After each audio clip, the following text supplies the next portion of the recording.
background. He has done his BE, as I just said, from V.V.P. Engineering College, Gujarat Technological, Saurashtra University.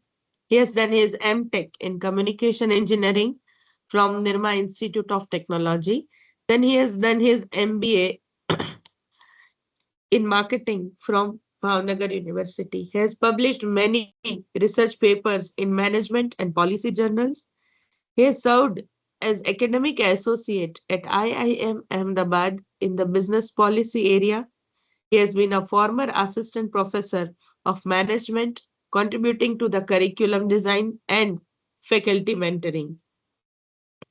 Now let us visualize his industrial experience.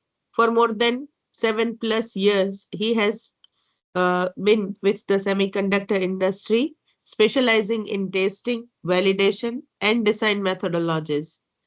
Contributed to cross-functional projects involving advanced technology nodes and system-on-chip design. He has authored and presented many technical papers at internal summits and conferences, bridging industry practice with academic discourse. So basically, we can consider him as someone who has been the perfect blend of management, education, and technical, all the fields. Over 5 years of education and management experience, specializing in extensive stakeholder and coordination, being in academia, government, as well as industry. Again, has been a program officer at Knowledge Consortium of Gujarat, supporting state-level education initiative. He has experience in faculty mentoring, curriculum development, and policy implementation. And currently, he is working with Intel. So we are looking forward to a great session because someone who is here with us has a great experience on technical field and his subject. Plus, he has been a great educator as well. So he would surely know what he wishes to convey and how well he would be able to do so. Handing over to you, Harsh. Welcome. Sure. Welcome. Thank aboard. you so much, ma'am, for the welcome. I hope everybody had a good lunch. And I see a hand raised, Mr. Sandeep Jaiswal.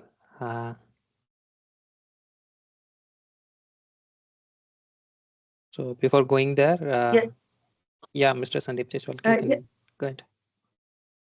Yes, Mr. Sandeep, is there anything or it was just a coincidence? I don't think nothing of that sort could be might in the be beginning. You may go ahead. Okay, yeah. So as you all know, I work with Intel. I've been into product development, engineering, and testing of silicons. So the topic covers the aspects of yield optimization as well as testing on how education sees yield optimization and how yield optimization and testing and how industry look at it. I'm gonna blend both of the worlds together to try to see how we can open up this topic. So everything here has been mentioned from various academic sources and cited here with due credits. Along with that, there is no top secret or trade secrets been inside the slides that we have. So let's get going. So today I'm trying to cover about the manufacturing process overview, how it is. We all know theoretically how it is, and I'm gonna try to shed some light on that.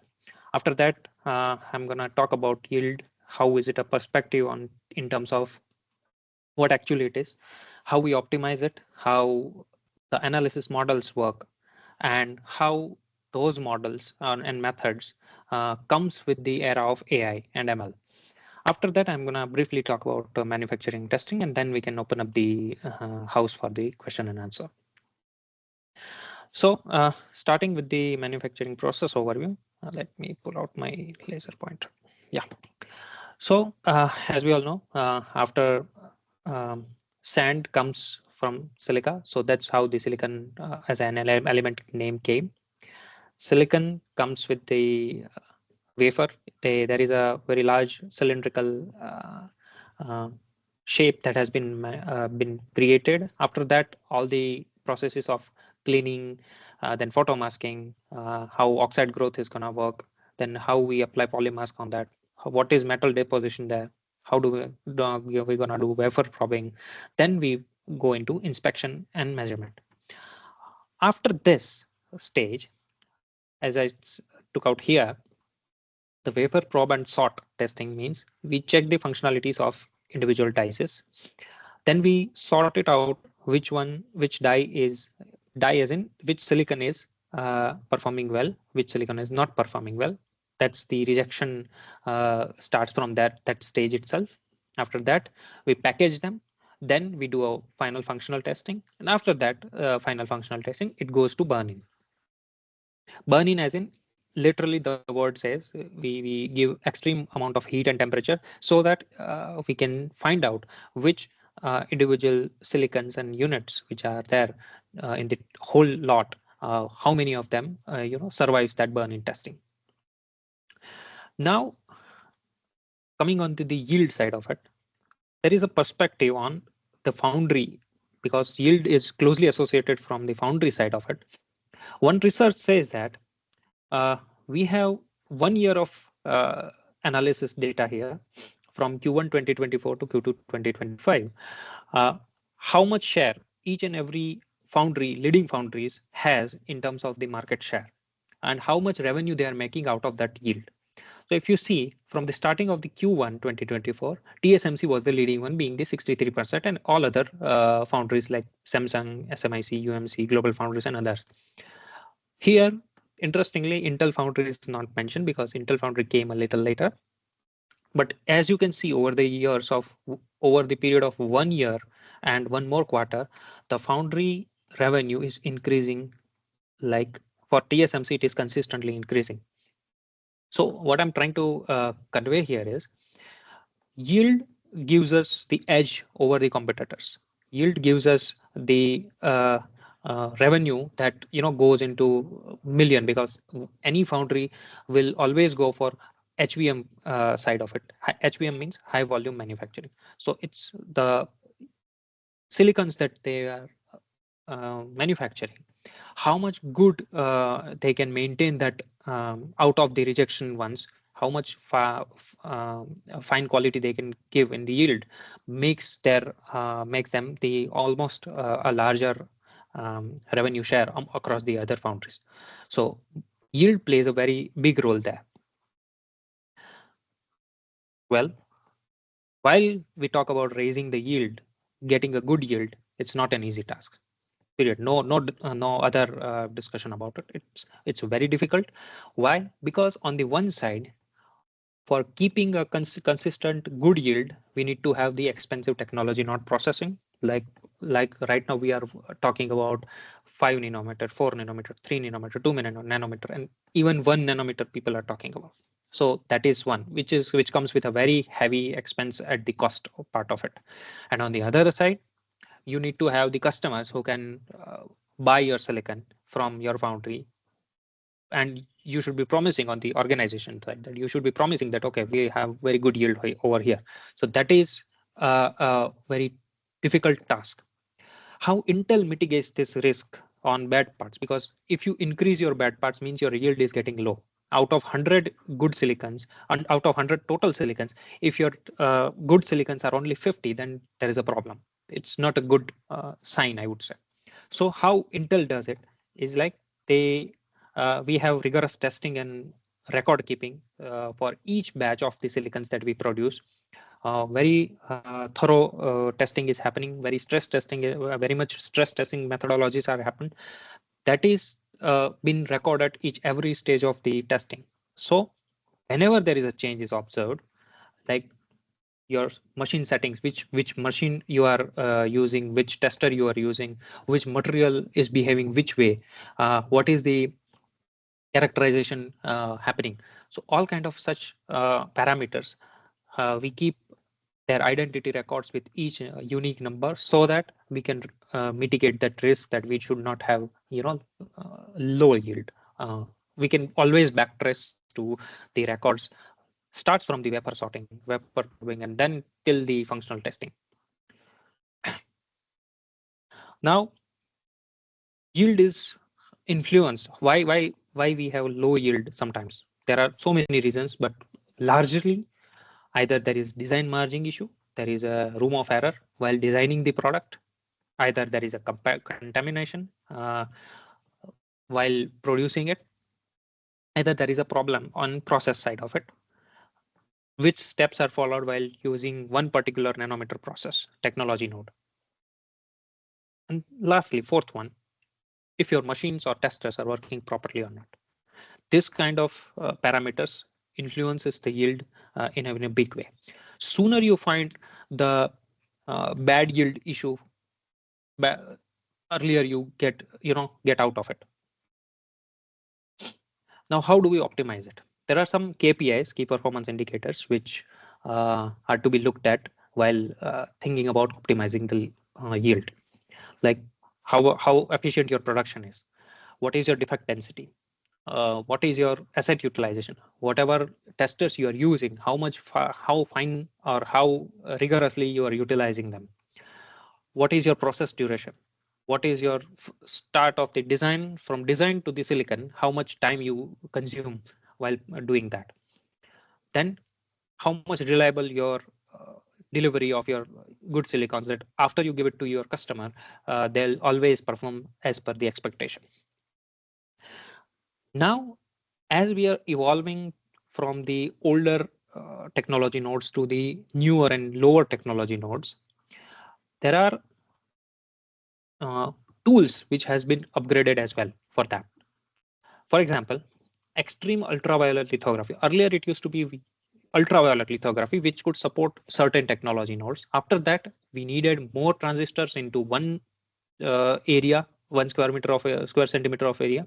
So we went for extreme ultraviolet frequency, so that we can have more number of process nodes, lower number of process nodes we can achieve.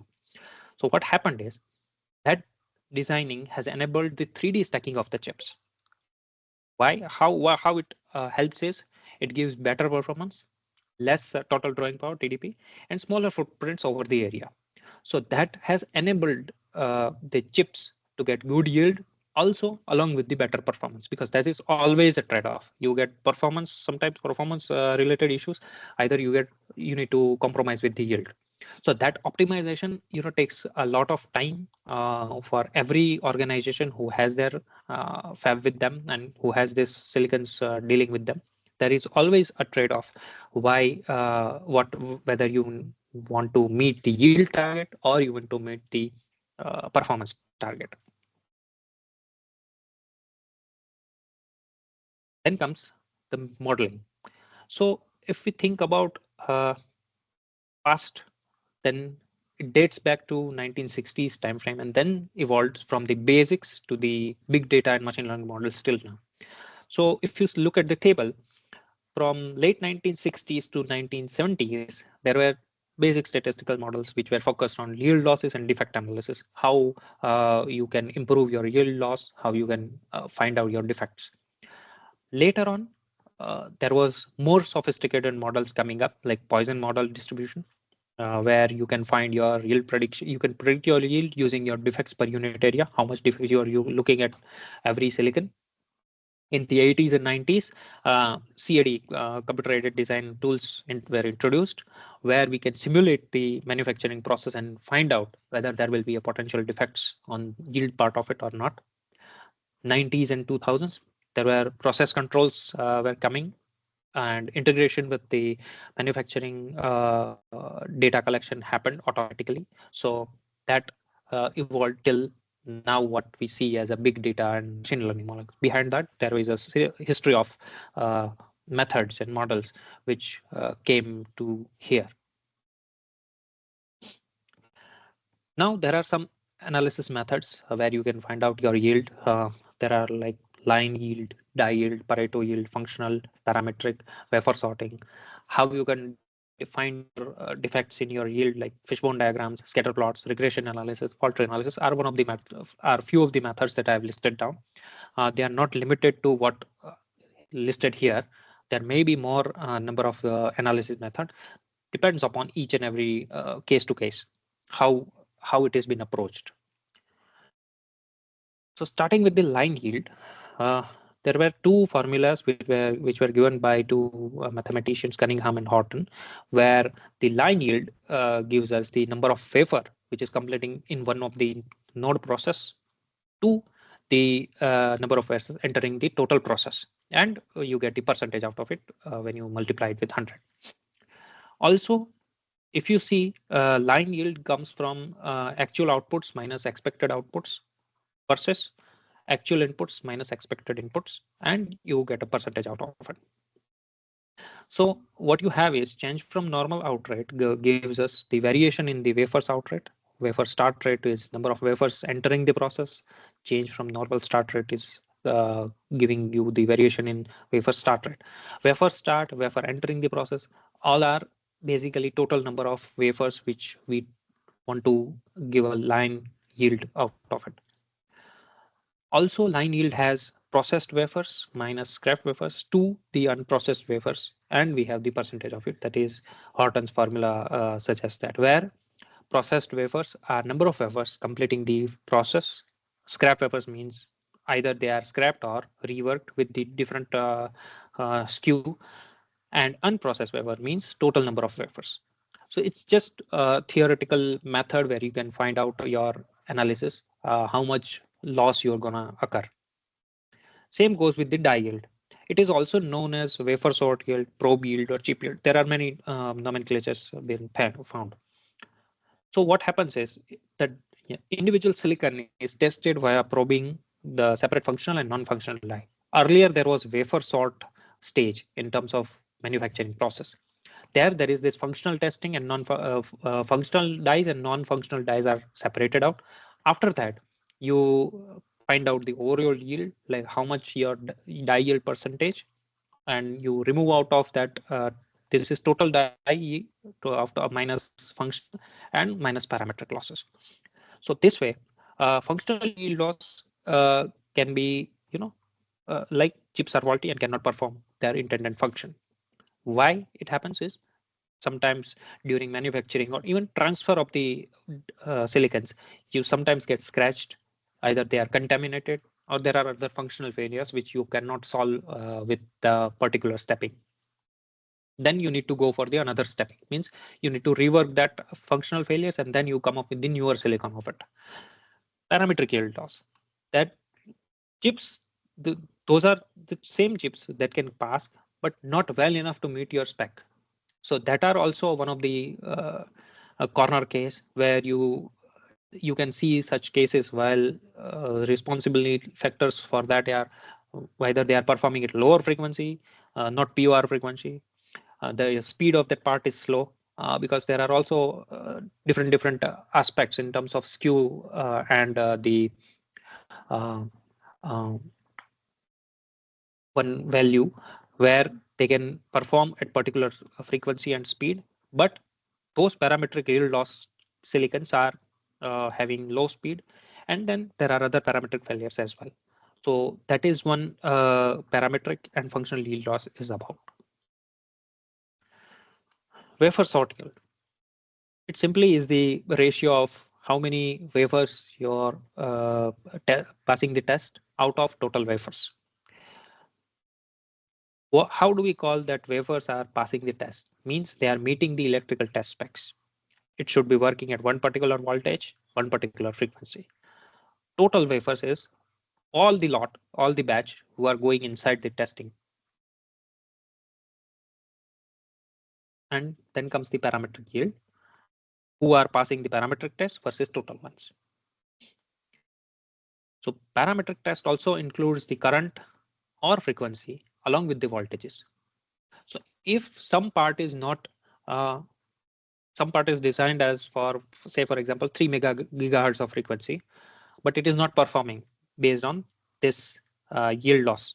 So it is still a passing silicon, but it is not performing at 3 gigahertz. It is passing at 2 gigahertz. So it can be sold to a customer who can use that 2 gigahertz of part with their own system and platform. So that way it is a SKU, stock keeping unit basically. Then comes same as functional testing, where you check the functionality of the die and it should pass the desired functional test.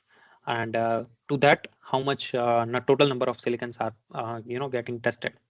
This is the short side of it. Then comes the Pareto analysis, where our focus is on smaller number of defects that have bigger impact. This is industry-wide used Pareto analysis method, where you have less number of defects because your process is too good, but we have some defects that we need to look on where they can impact the quality, because for high volume manufacturing, quality also comes very priority basis. So what do we do in that is you collect the data on failure and defects, then you categorize it and see how much time it is occurring for each defect. This way you can get the characterization of it. Then you calculate the pressure of total defects to each stop keeping unit categories. Like as I said, POR frequency is 3 gigahertz, but we have the 2 gigahertz silicon with us. Then you get a result out of it and see that how it is performing. Based upon that, the decision to that particular SKU gets populated. Now to do the problem solving in a graphical way, there is this fishbone diagram. So first symptom is we have a low die yield. Then we separate it out, the buckets of what are the problem. Either it is material problem, either it is people problem, either it is equipment problem, or it is a process problem. This is basically to funnel down the issue which is prevalent here. So if we see material side of it, it's contamination. It can be dust, moisture, chemical impurities, and number of reasons. For equipment side, is the machine working properly? Is the environment having a problem? Is there a failure happening at machine side of it? Maybe some wear and tear happened because testers which are testing the silicons day in and day out, they are not been idle anytime. If a company like Intel or any other big companies, the testing happens 24 hours. It is one team tests in day. For example, in Bangalore, we test the silicons in our Indian daytime. Then we hand over to Costa Rica, for example, Mega Lab, where they also take over after we finish our work in evening. They're because of time zone duration, we follow this sunset model where each and every team utilizes the tester. So wear and tear also can happen. There are some maintenance issue happen. Sometimes there is a major power outbreak happen. You cannot avoid that. Then there are calibration errors. It's a tool, so it needs to be calibrated on day-to-day times. I mean, at a regular period. So that comes the equipment failures. Then comes people, human error. Either the person who is testing is not trained enough. Maybe the person is loaded so much so that he might comes with a fatigue. Then there is communication breakdown between teams, and number of reasons where this kind of low yield can occur. And then process, whether we reviewed each and every test specs with the product architect, with the program architect.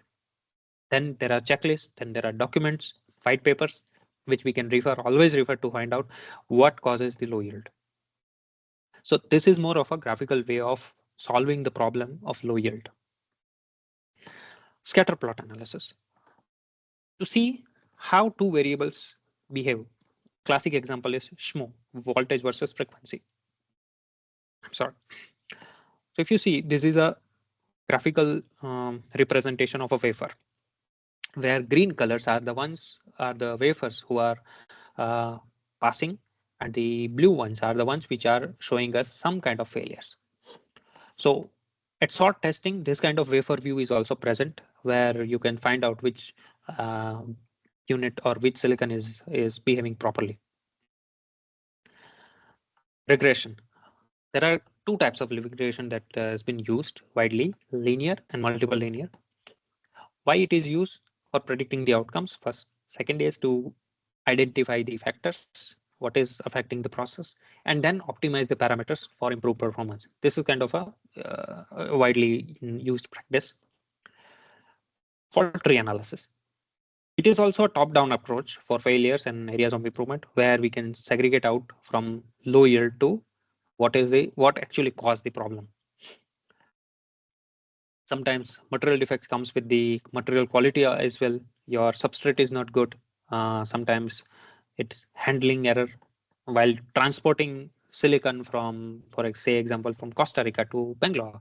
There might be some issues where your silicon gets degraded or something like that. Usually that is not the case. It is rarest of the rare case where due to handling the silicon gets affected, which is very rare case. But yeah, there are some issues while inside the lab also there can be problems. So that is the fault tree analysis method, where we can find out the actual root cause of the low yield. DOE. This follows the same method like for design of experiment. That has been used when you have cutting edge technology where cost to market is very important. While chasing the low yield target to improve it or to remove the problem, there are so many series of experiments that has been discussed during the management teams across the teams, engineering teams all sit together to find out the low yield issue, and there are multiple series of experiments that have been suggested by the execution team, and then we find out, okay, what is the main issue causing the low yield? Either it is content, either it is process, either it is material. So those also follows the same methodology of fault tree analysis. Now comes the ML part of it. Now every big foundry has their yield data with them. Whichever chips they have produced. For example, Intel has been the semiconductor industry since more than 50 years. So we have the data of all the products that has been made by Intel in a very concise manner. So what happens is, when the emergence of AI and ML happened, they helped us the supervised learning models. Like there are two methods: classification method and regression method. Classification is simply like just bucket the data and you see the characterization chart of it.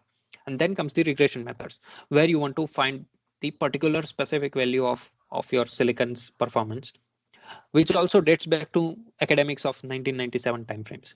So the concept is not new, but the emergence of AI and ML helped us, adapt those models very quickly.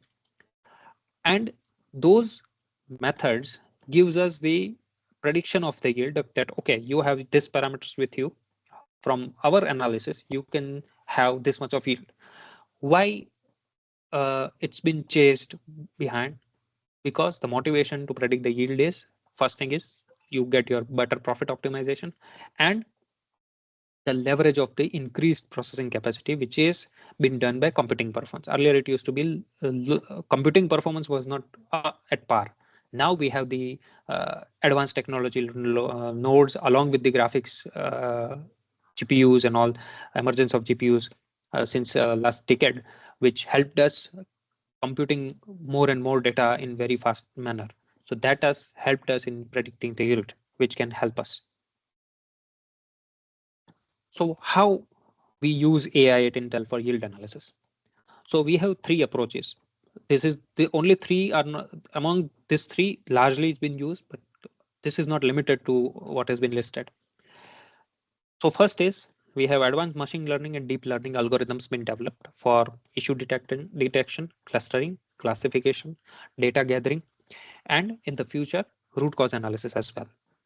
Second is autonomous end-to-end detection. It's the end-to-end detection is completely automated, where these tasks are performed automatically, and then the results are pushed to the yield analysis engineers for further investigation. So the human intervention for finding out the data, clusterize it, classify it, then those things it's been already set. So only thing we need to look at the data. Then All this has been tightly integrated with the yield analysis tools and systems that we have at Intel. So Intel has been, having all the processes set with looking the dashboards, for example, Power BI, other dashboards.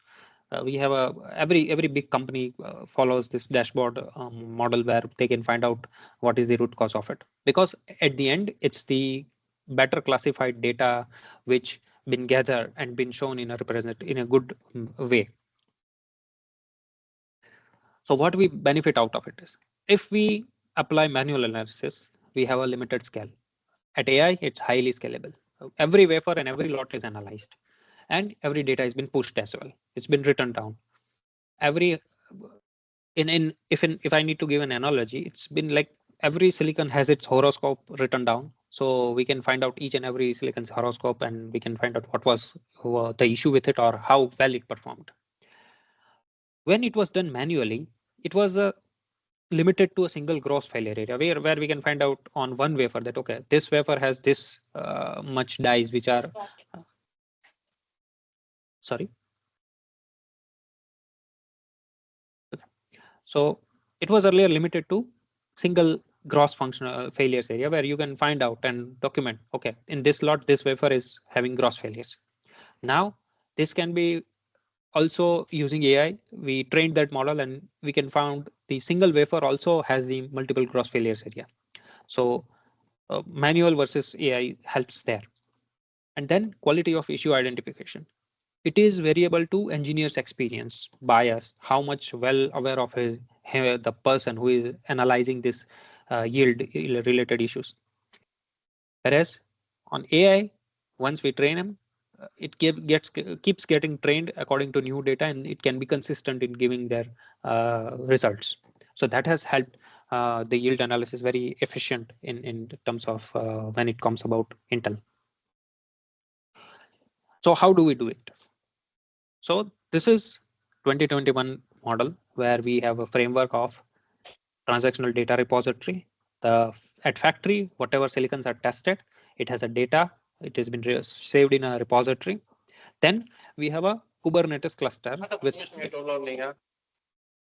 Sorry, is there a question?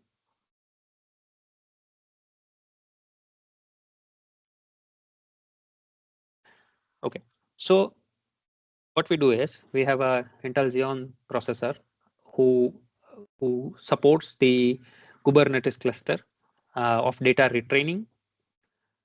After that, we have inference, and then we have a model repository where each model is taking from the original data, and then it feeds to the inference of it. So that way, that model gets trained. Inference also comes with the results of it, which has been fed to the Fab database. Here, the Fab visualizes, as we have the data retraining, the Fab visualization user interface is there, which is easier to understand. And we have some investigation tools, reporting dashboards as well, which helps us in global gross failure analysis detection, gross failure area detection. I'm sorry. This is the solution that has been built using Kubernetes, and with 16 models, we used to find out 2,500 wafers per day on till late 2021. So this is 5 years back analysis, but it is equally important because now the number might have increased. But the conclusion that I'm gonna convey is, once you have the data, then all you need to have is the framework, which framework you use and which model you use based on a particular company and particular process. Then you have the investigation tools and reporting dashboards handy. So that's how Intel has built AI based detection solution architecture, where we can train 16 models and we can tag 2,500 wafers in a day. So at the scale it has been used. Now comes the manufacturing and testing part of it. So chip manufacturing process framework has 4 major stages. Once you have design, then you have fabrication, then you have assembly, and then you test it and package it. Design side of it has digital designing, RTL design, synthesis, physical design and mass creation. Then comes the wafer fabrication. Then you sort it, wafer probing. Then you assemble and package it, and then final functionalization, burn it, which is also I've mentioned in the earlier slides. Now, particularly wafer fabrication, you have this cleaning, photomask, oxide growth, probing, metal deposition, polymask, and inspection and measurement.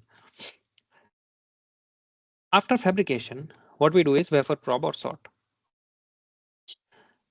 Sort means after we do the sort testing, we have the ceramic packaging. And after ceramic packaging, we do a functional test before burn-in so that we can find out what is the correct methodology has been used. And there are so much of testing stages apart from sort and functional test.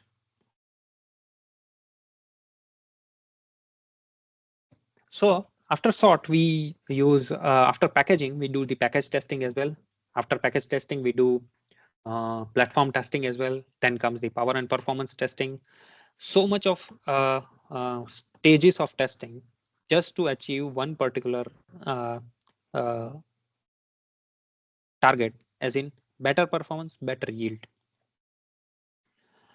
Now, when you test something, it attracts the cost. So testing cost, why it is important is we need to have a guaranteed high quality of testing itself. How your testing is qualified to have a quality output. Along with the high quality testing equipments, you need to have a low cost testing procedure. It should not cost you more to test something which is required a very less amount of time, and how fast you can develop and operate. These are the ideals of testing. However, in reality, the increasing automation of testing procedure is causing a reduction in personnel expenses. Once your tools are more sophisticated, you don't need more people to test it, to maintain it or to test it. That way, the profit of VLSI cells lets the testing cost ratio down. And then this profit ratio of VLSI sales is increasing. And afterwards, the contribution of testing equipments to the profits is larger than any other equipments. Also, test equipments are very expensive. Every industry has their own testing framework, testing methodologies, testing related architecture, testing related staff, personnels, all that comes with a very heavy cost. So cost is something which is you cannot escape from the testing cost, because it needs to be done to get your higher yield, which is our main target. So if you see, this is just a academic overview of how your cost of testing comes. At the outside, it is general testing costs, where you incur direct and indirect test costs. Indirect ones, those are the cost of test system, which use mass production testing, maintenance of those test systems, your tools. Sometimes you fail with failure analysis you need to have a quality control. Everything attracts a cost. Out of that, we need to have the when you have DFT architecture inside your chip, which is also a necessary one, then we need to have that cost as well. Then loss is due to the decrease in yield. That also attracts the losses which are being done because of reduction in effective chips. You have 1,000 chips to be sold. Out of that, only 500 qualifies for the target customer. Then it's 50% losses. Your it will come onto you, and that cost you cannot recover out of it, because you need to test all 1,000 silicons to find out which ones are good and which ones are not. So that cost you have to incur being an organization. Then how much time it takes to develop your test program for the testing chip. So that also is cost. You need to have main personnel, staff. You need to have engineers who develops the test program. You need to have the fab person, fab staff also to deal with the test program. All test vectors development comes with a cost. Then you need to evaluate how much it is. So everything goes very high way of testing. So two things a big semiconductor company like Intel always focus on is how fast we can test, how effectively we can test, so that we can have quality silicons out of each time when we give it to customer. So that is something Intel invest heavily on. So while chasing the quality, how do we understand the test coverage of it? So it can be defined as a fraction of defects, which if present under the present in the DUT, then would be caught by one or more content types. So to find out the defects, we have tests. There are defects also which are different types. It has sometimes they are hard defects. Either your circuit is open or short. There are speed defects, which is a limiter to the circuit performance. This can be caused by a process, power delivery, layout interactions. You never know. Speed defects means you want to test a chip which is supposed to work on 3 gigahertz, but the some parts of the circuit or the architecture of the circuit, that some flop or some register is not behaving the way it is. So that's why your silicon is only maximum performing at 2 gigahertz. Then that 1 gigahertz speed defect is limiter to your performance. Then comes the electrical ones. Electrical ones can be caused by impedance mismatch, leakage, currents, parasitic effects. There are a number of factors which are there. I've just listed a few. Thermal defects also can be there, like heat generation. Your silicon is heating up very fast. How is your thermal distribution is happening? How is your thermal module performing? So that also can be an issue with the design, which is causing the heat issues at the later stage of testing. That some issues we only find out when we test it on platform. Some issues is only found when we test it on testers. So each time rigorous back and forth testing is happening in every company that does the silicon testing. Then there are fault models to find out what is the counter of those issues. For example, scan is one of the bigger area consuming in the DFT logic. So we have at scan we have at speed testing and stuck at testing. Then we have functional and complex operations of it. We have other tests been written down for testing their thermal defects, the fuse defects, mixed signal related effects, and power management testing. So rigorous planning goes into the testing part of it as well, not only in the design side. When the real silicon comes, it can give you surprises. When the real silicon comes, it behaves very good also. It can behave very bad also. So why we do such rigorous testing? First is our goal is yield. Second goal is achieve minimum DPM. DPM is defects per million. Means you produce 1 million units, meaning 10 lakh silicons. Out of the 10 lakh, how much is allowable limit to have a defective silicon? So those are the testing stages we follow. First is, as I mentioned earlier, sort testing. Second one is class testing, where we have packaged silicon and then we test it on our Intel's own testers.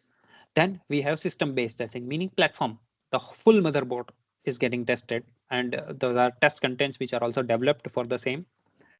And then comes the QRV, quality and reliability verification, which is two ways. It has two ways of approach to do a quality testing. One is standard. What is industry's prevailing standard for quality of the silicon? That is also been followed by Intel. Second one is, since 50 plus years, Intel has developed a very vast knowledge base, best known methods, other methods to test, and the knowledge base that I referred earlier. Based on these two approaches, we try to find out the quality and reliability verification testing. So if you see here, the blue curvature, blue line of graph is 24,000 samples. Sample size is 24,000 silicons. So we have large model distributed for measuring the DPM. The DPM, actual DPM is 500, but you see here the distribution is very wide. When we increase the number of silicons, the sample size is 1 lakh. So it gets narrowed down. as long as you keep increasing the sample size, we have lesser and lesser margin for DPM. So that is one challenge that every silicon producing company, silicon manufacturing company deals with. So that's one way of doing things. And I am at the end of the agenda. Yeah. Any questions?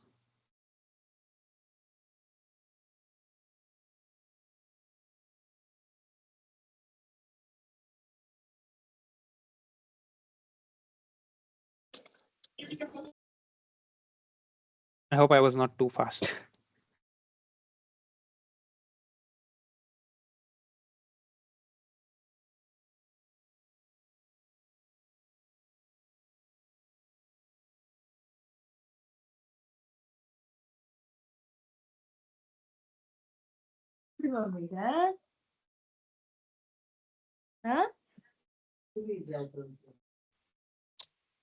Hello, Harsh.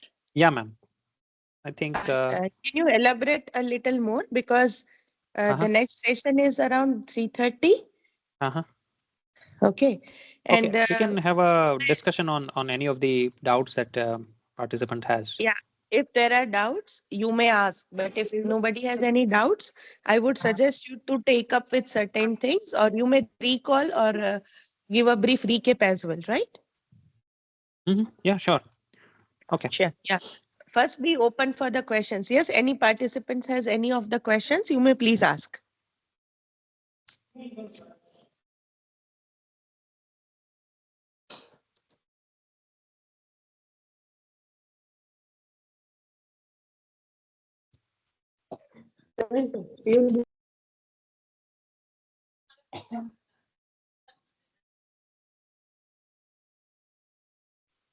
Yes, Deepika, would you like to ask anything?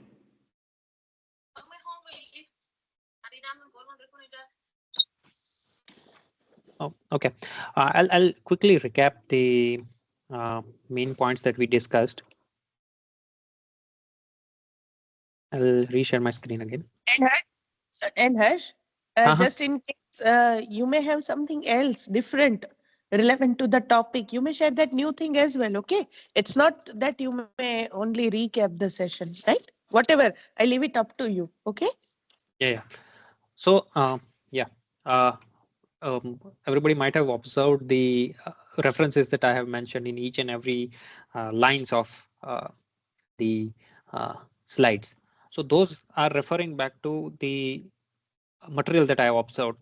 From it's a very good material to look at, especially with the Intel also publishes white papers, and some of the contents has been referred from this white papers, which are very good to look at when we want to look about yield, the overall test coverage, and for quality, how we chase quality, and how we mitigate the risk of low yields. So some of the papers are really good, and I would encourage everybody to look at the references as well. I've already shared the slides with ma'am, so we can all, I mean, the person who is interested in looking at the reference part of it, they can always look at those references. Some of the references are like, very detailed in nature. Some papers are, taken up from very old journals as well, so it's a good look at the material. The frameworks, this, for example, I'm just giving a brief recap here. This is not a single framework that we follow as a company, as an Intel also has, but the framework, I mean, the method, how we do it is pretty much similar to other parts of it, because Intel is being a large organization. We have different ways of treating the silicon with different methodologies, but the aim remains same. You have data, you can train a model, you can get an inference out of it, you get your desired result, and in a better graphical way. So this can be a normal model for each and every person who wants to develop something, repository kind of thing, and then get data out of it. At the same time, this 4 stages, involves a lot of weight on themselves. If design is good and fabrication is good, and you can assemble it in a very effective manner, then you have a confidence on testing. Same way, if testing finds out that there is a real problem in design, then these two guys need to sit with each other and then do a rigorous DOEs, as I mentioned earlier, rigorous experiments to find out what is actually causing, whether it is a design get a mess or there is a miss in the testing. Fabrication and assemblies are pretty much same. Like you have defined a technology node, you have defined a spec, then you get your assembled part. It's as simple as that. Because if we look at this data, the yield for TSMC is pretty much higher every time. How do they do that? They have to be automotive in terms of their methodology to get maximum customers across the globe. So they also might have been using AI and ML into their fabs. How do we use AI and ML effectively is, again, comes to the same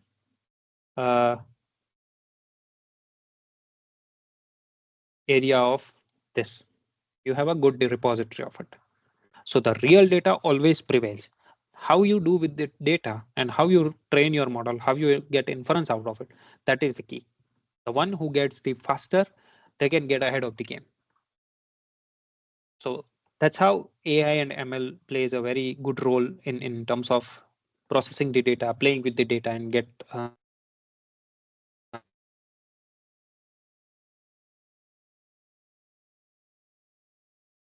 Power BI is widely used, so I'm referring them. And this one's, how do we do that is,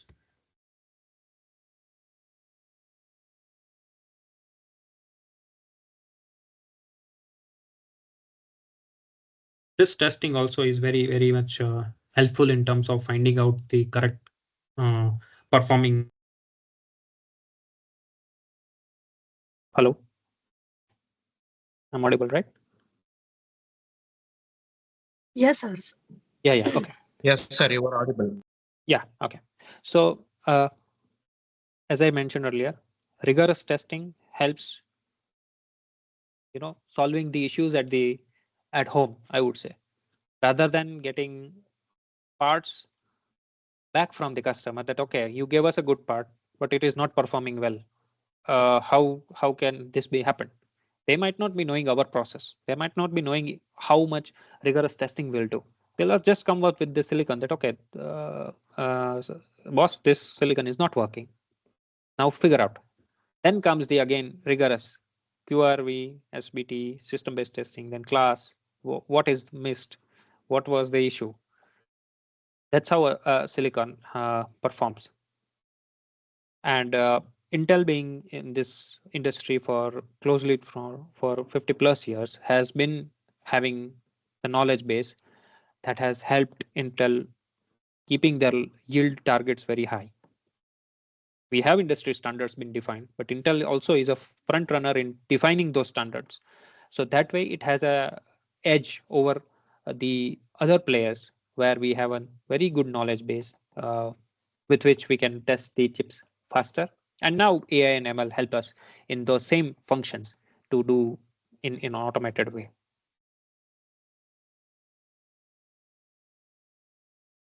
So if anybody is interested, Intel is having their public information as well. As I mentioned earlier, there are those are white papers, and there are series of such papers which can be referred for their own use, and they are very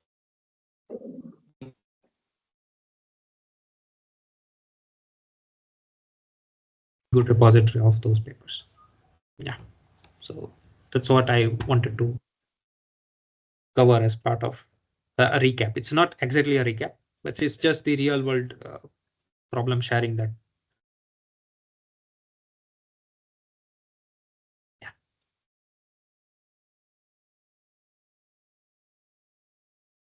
So I guess this is it. Okay.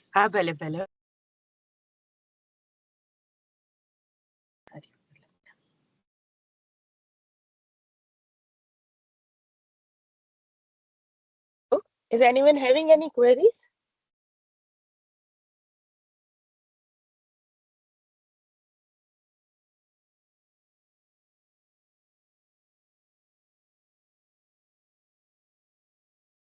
Hello?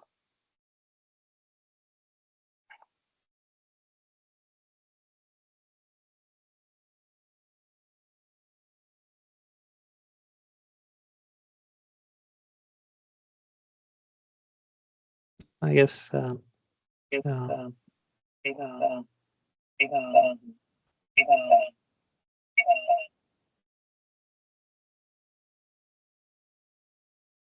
Let me just confirm with the another speaker for the day, but I would just suggest if anyone has any query, please take that opportunity.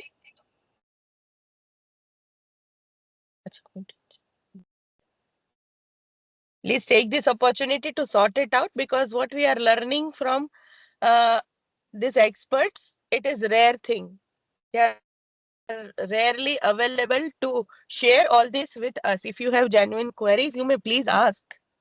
Right? You are losing the opportunities to getting knowledgeable.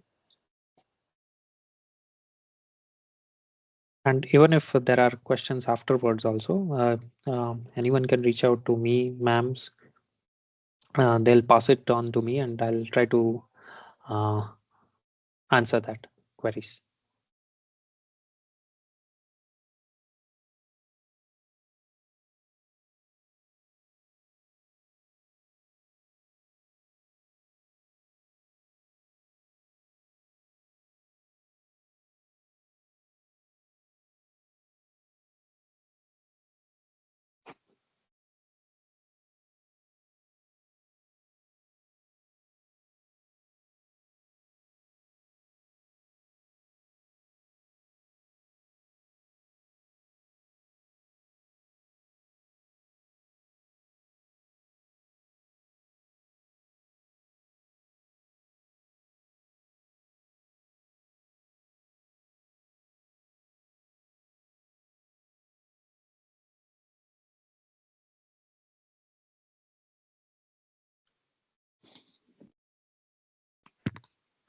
Hello. Yeah, Mr. Ashish Thakur. Yeah, actually, I don't have questions, but Oh, okay. I wish to ask about this TSMC's Global Foundries and Samsung's. As far as I know, they are the leading player in the semiconductor. And about the Global Foundries, they are one of them, the world leading semiconductor manufacturers. So tell me about the Global Foundries, what they are developing there, the science and the semiconductors. Is there the latest innovative things are there?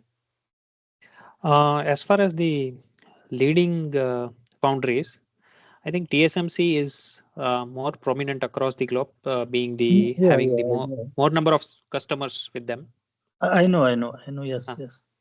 Global Foundries also serves industrial as well as client customers, and the newly founded Intel Foundry IFS also tries to serve both internal and external customers as well. So Intel is slowly progressing towards the same space, but for now it's still TSMC who is ruling the manufacturing silicons. Correct. Global Foundries, yes, of course. Yes, true. TSMC, of course, TSMC, everybody know, they are acquainted. The TSMC is the leading semiconductor manufacturers, and the largest percentage of the they cover from the TSMC only. And Global Foundries, why I was asking about the Global Foundries, because the chairman, the Global Foundries chairman, earlier chairman was some Indian. You know, some Indian was there, the Global Foundries chairman. I'm not aware about it. No, I think CEO or chairman, he was the Sanjay Jha or something. He was the Global Foundries CEO. Anyway, the many people they are working there, the global foundries. But I just wish to know what are they, what are the players, how they are working, and what are the potentials in the scientific. That is working well for the academia and the industries and the scientific. That is I wish to. Okay, so like any other foundries, global foundries also have the customers who are basically fabless companies like Qualcomm, and Infineon. Yeah, so such customers, there will be always a case. It's not related to only global foundries. This will be the case for even Intel. Fabless companies can go with the foundries and they get their silicons being ordered. TSMC also works that way only, if my memory is correctly recalling. So what such fabless companies do is they have the design with them. They say that, okay, boss, I want 5 lakh of silicons with this spec and this performance indicators, this performance measurements. You manufacture it for us. So what TSMC does is, okay, when do you want it? They give their scheduling time. For those time, for example, 2 months of manufacturing and testing. For 2 months, only Qualcomm will have that access to the those silicons. Nobody else will be served at that time. So that's how they operate. And then not only fabless companies, there are some other automotive companies also, like General Motors, Mercedes-Benz. Those are also having their own designs, and they go to the fabs that, okay, we have this design. How do you manufacture a silicon for us? So that way, this kind of transaction always happens. So any foundry will work this way only. This way. This is what I could recall. Yeah, we have one question, one hand raised as well. Good afternoon, sir. Yeah, good afternoon. Sir, I have a general doubt that through this V.V.P and all, we are getting to know many things about semiconductors and chip designing.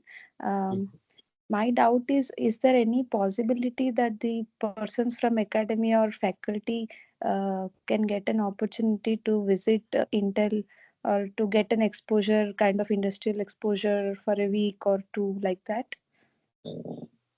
So that we can design our syllabus. I'm just asking, is there any possibility? That might be checked with the university cells. University has the academia interaction cells with the leading companies across the country and out of the country as well. Intel also has the university team, campus teams to reach out to universities, and that can be talked at, not our levels, meaning not you and my level, but that can be usually happens. But yeah, we can look at that on broader level. There is a possibility, you're saying. But I'm not sure whether Intel will share any kind of trade secrets, like how do we manufacture a silicon, or how do we test it, what testers are used. I don't think even many of people like us also doesn't have the access to certain labs or something like that. It's very tight restricted. Someone has accidentally turned on the mic. Please turn it off. Please turn the mic off. கலைமதி மேமோட அவங்க அங்க college ஆஃப்ல இருக்கு. எப்படிப்பா சிரிக்கிறீங்க?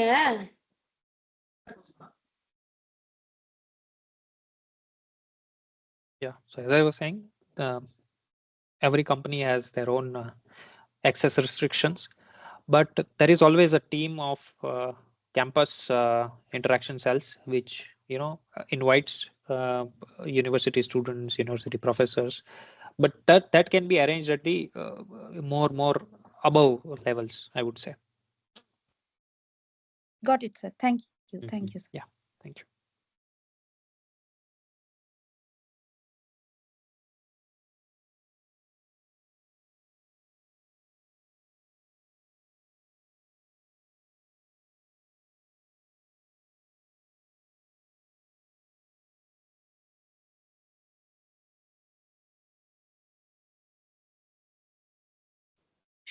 Yes, I believe now there are no further queries. So we may. Are we all good to go ahead? Thank you so much, Harsh. It was a very well informed session, and participants learnt a lot from that. Is anyone having any query? I'm hearing some sounds. If accidentally you have turned on your mic, please be careful and turn it off. Please be careful about your mic. Harsh, you have again made all of us very proud that you are our alumni, and it was great to have you on the session today. Thanks a lot. Thank you so much. Thank you so much, ma'am. It felt like coming home. You're Thank you always so- welcome. Yeah. Yeah. Thank you, ma'am. Okay. Shall I drop it Sundaram? off, ma'am? Yeah, of course. You may, please. No, I want to hear Sundaram. Sundaram, I think Of course. he's Then you from my can batch be, you only, can, so I'll yes, be listening to you him. can. Yeah. Sure. You are, Thank you. you are more than welcome to be here. Sundaram, have you joined the team? Yeah, ma'am, I'm joined the team. Can you do just once check your, you have the share option. Once please verify that whether or not you are able to share your screen. Sure, madam. I'll just try and let you.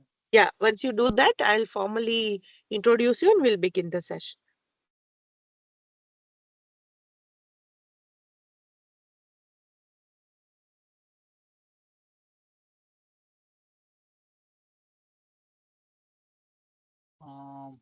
For me, the presenter, it shows that only meeting organizer or a presenter can share.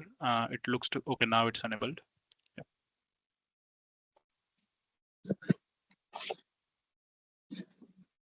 Okay, no.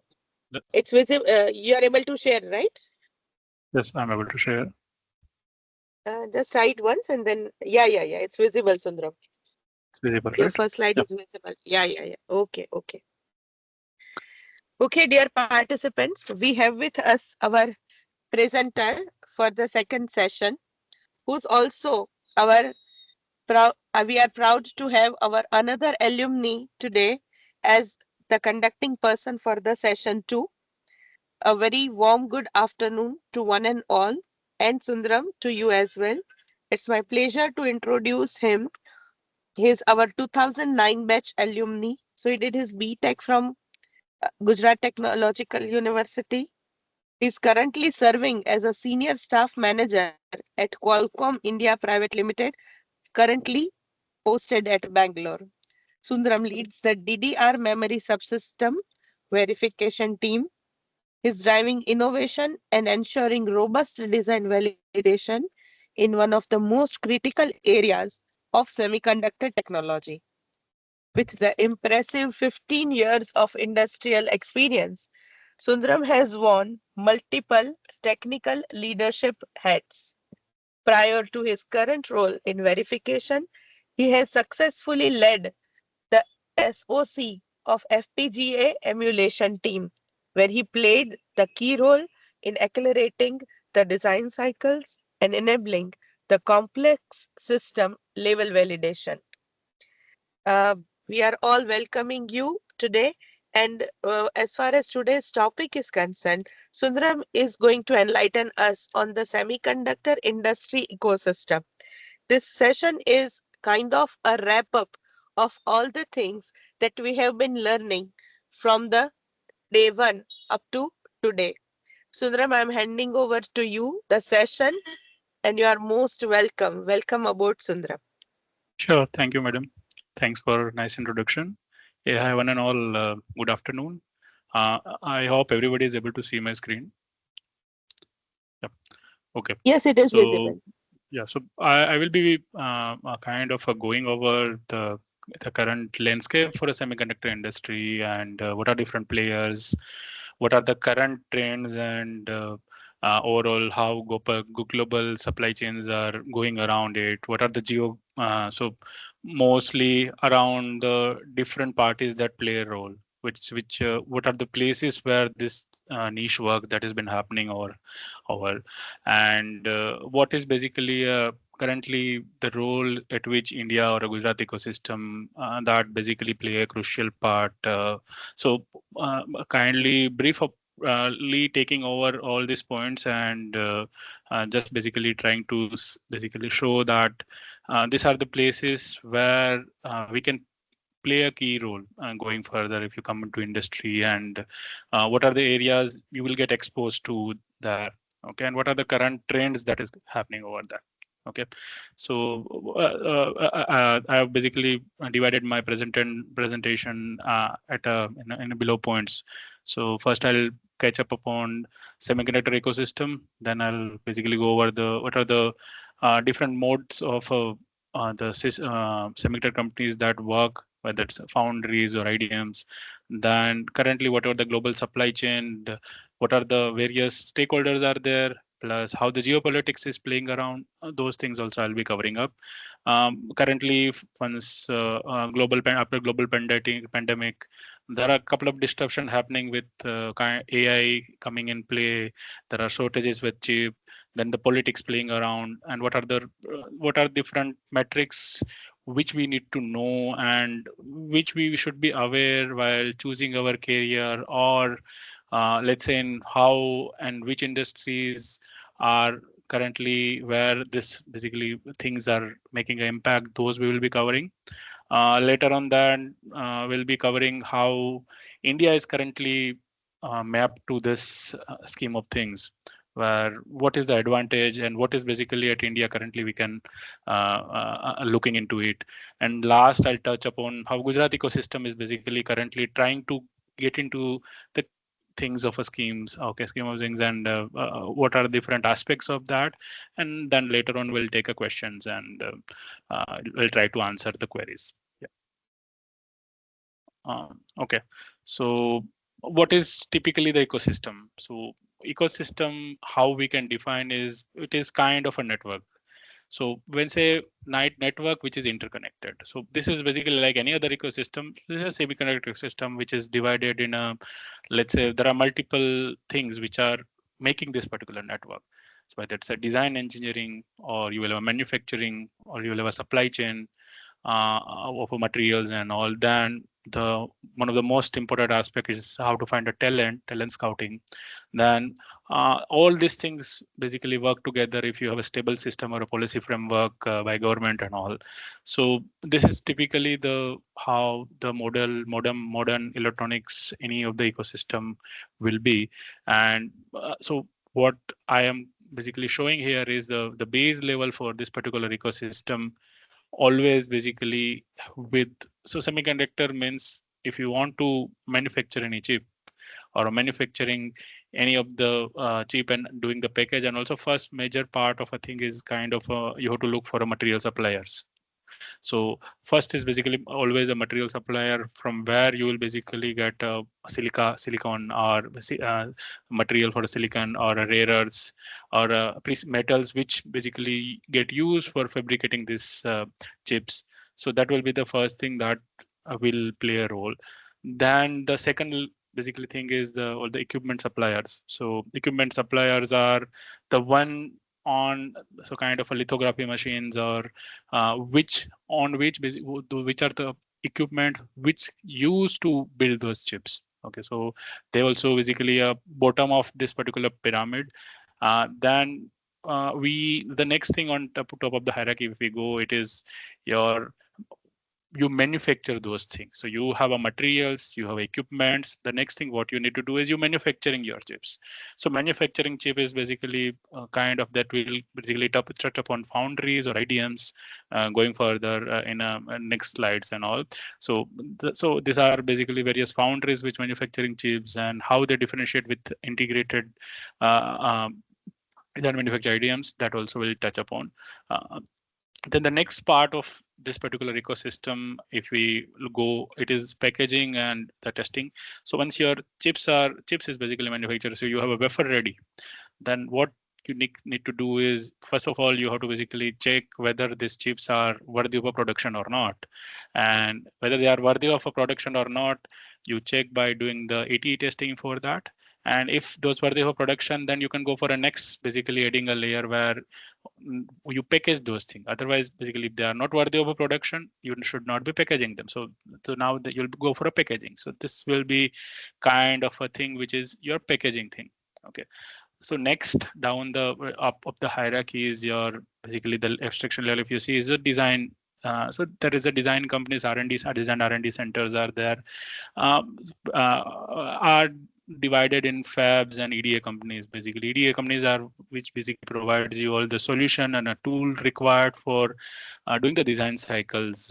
Okay, and the last, but basically the one which basically touch upon everybody's life, even if we are not engineer, is the OEMs which take these chips, put into their let's say mobiles or a laptop or a computer, a laptop or a computer or data centers. So any of them, this is basically come under the end application thing. Okay, so I'll go to the next. Just one more thing in between, if let's say some aspect where you want to focus more, you can always reach out and just basically interrupt me or raise your hand. I'll try to basically elaborate more on them. Okay. So now, so this is basically what part of all the companies. Couple of them might have not been captured, which I'll try to capture here. So if you see the design IPs, so the topmost pyramid that you have a design. Okay, so design is basically done by a pure design IP companies. So you can say ARM or imagination technologies, or so these companies just make design IPs. Okay, and this design IP will be given it to a fabulous design companies or any of the IDMs. Okay, now the tools which is basically used for designing those IPs, front end or a back end, is basically we have a EDA vendor, EDA companies, kind of a Cadence, Synopsys. So these are the, or now it is Mentor Graphics is now under Siemens.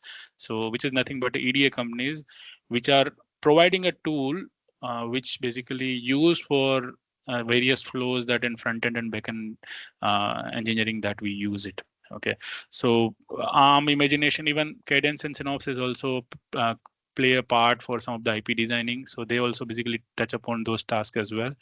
Then the other thing is your equipments basically. So all the lithography equipment or a material processing and so these all companies basically typically make those equipment which use for use manufacturing those the complex silicons. Okay, some complex chips.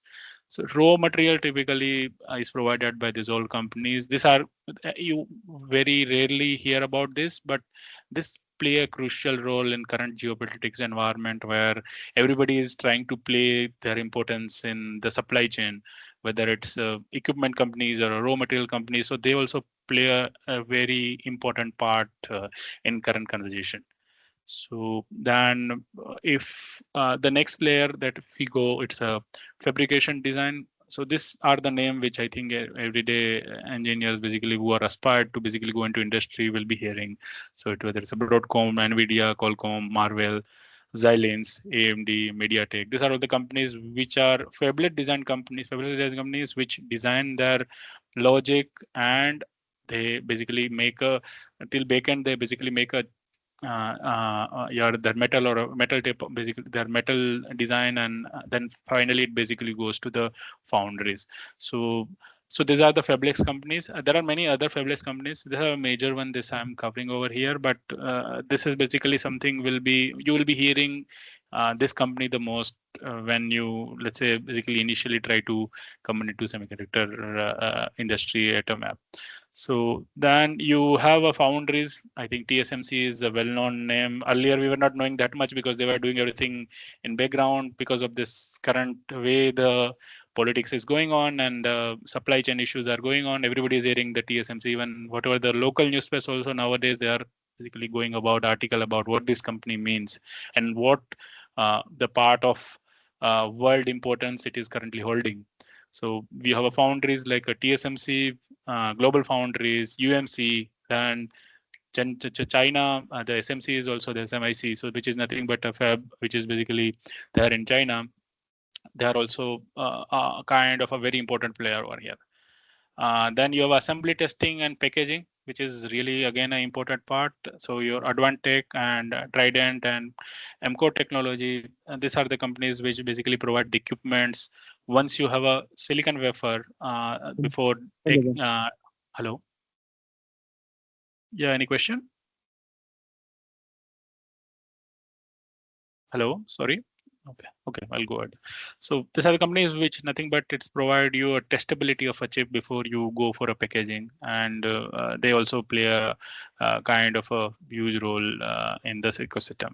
You have other thing is integrated device manufacturers. These are basically the players who are doing basically IP design to making the design a full-fledged from starting from doing the architecture to the fabrication of IP, everything they do in-house. These are the companies which are doing that. So you have Texas Instruments and Samsung, Micron, Intel, onsemi, Kioxia, NXP, Renesas, Analog, Infineon, SK, NXST. So briefly, these are the companies. So let's say Texas Instrument, if you go, they are kind of a portfolio which is very diverse from the other companies. They works on kind of the analog IPs, analog mixed signal and analog IP kind of the products. Then you have a Samsung, which is diversified in different places, and they are playing in either into a memory. They are playing a really great part. They are even making the chips for a mobile and other applications also. So say smartphone, everything basically the chips Samsung manufacturer. Then again, a Micron is something which is currently concentrated around the memories, and they're manufacturing memory, and they basically design the memories and they're manufacturing dairy, and they do end to end. So very well known is basically Intel, which is basically something pioneering from a start of the something semiconductor industry evolution. So Intel earlier used to be in memory as well as design, both the field. Now currently they are predominantly into a chip manufacturing for whether it's a data center, compute, IoT, all these fields, chip has been manufactured by Intel. Then you have onsemi. NXP is basically kind of play a major role for all the auto industry chips and all. You have Renesas, you have analog devices, Infineon, SK Hynix again is something which is currently working on all the memory silicons. Okay, and you have a ST Microelectronics. Okay, so these are the key player in your semiconductor value chain, and they are currently ruling the market. Yep. So semiconductor systems, so currently the industry in current world, the post-pandemic era, I think earlier the exposure to this word for a local public or a local thing was not that much, which is basically currently playing around, and the field is exponentially increasing. So if you go by the growth numbers, it is going really quick. So let's say 2020, you are at $40 billion. Whatever the chip industry hitting, it will be hitting 1 trillion. So it is just in a 10-year short time, it is forecasted to be touching upon 1 trillion market. So and that basically we see in day-to-day life how chip basically are very crucial part. Okay. This is how it is going now. We have two things which I want to touch upon extra. How does the foundries and the IDMs are different? Okay, so foundries are someone who do only manufacturing. Only manufacturing means basically they take raw materials and they will have a lithography or advanced tech, basically advanced equipment for manufacturing those the chips. So they don't play a design, they don't have any design cycle, or they don't have an end, basically the application level customers also. So what they need to do is they have to basically do a niche R&D around manufacturing technologies, chip manufacturing technologies, and work on a different node of a silicon, do spend a good amount of money which required for manufacturing any chip. So we are kind of, I think most of them you might have been heard about Moore's law. So Moore's law is kind of a status every 2 year or every the kind of a every 2 year or 3 year cycle, the number of silicon in the chip will double, and that means it is not the size of the silicon is increasing, but you are trying to fit into that same logic into half of the silicon. So your silicon is shrinking day by day, but your logic you are putting is getting doubled and doubled, which required a very great level of R&D efforts, and so that's how basically they have to spend a lot of money around it. And this is not everybody's basically play to everybody's. So you don't hurt. That's why so many companies which are doing the fabrication of the chips. So there are a handful of names that basically it will come around. Okay, so then what they do is they will have their slots in their fabs. They will have a different nanometer or tech node, lithography machine or a process nodes will be there. All the fabless companies will reach to them and ask, okay, I need a slot for so and so manufacturing so chip. They will provide their base layer and metal layer designs to them, and these are the companies basically manufacturing those chip and directly provide the wafers. So they do kind of a contract manufacturings. The main thing basically imported for them is, so now you have a full wafer, it costs you kind of a raw materials. There are many chemicals and a lot of water supply, plus you will have a silicon, the silica material and raw material will be required. Okay, and you make particular wafer, it will have a certain number of chips, but how many chips are basically going to be a functional, that is a crucial part, because there will be a manufacturing is something is very much a process targeted thing, and minor variation in those process of a manufacturing, it can make those chip to basically make a useless chips. Okay, so there is a very kind of a precision, even those basic the whatever the equipments are there, plus they have to work on continuously to make how maximum number of chips they can get out of the wafers and all, and that's what is basically their margins play around. What the weakness that they have is because these companies are completely driven by the dependence on the fabless company to reach out for contract manufacturing their devices, their chips. So that means if let's say a market is basically so, or the particular tech node is not mature enough, or if your tech node is not good enough for fabricating, or tech node is not even power efficient, then they will basically try to see if we have to stick to this, or we'll go to other vendors and something. So they always will be dependent on how they get orders from, and the orders get from fabless companies. So that demand is something they're strong, whether they are strong or whether they how they perform is completely driven by how they get an order from fabless companies. That completely even basically equivalent to how better the tech nodes are stabilized, what is the yield, what is the power efficiency of their chips, and also this all thing will come into play. Now there are IDMs. IDMs is typically your Intel, Micron, Samsung, and all. What they do is they do design, manufacture everything at their end. So one thing basically, so an end customer is basically okay. In case of a Samsung, it can be end customer also them, but let's say Micron and all, Micron is there, or Intel is there, then end customer can be any of the OEMs, whether it's a smartphone manufacturer or a laptop manufacturers or IoT. IoT manufacturers. Their business model is kind of a vertically integrated, where you will be, let's say, so what helps them basically for IDMs is they know I will have a demand for so and so process node. What money I need to spend on R&D, or let's say my power efficiency has basically taking a hit. I need to spend more energy on fixing those basically manufacturing gaps, so that I will have an advantage in the market while selling my chips.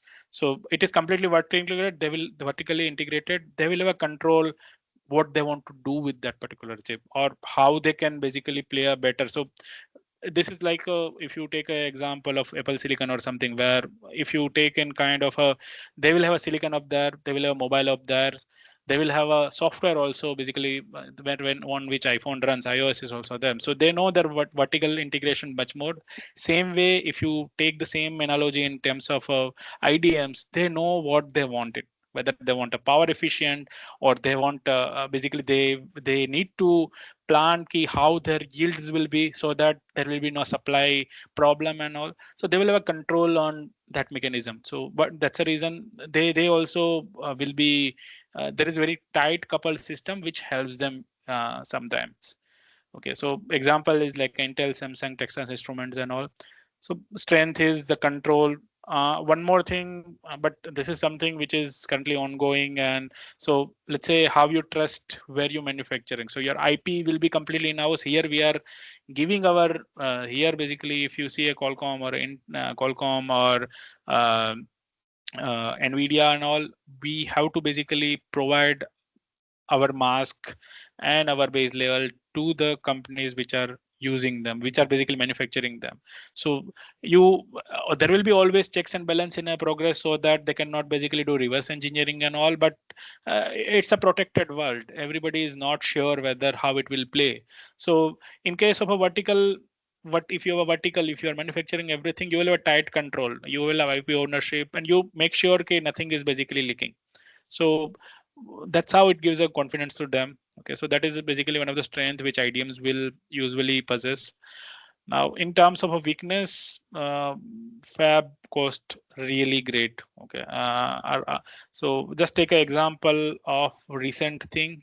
If you go around Intel is trying really hard to basically get back their fab on top, and the investment which is required, they are basically reaching out to multiple players from the industry, whether it's even US government or Nvidia is basically invested in them. So it is not something for these big companies also. If it requires that much, that means it is really huge capital cost. And now one more thing is, let's say you have your fab.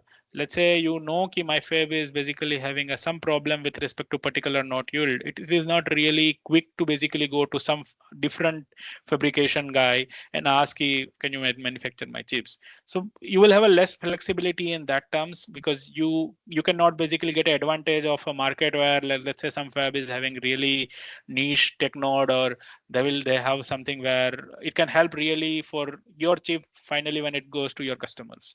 So that is kind of one weakness which IDM will have it, but that is something always proportionate to how good they are and how much basically niche they are with respect to their tech nodes and all.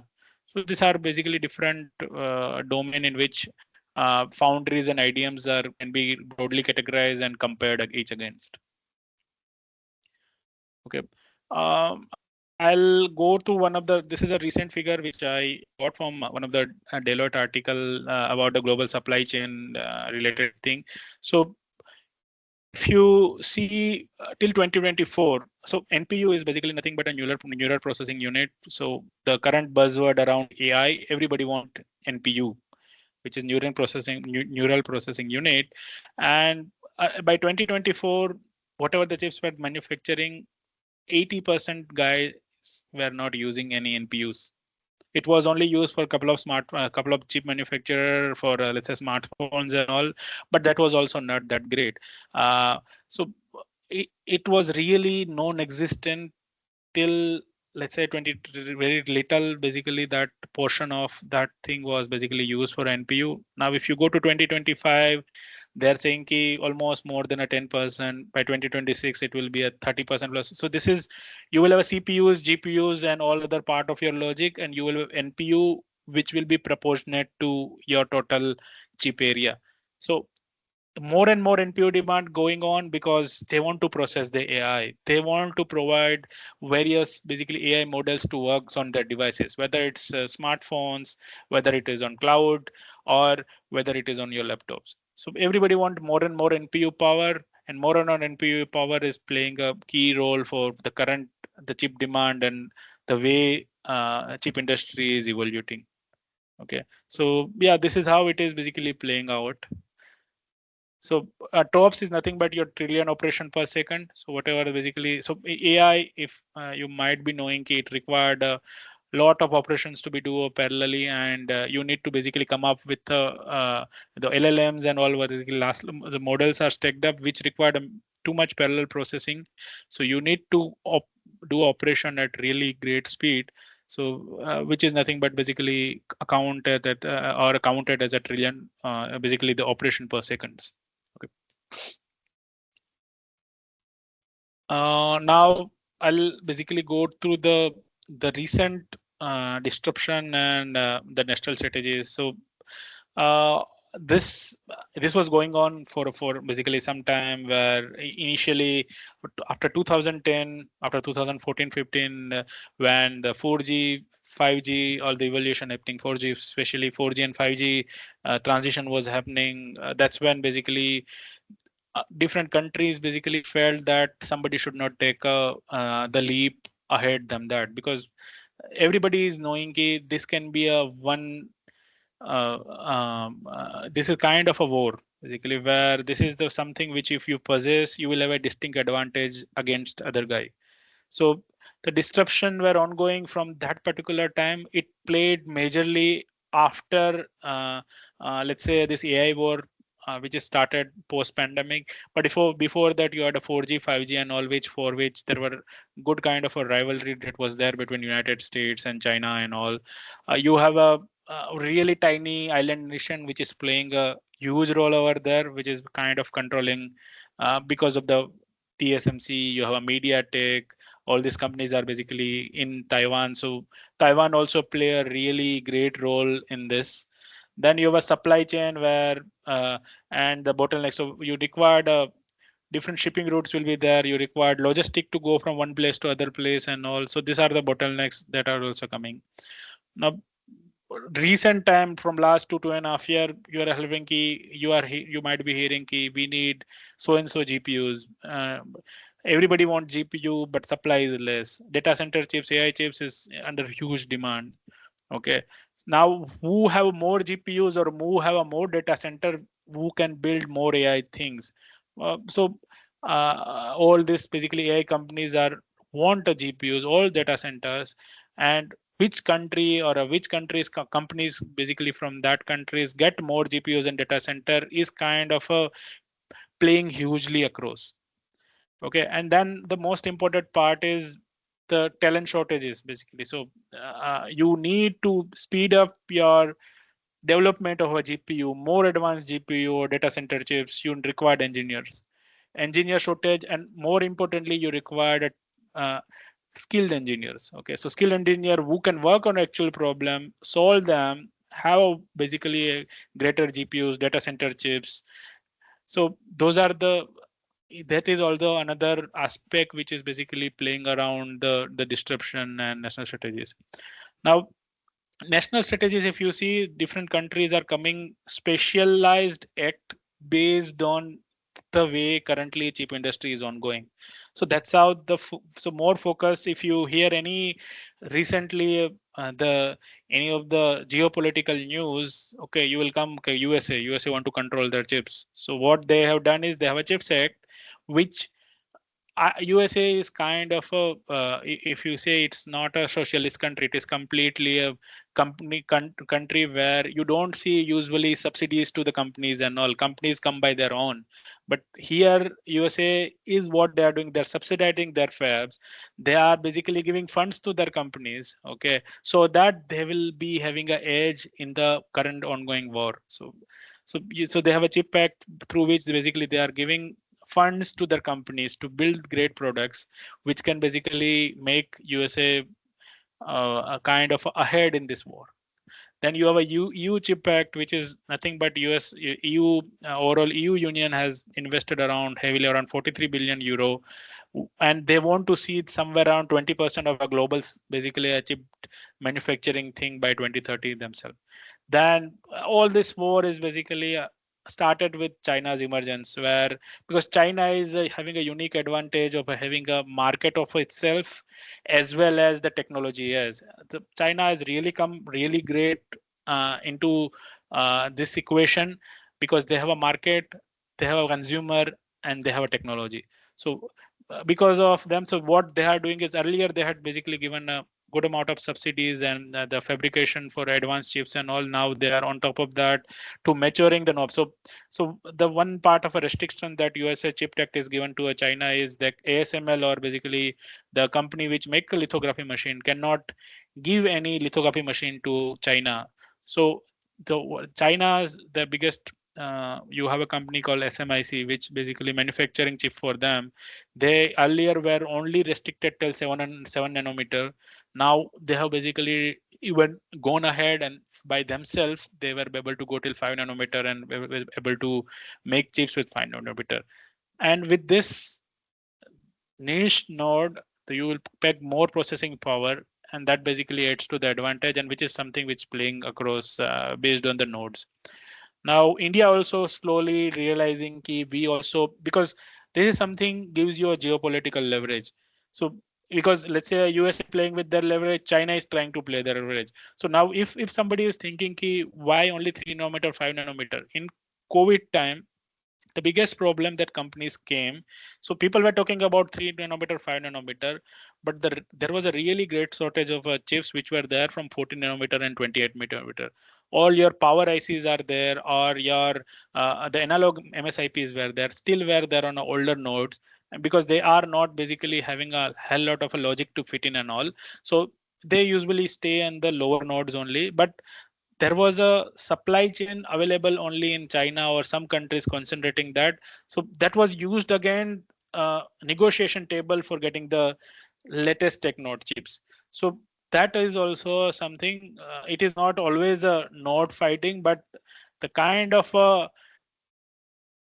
chips that you manufacturing use for end-level application that matter. So now let's say India Semiconductor mission is there. Government is basically incentivizing them. We are trying to tie up with other companies to have a fabrication basically done. There are 3 to 4 states basically which are currently the fab initiatives are ongoing. So this is something with India Semiconductor mission that is started, and it is encouraging for the larger semiconductor ecosystem as well as all the engineers who are aspired to work around that. Then you have Japan and Korea, which were really again an important player always. You have a Korea, you in Korea, you have a Samsung and all. In Japan, you have many of the ATA companies are especially there, and even the end level electronics companies are also there. So they also looking into some good amount of investment in those fields where it gives you a great advantage basically in current geopolitics. Now, so this is a continuation of the last slide only, where now why, so there are different things basically which India need to increase basically, so India need to attain now. So let's say if you want to, this is untapped potential that India has it. Okay, if we want to uncover that, there are multiple stakeholders needs to work with each other. That is must. Okay, and the part of first thing part of that is basically your policy support. You need robust policy government from coming from government, whether supporting all these industries, or there should be a stabilization of the policies. Once basically, let's say some player come and basically start investing in this kind of a stuff, because it's not always that any fabrication or any of the packaging, it always does not click and work immediately. There has to be a support which has to be provided by the government and larger ecosystem in order to basically have a more investment into them. And even basically to say ki it should not be random in between some breakage in policy which can disrupt their things. So just take and touch upon the example. For a chip manufacturing, you required a really good amount of water, or you required a good amount of electricity capacity for running the data centers. So let's say you have a data center, you have waters basically. Now you have initially committed for some kind of thing to these companies, and then you have a problem with respect to supplying them. Then this is basically the investment which is basically really huge and all, and they cannot disrupt by any of the external factors which come into play immediately, and they need to basically struggle. Okay, so the policy support is really important. Next thing is what we are giving with respect to market size. So I have touched upon the example of a China, where what China is currently doing is, why China is successful currently is, and why India has a potential with this is because we are, if we design for ourselves, we are a big consumer as well. So China is a consumer. We are also 150 billion people are there. China also, let's say, equivalent size. So we are building ourselves. Even we build for ourselves, it will be a huge thing as well. So let's say some company invest into India because we have our potential of a market size also. If you go by our current numbers of market size also, the chip requirement and market size is around 100 to 110 billion kind of a thing by 2020-30. Currently, it is basically around $50 billion. The amount of a chip that we have to import for fulfilling the demand which is there in India only. So we have a good market, basically market size. If you have taken that 1 trillion overall market, if we are $100 billion by 2020, it is a 10% of overall world demand, which is substantially big. So market size play and domestic demand. So even if let's say a market side, but domestic demand is not there, then it does not play. So overall, our as a India, it has to perform well so that this demands will also stay. Okay. Now, these companies are this. You cannot manufacturing chip from a scratch one on a day one.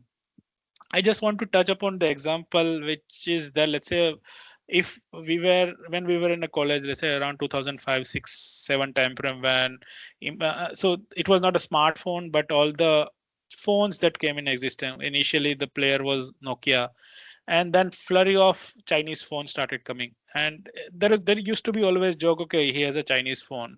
They used to be playing a loud music. No, you cannot basically rely on those phones and all. So prior to that, even China has captured the toys market. So toys market is something, electronic toys or something where China has basically made really good inroad. Next, they came into the basically cheaper version of a phone or a cheap electronic products. Then they went by a strength from making toys to a cheaper version of phone, and then manufacturing the higher end phone. Now even we don't speak whether that particular phone is manufacturing China, if you want to compare with respect to the quality of a build and all.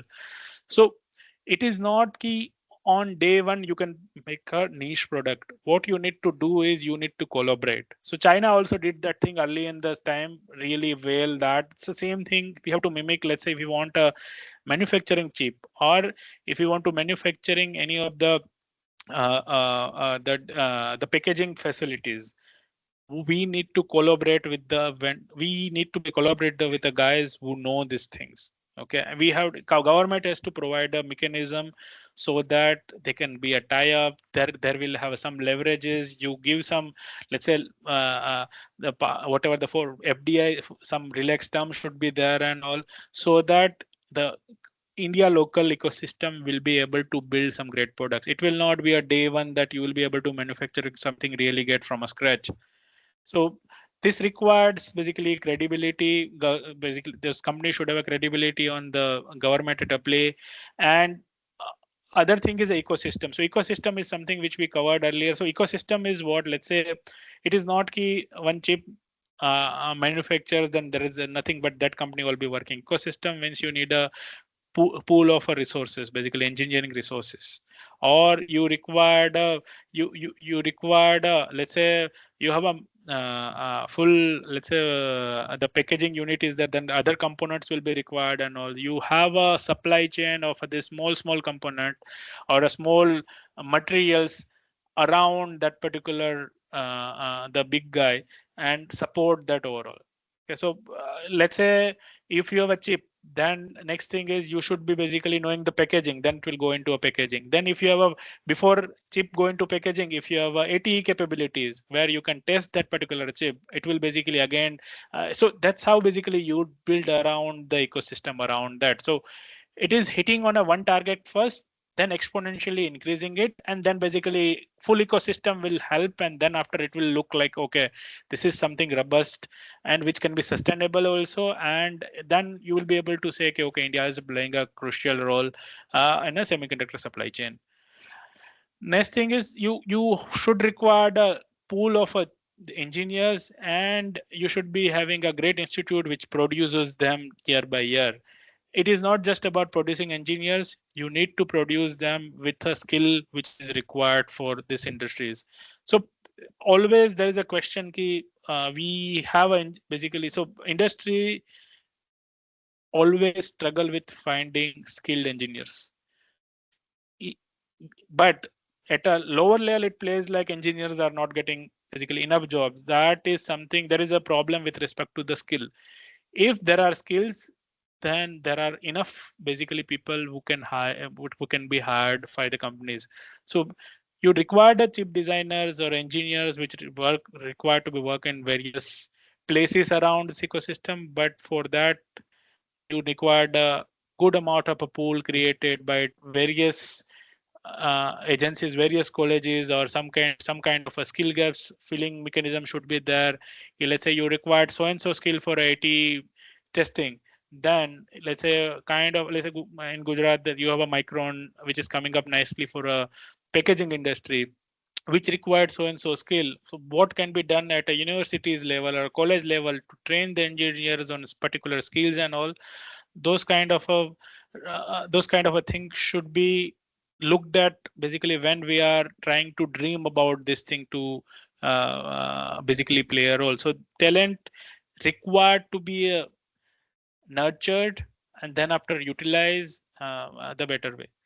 Now the other thing is, let's say one thing which India and China, which is basically always required, was basically always not a concern, is we have a demand of our own. Okay, so that can basically fulfill good amount of a chip demand, but then also these materials are not basically controlled by one country or two countries. It is basically coming from various countries, whether this machinery or the raw materials which required for a chip, the technology transfer which is required and all, that is something which is spread across the world. And that is also something will be in hindsight, it should be there ki how we will play a role here.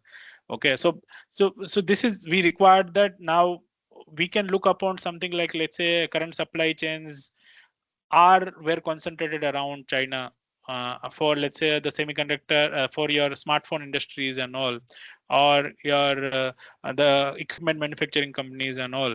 So what we require to do is, because nobody wants completely hegemony of somebody to play around when playing while basically having this much importance of a thing which is basically required for every day-to-day things. So what we need to do is, what we can basically supply chain completely we cannot take it is a one shot. We have to start thinking what can be, we can replicate a model at our place so that part of that particular supply chain that we can take. Okay, so this is something again for India, for untaping this potential, it will basically play a huge role. Okay.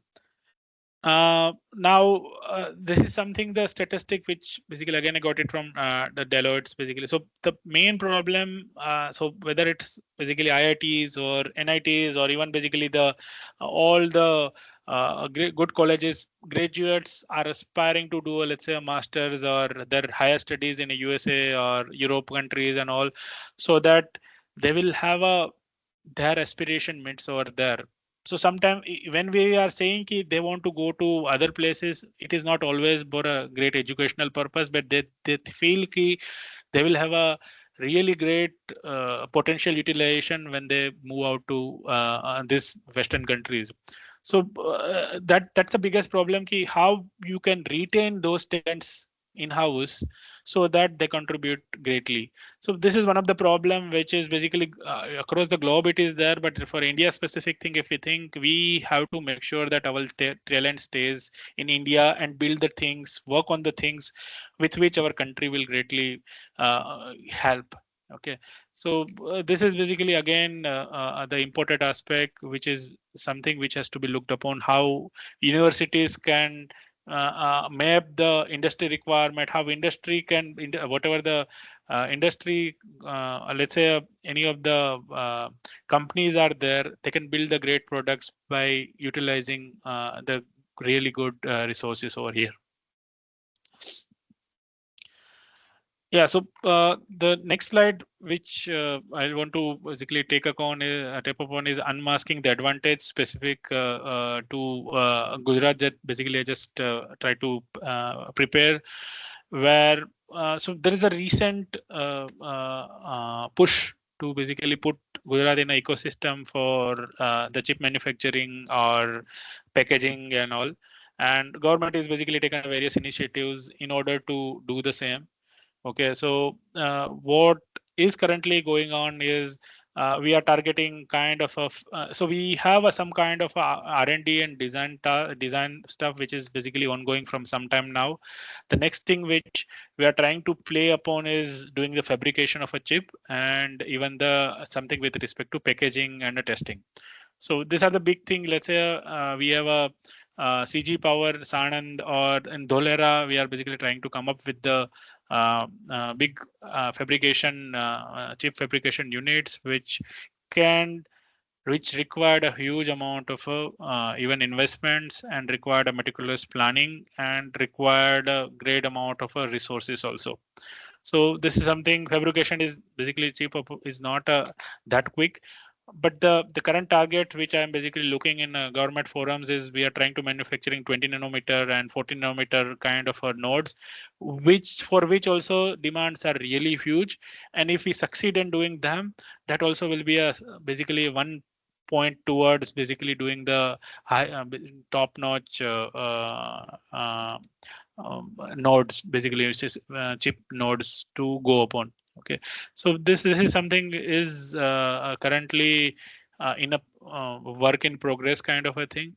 So and then if let's say we have a supply chain of our own where we manufacturing the chip, the next thing which we have to tap is how we can do a global integration of this particular chips, how we can interact with the various outside basically companies to manufacturing India or taking our chips into their OEMs and all. So this is something is the next step where you have to do your capacity of manufacturing the chips or doing the basically supplying it to them to a global integration. So government is working with a approach of that they have basically come up with their own semiconductor policy. I think this is the first step to do the semiconductor policy of their own along with the India Semiconductor Mission, so that which provides a various mechanism for companies for doing the establishing their stuff with ease and attracting the various investments and all with a somewhat ease.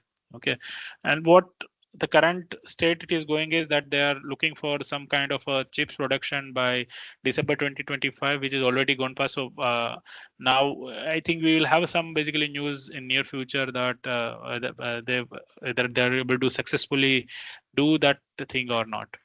The second aspect in Gujarat, which is currently, and this is something can basically give really miracle output, is with respect to the packaging. So Micron is the first company which is nearing their commercial launch, and they have a good amount of investment that they have done of a tune of $2.75 billion, and they want their DRAM and NAND supply chains directly here. So packaging also is one of the major thing. It is not that much huge investment in required similar to your fab manufacturing. This required a assembly and all, required a labor power and all, but it is not something where you required a really great investment similar to the fabs that required. But that is, this market is also around, let's say 5 billion as of now. So 5 billion is the yearly requirement of a global supply for the packaging industry, and they are basically looking around something 10 billion per year for the packaging requirement by 2030. Now this is also government has basically given a focus on this also. They try to encourage this investment also and given a good amount of flexibilities and the requirement of a land or other resources, so that other incentives, so that basically they can succeed in this particular field. They can attract more and more investment, and more these companies can establish into the Gujarat ecosystem. The timeline they are looking for is this year only. They are looking for somewhere here a near time only. They will have some kind of a commercial launch where they can provide the packaged chip, packaged DRAM or an end chip, basically coming out of the Gujarat plants. Okay, I just want to again take one more here, basically step back. So the recent statistic, I don't know if many of the guys you might have heard in the news that from 2020, the government has basically started the PLI scheme. It's a product linked incentives. So they have somewhere around 70,000 rupees kind of a budget they're given to the companies which manufactures in India or assembles in India, out of which around some 50,000 crore were utilized by all the mobile OEMs to manufacture in India. So 50,000, how it has basically helped is we are basically looking at a really good amount of whether it's an iPhone or whether other phone manufacturing in India, not just used by an Indian, but used by the outside market, and we are exporting really great. So this kind of a schemes, how it initially looks how it will fly, but this is already playing across and it has basically given really successful results. So so if let's say all the things will play good, there is a good chance that that this will succeed and we'll be able to get a good result out of it. So I think that's all I have. A couple of things I just want to cover. If anybody want to focus on some aspects, I can go to that slide and basically touch upon.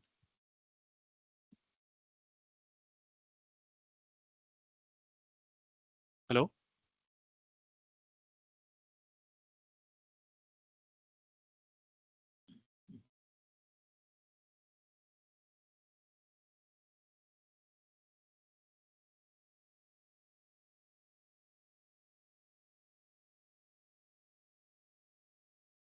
Hello.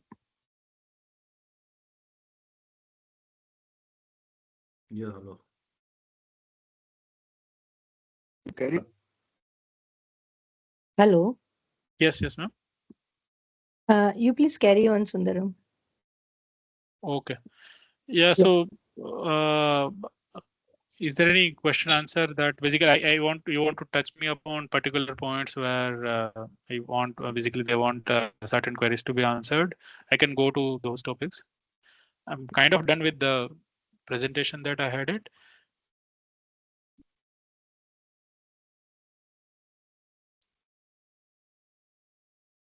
Dear participants, please feel free to ask anything that you would like to ask to Sundaram.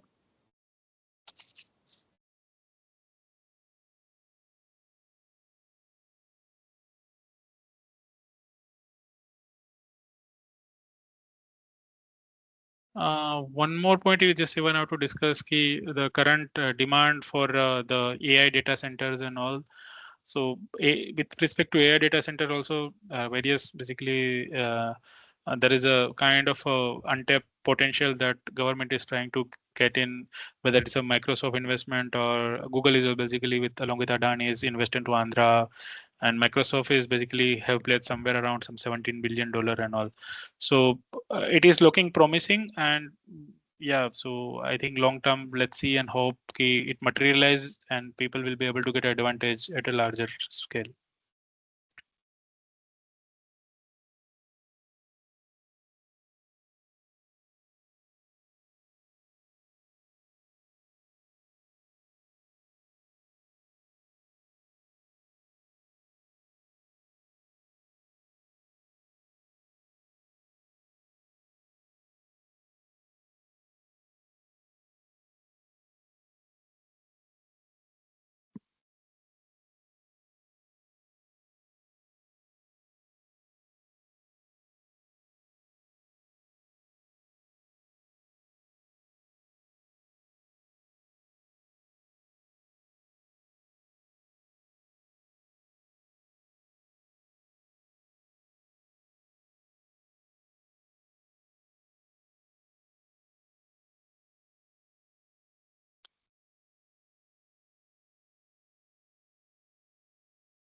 Hello. Please feel free. I can very well. I can basically whatever I know. I can answer those queries if you have it. There is nothing. Whatever queries that you might be able to. You should be able to ask. Sundaram, can I ask a very simple question? Like you have emphasized something on Gujarat, right? Yes. Is there any other part of the country where these initiatives are taken by the government apart from Gujarat? So Yeah. do you know some other projects which are proposed for the rest of the country? Yeah, so currently the from a chip perspective, there are 4 states or a 5th state also. So in Assam, they're trying to set up the chip manufacturing as well. Same with respect to Chandigarh. So Chandigarh is where they are looking for the chip manufacturing along with the NCR region one, and the ongoing thing with respect to Vizag, Visakhapatnam in Andhra Pradesh, where the data center investment is ongoing, as well as they are looking for chip manufacturing. Karnataka, Bangalore is anyway the forefront for this, where currently I'm residing, and around Bangalore, the ecosystem is majorly focused around the design centers are basically primarily focused in Bangalore and Hyderabad and Chennai and NCR as of now. But around these places also, they are looking for a potential chip fabrication or any of the AT basically, or a packaging industry to flourish. So it is basically looked upon by multiple, looked at multiple places to see if we can basically be a successful around this field. Just want to know whether any private player, like we have richest person like money is there. So are these people are trying to do something in electronics manufacturing, like the government you have emphasized? So these private players, are they having some plans to go into this? Yeah, so Tata is currently basically tie up with the external vendors to manufacture whatever the semiconductor plant that basically they are looking for investment in Gujarat is basically along with the Tata. What I know about the Reliance is looking for somewhere around the battery manufacturing technologies. Lithium-ion batteries, which is basically again really great potential industries that everybody is looking into it. So they are looking for the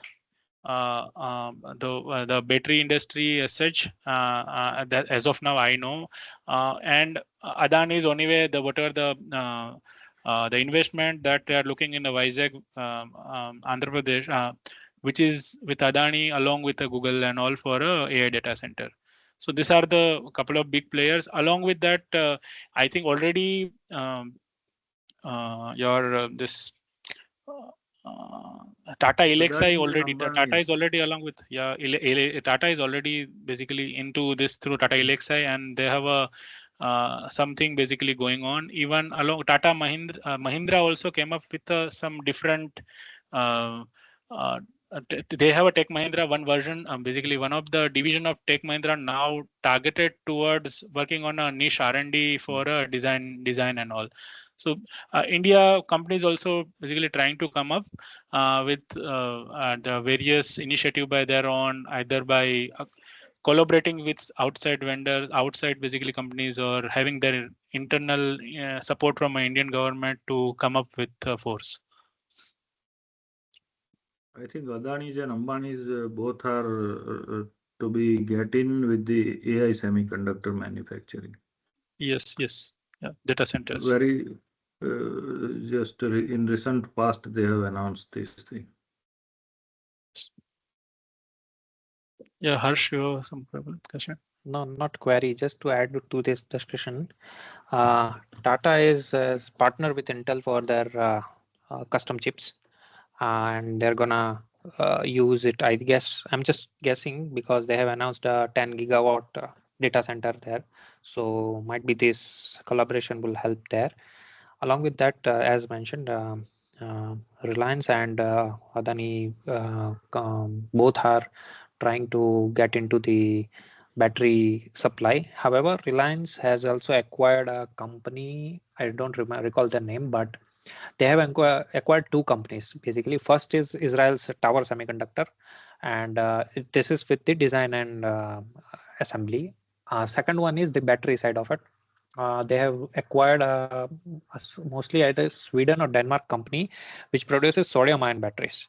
So that is going to materialize soon. And in the energy, renewable energy area, I think Jamnagar will be the center for Reliance to, make the energy related chips. So that is also there. Just wanted to add that into the discussion. Yeah.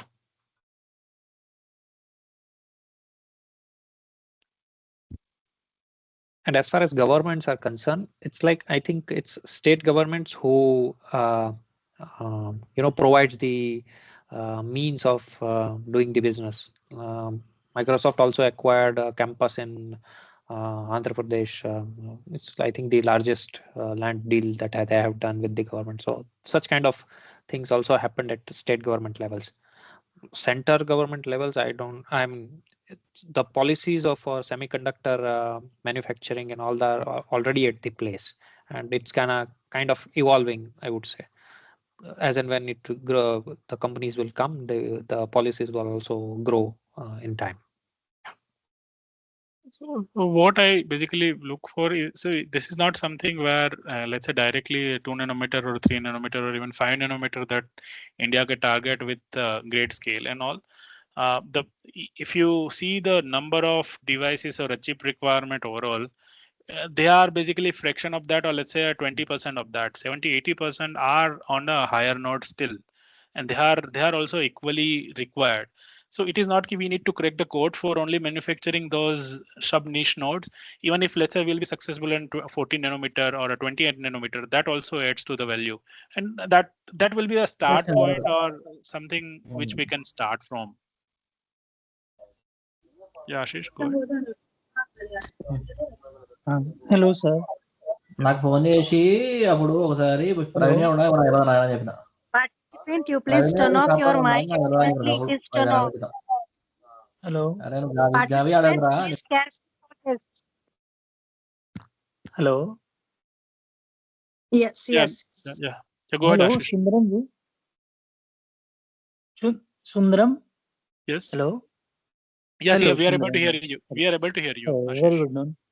Actually, I wish to know, as far as I know, the future semiconductor ecosystem is highly expected to be collaborative and globally interconnected. I think Yes. it's true. Yes, So, it is going to be, yes. Yes. So, what is the new trend for the reshaping the ecosystem, sir? Is that the single vector vendor supply, or just a manual testing, or what is this, or the design, or something it is? So currently, basically, I touched upon in between the NPUs, right? So the thing is, if you see currently, there is a hegemony kind of a basically control with TSMC holds. Okay, because nobody is cracked the 3 nanometer or even 2 nanometer code. Recently, basically, people are targeting 2 nanometer, and for having this great computational power into a chip, you need that basically niche nodes. Okay, so now this basically smaller node producing the currently only TSMC holds the card. Even for a latest mobile or your basically smartphone for or a laptop phone for that instance also TSMC has it. It is not key all this the design companies who, let's say Nvidia, Qualcomm and all Qualcomm or MediaTek and all want to manufacturing with only TSMC, but they don't have option to go against others. I can basically just take an example where Qualcomm also trying to see, there was a news out that Qualcomm is also trying to see if Samsung can manufacturing their smartphone chips. Okay, but the problem, so if you see here, right, so TSMC, so why there is a problem with a one place sourcing of the chips, how it can play.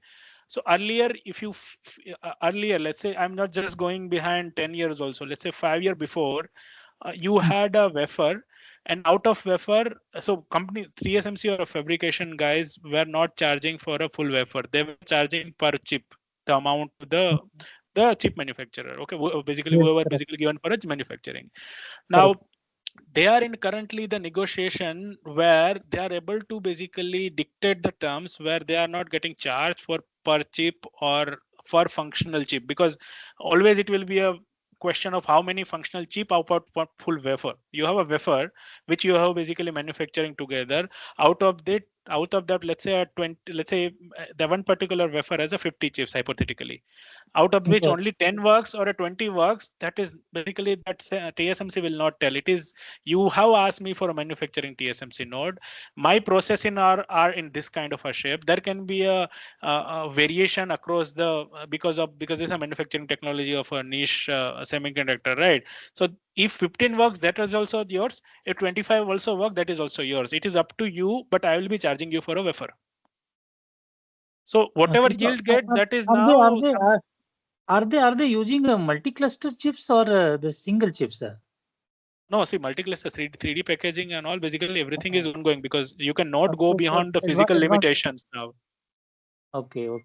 For the advanced packaging, okay. Yeah, so your advanced packaging with the text package, basically that is basically currently now they are looking into even something which people are focusing on quantum computing also. So these are things, but they are really somewhere I feel around which if we target currently to our ecosystem to go towards that, it might not be that quick to basically go and basically play a leader over there. What from a design perspective, I think there is a niche design work that is happening in Bangalore, NCR, Hyderabad, or even in Chennai nowadays. Okay, because design side there is no limitation, because whatever that resource or a talent pool that is there in India that is doing design for world, there is no question about it. Okay, so whether we are working or any Harsh is working in Intel, so we are working for a chips which is used for the next generation phones and all. Okay, so there is no limitation over there. The limitation is what are the thing which government is not looking is design manufacturing India or doing a packaging in India, so that it gives a one more layer of advantage. So currently with respect to the talent pool, world ecosystem is reliant on India. Anybody cannot say ki, okay, if let's say US government say tomorrow okay they can close the Bangalore center. Okay, it's not possible.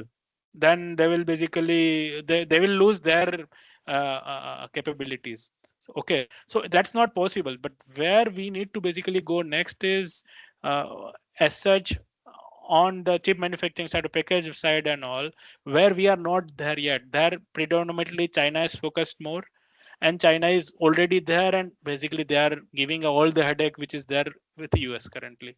Okay, so yeah, that is how it is playing, Ashish. Okay, thank you, Chandran. Thank you.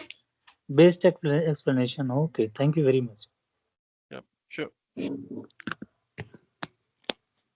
Participant, any more question to Sundaram?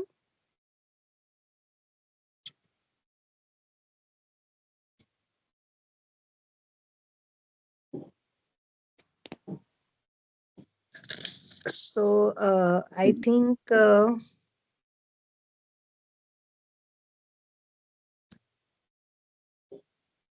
no one is looking to the question now.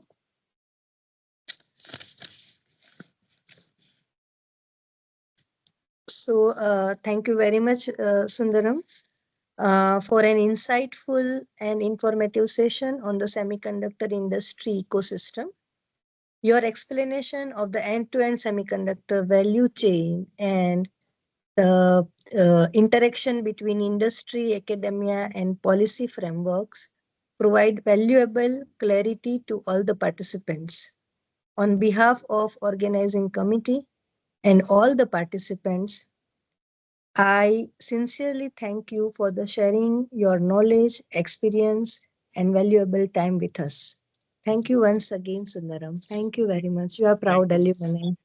Thank you, ma'am. Thanks a lot for giving me the opportunity of presenting the same. Thank you. Yeah, thank you very much. Dear participants, we'll be having a break of 20 to 25 minutes and we'll be coming back by 4:55. Our next session will be starting at 5 o'clock sharp. Currently, he is serving as a senior manager in NVIDIA Corporation. He leads an engineering team dedicated to the design of silicon sensors and monitors. These components are an integral part of NVIDIA GPUs, CPUs, and networking chips, which propel today's AI landscape, including servers, self-driving cars, gaming, visualization, and supercomputing. Manish has 19 years of professional experience in several facets of chip design. Prior to NVIDIA, Manish was a senior design manager. He was the technical lead in CPU design group, Intel. He was leading a team responsible for CPU backend design, cache memory design, and power optimization. Prior to Intel, Manish had worked 7 years in LSI Broadcom as memory compiler lead. There he has worked on all various type of SRAM architecture. Manish started career with ST Microelectronics, Noida, as an intern in 2006. I'm very happy to say, and I'm feeling proud that Manish holds 11 US patents in the field of circuit design and has several publications. His interest is to innovate and design silicon monitors to improve manufacturability, debug capability, and performance of the chip. He believes that this is an exciting time for chip design professionals across the globe and particularly in India as compute semiconductor chip are the new oil of the world and strategic asset of the nation. Academia has a big role to play in it.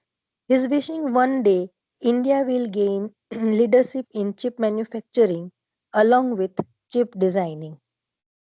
We are delighted to have you with us, Manish Patel. I now invite Mr. Manish Patel to kindly take over the session. Over to you, Manish. Yeah, thanks, madam. So I'll go over student opportunities available in industry today.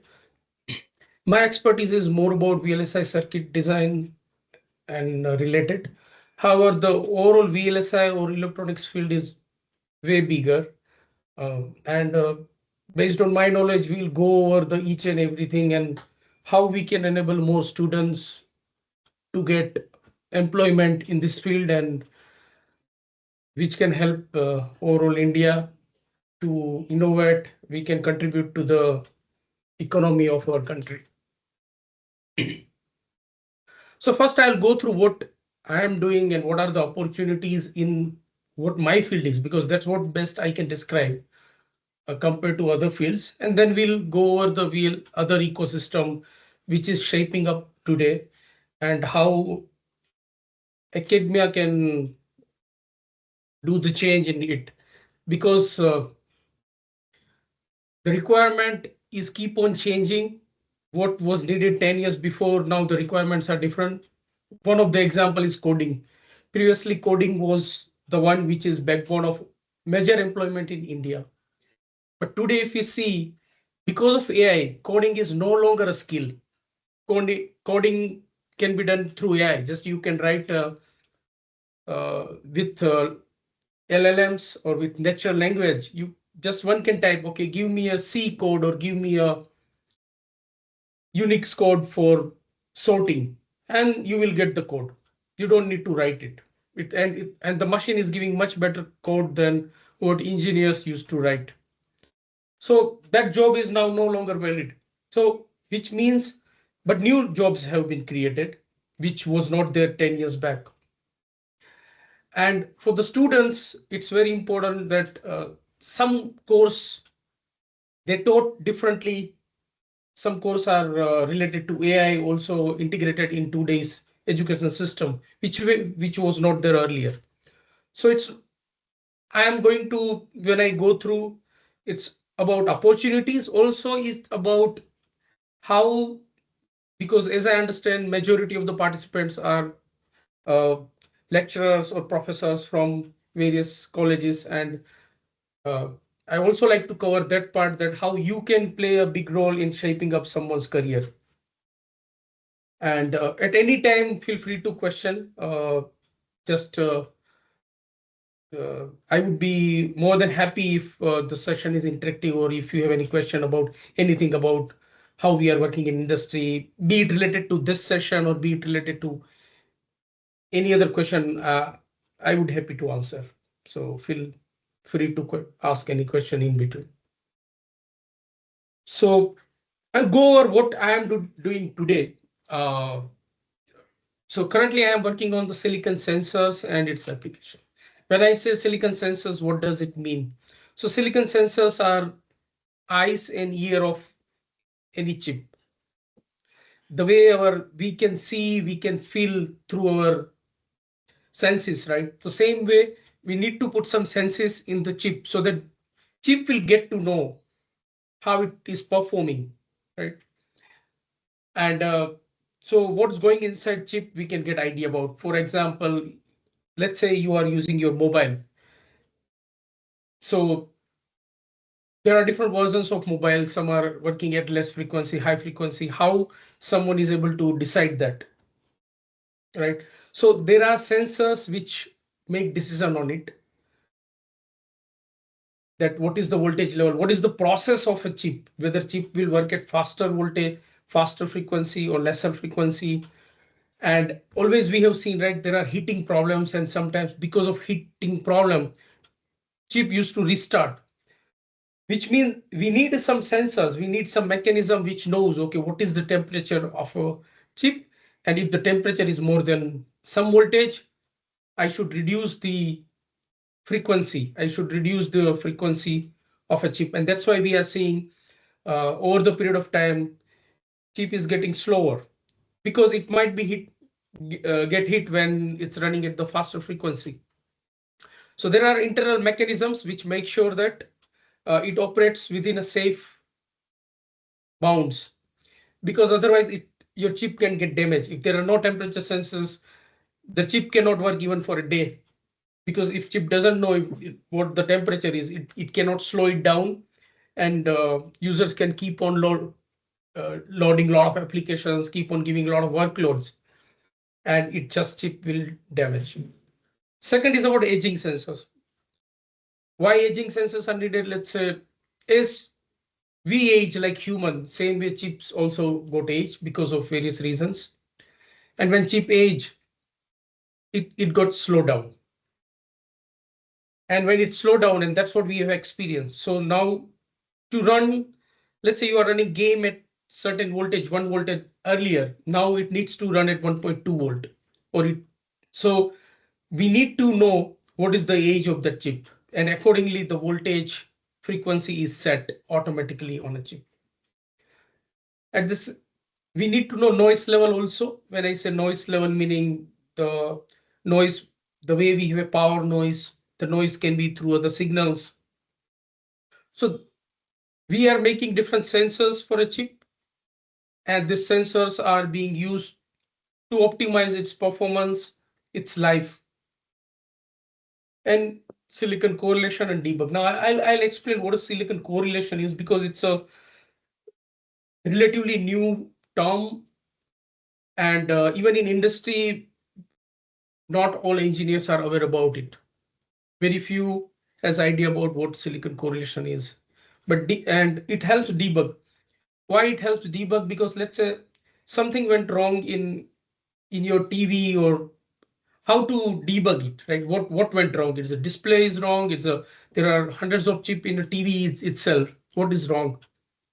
So that we need to have a capability that we go through each and every different components, and we know we need to eliminate what things are working and what things are not working, and gradually we narrow down to the things which is not working.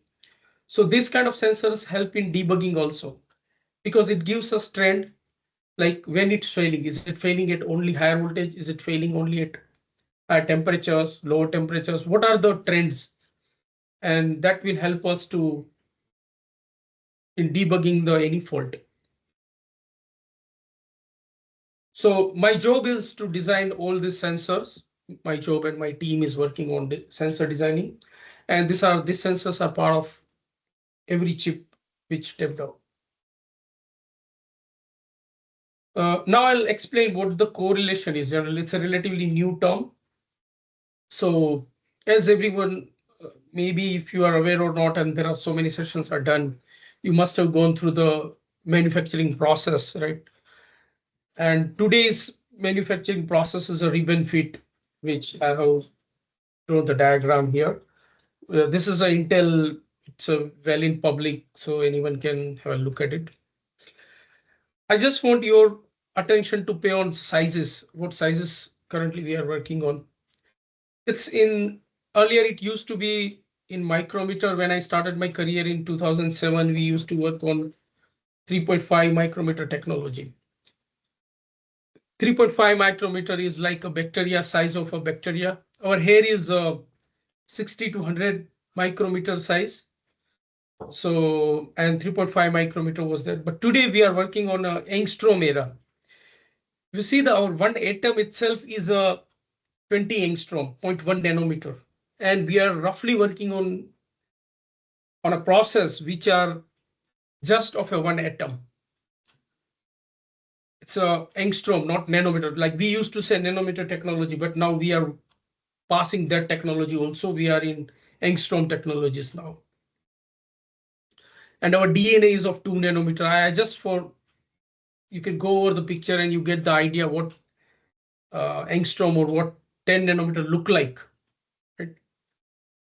It's a very tiny and it's a lesser than the wavelength of light. Wavelength of light is around 700 micrometer. It's a way lesser than wavelength of light.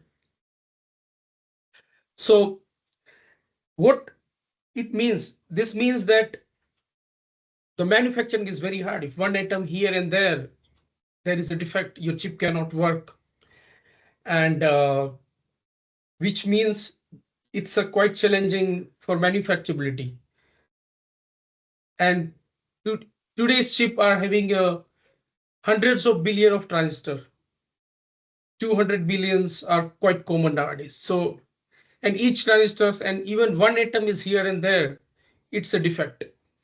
So manufacturability is quite a challenging, and that's why the newer technologies are way costlier. You would see that the chip cost is quite high for the latest technology. And gradually it reduces, so that's why it's way affordable also, and that's why everyone can use the electronics. But the challenge here is getting committed performance also. Let's say even if you are able to manufacture, but you may not get the performance what you have targeted for. It may not be working at the same frequency. So we need to debug that, right? What's the reason? Because there is a cycle to improve any technology. First, you get to know what are the faults coming, what is the shortcoming in any technology, and then you go through the debug. And you can keep on improving it. So gradually after a couple of years, manufacturing can improve. So when I say debug, meaning like we need to test it, we should have a testability of every component. We should be able to narrow down.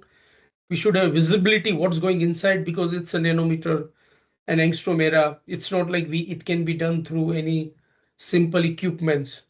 We have to put a different circuits, sensors, which gives us idea that what component can be wrong. We need to isolate the faults and then we need to correct it. So this is a whole cycle, and there is a great opportunity in this field, because the newer technologies are going to be even more challenging. Newer technology will have more faults. We need to have more kind of sophisticated sensors which can help us isolating the issues and can give feedback to the design and manufacturing, so that when next chip comes, it's a better version of it. So it's a very good field for the career. I'm sure that mostly this is not currently taught in any of the colleges, but this can be one of the thing as a subject can be introduced, and it will provide students more learning ability, they will be more ready for the future technology.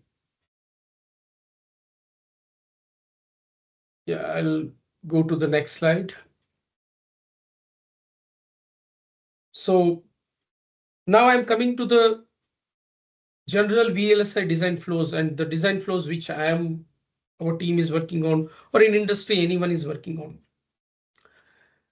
So, and every line here means opportunity for the students. And every line means some companies are dedicatedly working only on this field. So for example, first design flows are two types. Majorly, it can be many. It's FPGA I have not included here, but FPGA is also another set of design flow. Analog designs, SRAM design, or custom designs. This comes under one bucket where you are doing design by putting every transistors. And currently we are using CMOS. BJT, usage of BJT is quite less. But when I started, I studied BJT. And CMOS we learned in the 4th year. I'm not sure what is today. Is it like same way or CMOS is introduced very early? But industry majorly working on CMOS, not on BJT. So yeah, students can be more. Yeah. पूरा चला गया मेरा important section.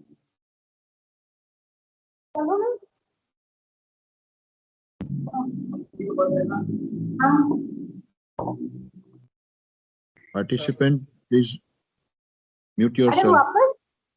Participant, please mute yourself. Thank you. Be careful about your mics, please. Kindly turn them off. Be very careful about it. You are disturbing the sessions. Okay, all right. So yeah, I was talking about the BJTs and all. I'm not sure, maybe someone can tell me, is like is CMOS being taught in the 4th year, 3rd year? How many subjects we have today at BTech level?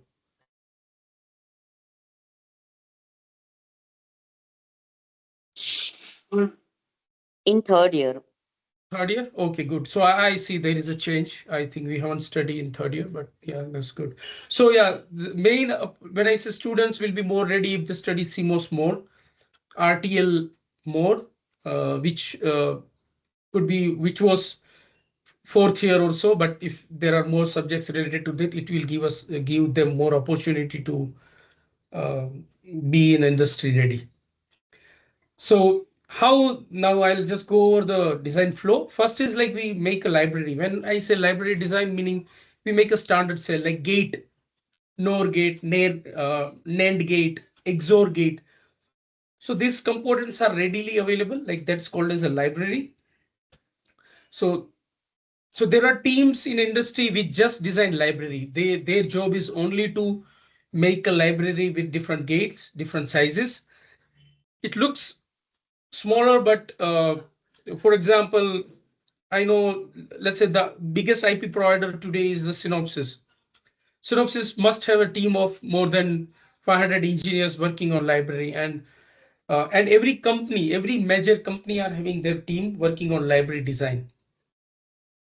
Because some few cells they buy from outside, few cells companies design in-house. So generally you can assume that every company are having more than 100 engineers working on gate level library designs. So in library there are SRAMs also included, analog designs also included, and when you include SRAMs, just to say the IP design, again we can say Synopsys might have thousands of engineers working on SRAM design itself. So the scale is coming because of two reasons. Currently, let's say there are various foundries need different design. Let's say the moment we change the foundry. So major top foundries are Samsung, Intel, and TSMC. Those are in cutting edge. But there are foundries, for example, in a Gujarat, there are announcement, right? We are going to have multiple manufacturing unit, but those would be on a lower level technology. Lower level meaning it could be on micro, 100 nanometer or those kind of technologies it would be. More foundry, let's say Micron is setting up the fab. So they need library which is quite different than the Intel or TSMC. So which means every foundry, every technology also needs its own library cells. And which means there are more opportunity for students. Plus, library cells are also different for different requirement. Let's say low power, high frequency, and sizes. So not together, it has thousands of variants, and it needs a specialized design, and we need multiple library options considering the number of fabs, technology, and requirements. And in that, so one is like SRAM. When we go to SRAM, let's say, when I say SRAM or cache design, meaning when we buy our laptop or mobile, we see L1, L2, like L1 is 1 gigabyte. Nowadays, 8 GB SRAMs are there in a mobile. Earlier, it was hardly 256 MB or so, I remember, when I put it in my desktop. But 8 GB, 16 GB is 1 GB is quite common SRAMs. So these SRAMs are also a great opportunity for students in terms of job. And so one is circuit design. Second, whenever you design a circuit, you have to do a layout. When I say layout, meaning manufacturing layers, right? What are the base layer, metal layers? And so this is another skill set needed to make it layout. I haven't made layout in BTech, my BTech, but I don't know now. But in MTech level, we started studying the circuits and layout both through some tool. So layout is also a big opportunity for students if someone knows layout really well, knows circuit design really well, what's going on. So this is a big opportunity. Then spice verification, then view generation. I go over the flow. Every transistor or every cell needs to be verified using spice, T-spice, H-spice. There can be various spice decks available for the foundries.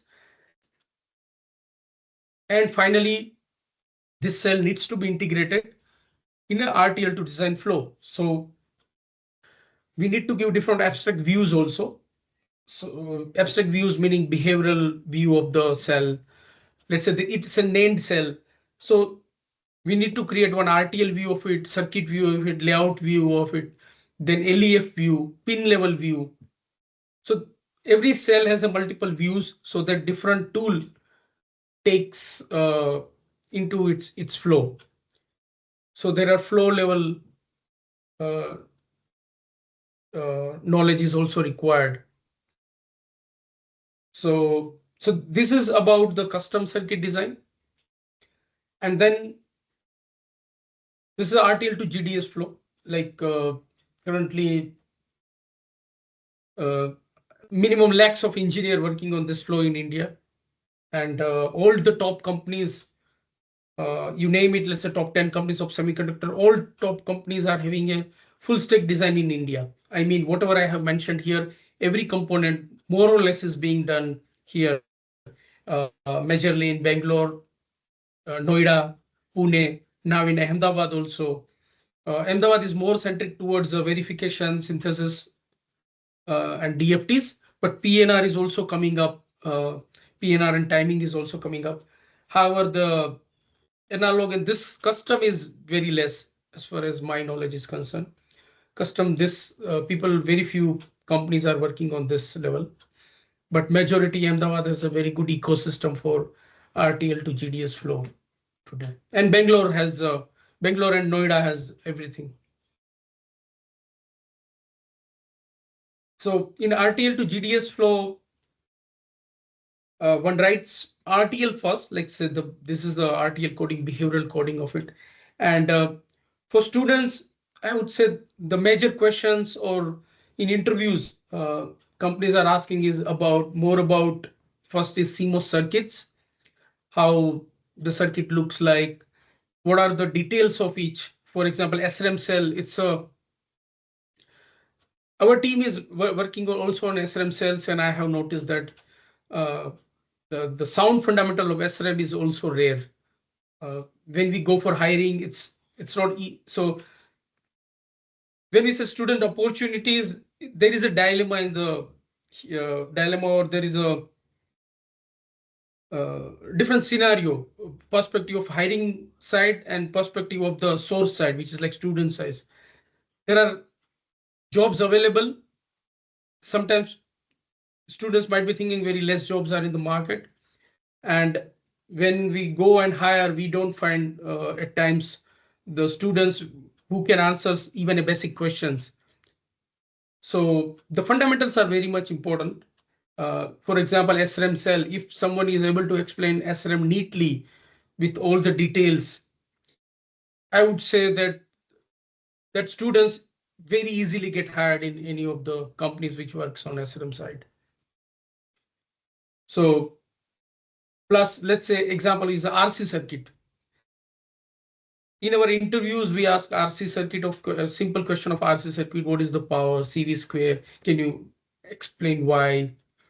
It's very hard to see that, let's say, many 30-40% of students are not able to answer simple questions. So one, I say that the student opportunity is more about focus. And it's not only VLSI field, people want to work on other field, it's fine. But if someone needs to decide that they want career in the VLSI field and in this flow, like say either in custom design or RT to GDS, the fundamentals are very important to know about circuit level, BJT, CMOS, RTL, RC circuits, transmission lines. So these are very much important. If someone is interested in communication, then microwave income.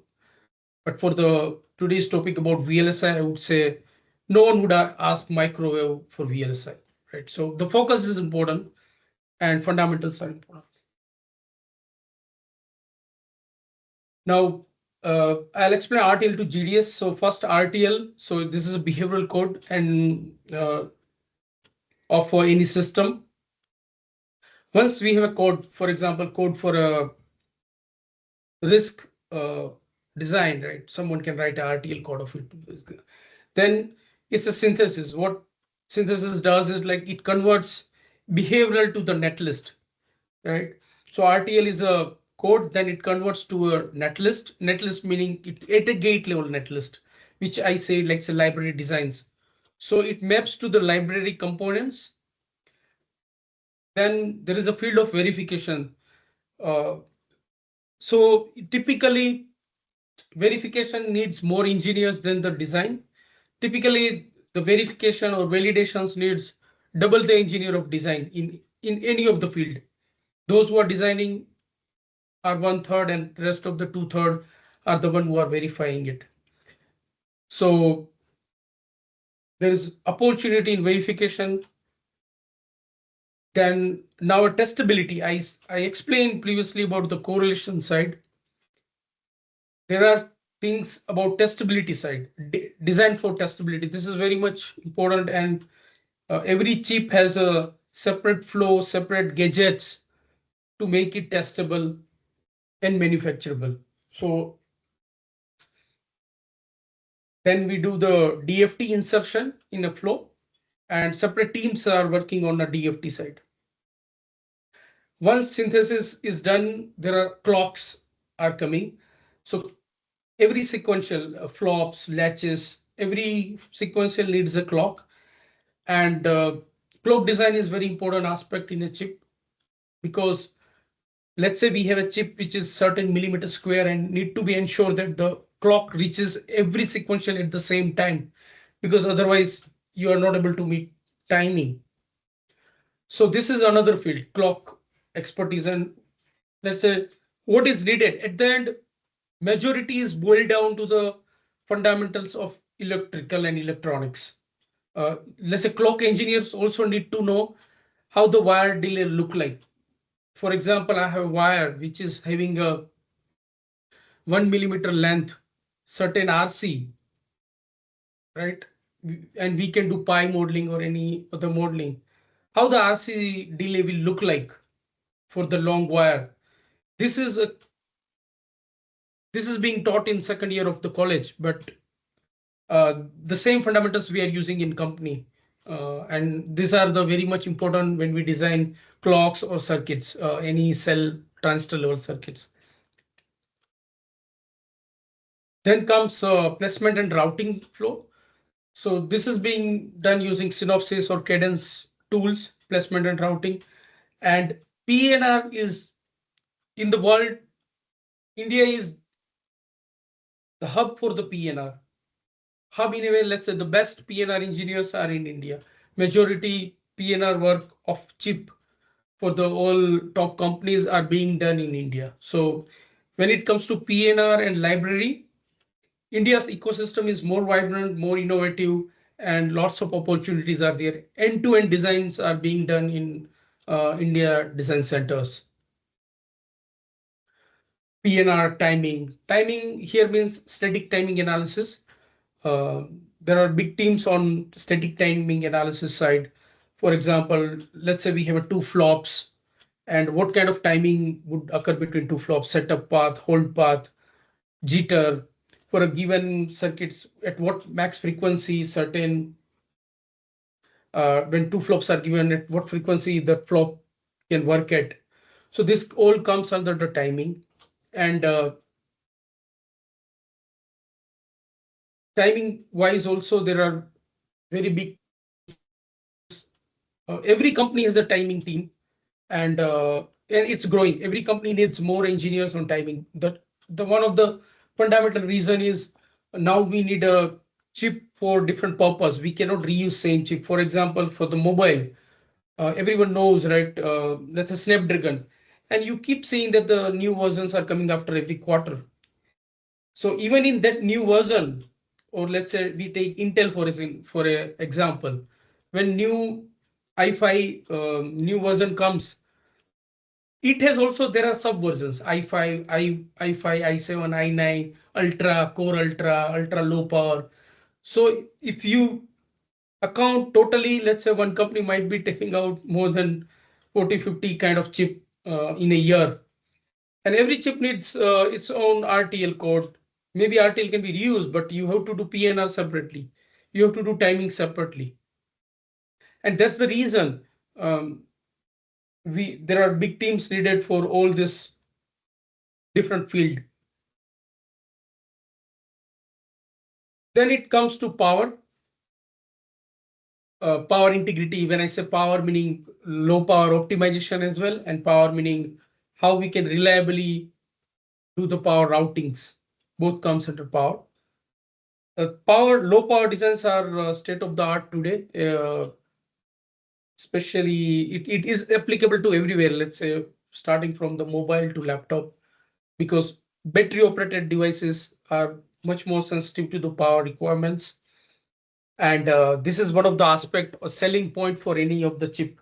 That's which one is more power optimized, and companies do lose and gain market just based on power, right? And we know Apple is best in that, and it gains substantial market in India as well. And for the power optimization, there are teams, there are flows, and how can we do power optimization? Again, there are tools available, but at the end, it's all boils down to fundamentals. How the power is getting consumed. Power is consumed in a capacitance charging and discharging. We don't work on inductors. Don't work meaning there is no need to work on inductors, because so far inductors are needed only on analog design, power delivery network. So very niche field, or very few engineers needs to know inductor behavior. But if you see majority, 99% of the engineers do work with resistance and capacitances. And where the power goes, it's a capacitance charging and discharging, right? So when it comes to power optimization, it's boils down to every stake of the design. One is it all started from RTL to synthesis, verification. Everything can contribute to the power reduction. So one is like for the layout engineers, it's all about how they can have a smaller nets. If the net is smaller, it would consume less power. If the resistance is lesser, it would be having lesser power, right? IR square or CV square. Second is from RTL side itself. If something is not working, turn this off. So for example, sleep in our laptop, these all are power saving features, and we can get different options in mobile, like high power mode, power saving mode. What essentially it does, it turns off the unwanted components. It slow down the frequency because power is CV square F in that sense. So frequency is lesser, power will be lesser. And for example, now I'm presenting my browser and I'm using only Teams, right? Nothing else, which means the laptop can take a decision and knows that only presentation is going. All other activities it can turn off and save power. So this all comes through RTL and clocks. So it's a full stack is needed to save the power, and it's a power is also a big opportunity for the students. Power, and in this field, power, say low power design field is also very much vibrant. Second is integration. When every components are available. For example, we have SRAM, we have different transistors, there are PCI, there are various blocks are available. At the end, at the chip level, everything needs to be integrated, right? For example, there's CPU block, SRAM block, IO blocks. There are GPUs are different. If you see nowadays, GPUs are integrated, right? So all needs to be integrated, and that's again a top level. So there are teams working on integration of a chip that is called as integration engineers. They are closely working with PNR and clocks and timing engineers. Then all other things, everything, every step needs to go through reliability check. What is verification is to RTL, same is EMIR and reliability checks is to the layout and library. So EM stands for electromigration and IR stands for IR drop. I is current in R. So that's how the name comes IR. So whenever we draw current from any circuit and there would be finite resistance,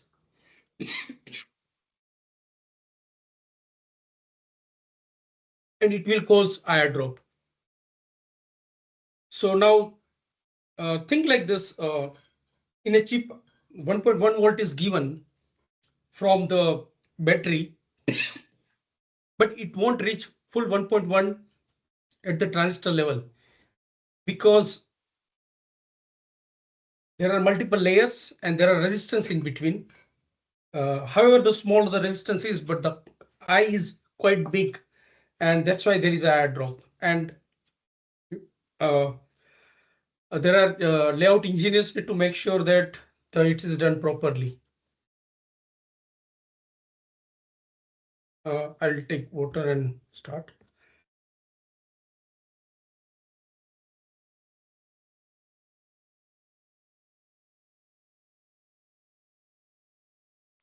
Yeah. Then at the end, when everything is done, we need to verify the circuit, whether all components integrated properly. So verification is at multiple level. Verification is at cell level also we need to verify, block level, then what is on top of block, which is a macro level we need to verify, and at the end we need to verify chip level. So verification has also multiple layers. But everything is done, and when chip came out, so we need to validate that whether everything is working or not. So there are teams working on silicon validations as well. What the teams are doing, they are running different vectors to test every component and make sure that every components are working fine. Performance is as per expectation, and if not, they they inform to the related design team. So silicon validations is also big loop. So many engineers are working on that, and it in this field also students can get career growth. So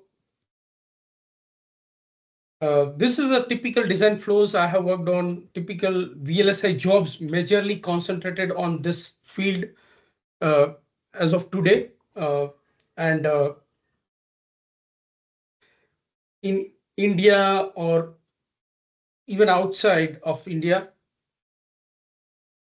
every team, every company is growing, and everyone is hiring engineers in this field. So there are great opportunity in this domain. And as I said, to get into domain, what is needed, right? So this I have explained VLSI design this previous slide. We have a vibrant ecosystem, and it's not a new. I think semiconductor has gained more prominence nowadays because of manufacturing, and today's government has taken very good initiative for manufacturing also.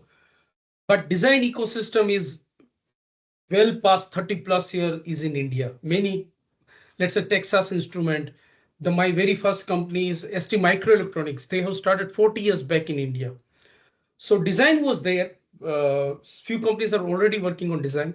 However, the good part today is that everyone now knows what semiconductor is, what is chip design is. But the ecosystem was there, and today it's very solid ecosystem, very vibrant. Any chip which is state-of-the-art chip, latest chip, there must be something being done in India. So what skill set I need as a hiring manager? We do hire every engineer. I go to campus hiring as well in various IITs and ITs, and we do hire at experience level also. Please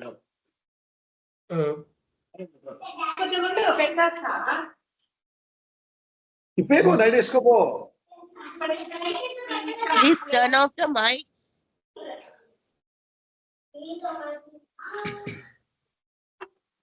Yes, you may carry forward, Manish. You may carry. Okay, sure. So, as a hiring manager, what we are asking, still we need students who are very good in fundamentals, electrical and electronics fundamentals. There is not more than, I think this requirement hasn't changed in last 20 years. It is the day I started career and today even, it's a more or less same. CMOS circuit design, basics of electronics, RC circuits, amplifiers, and that's all is there.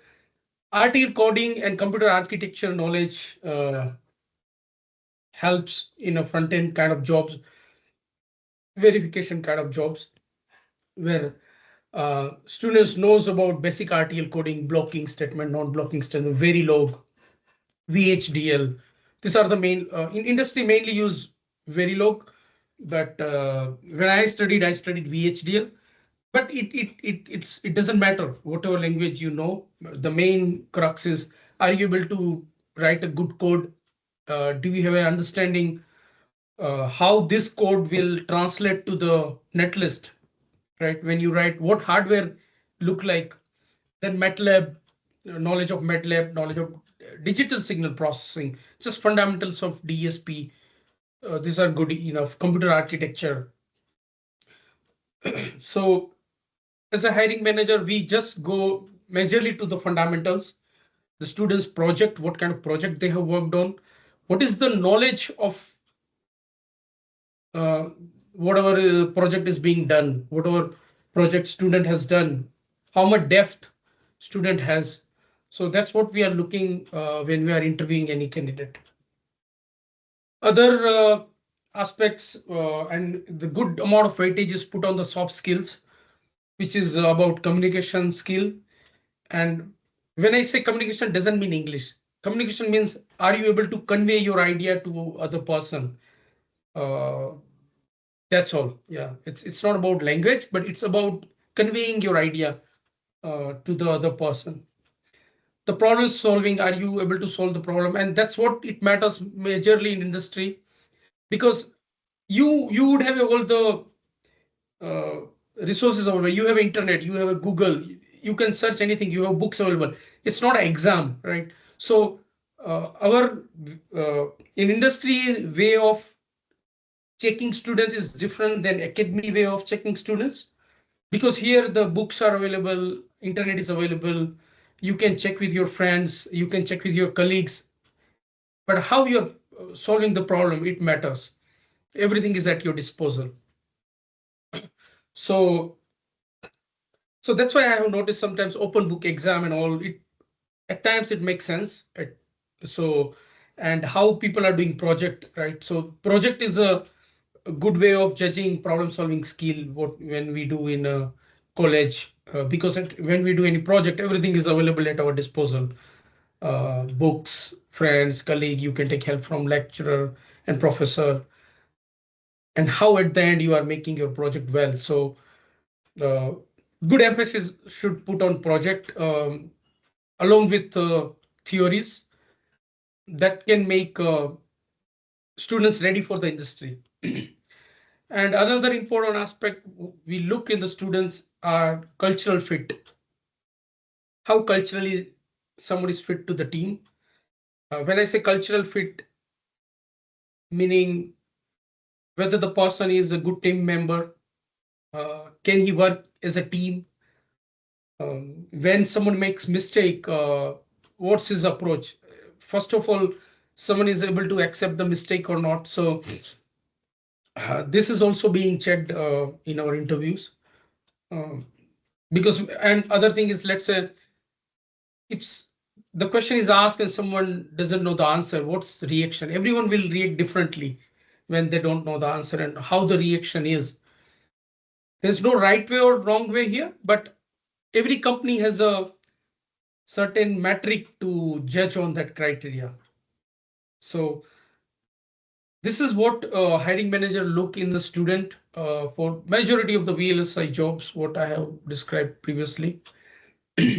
Now, how students get hired, how one can enter as a fresher. This is quite challenging at times because once you have experience, you know which are the companies, which teams are hiring and all. But as a students, it's a difficult, and that's where the role of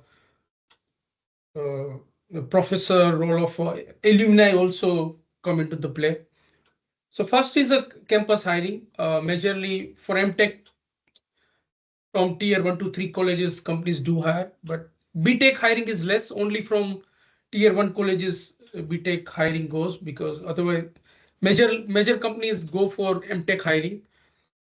And for BTech, only as far as in industry, IITs or NITs colleges, BTech students go for this campus hire.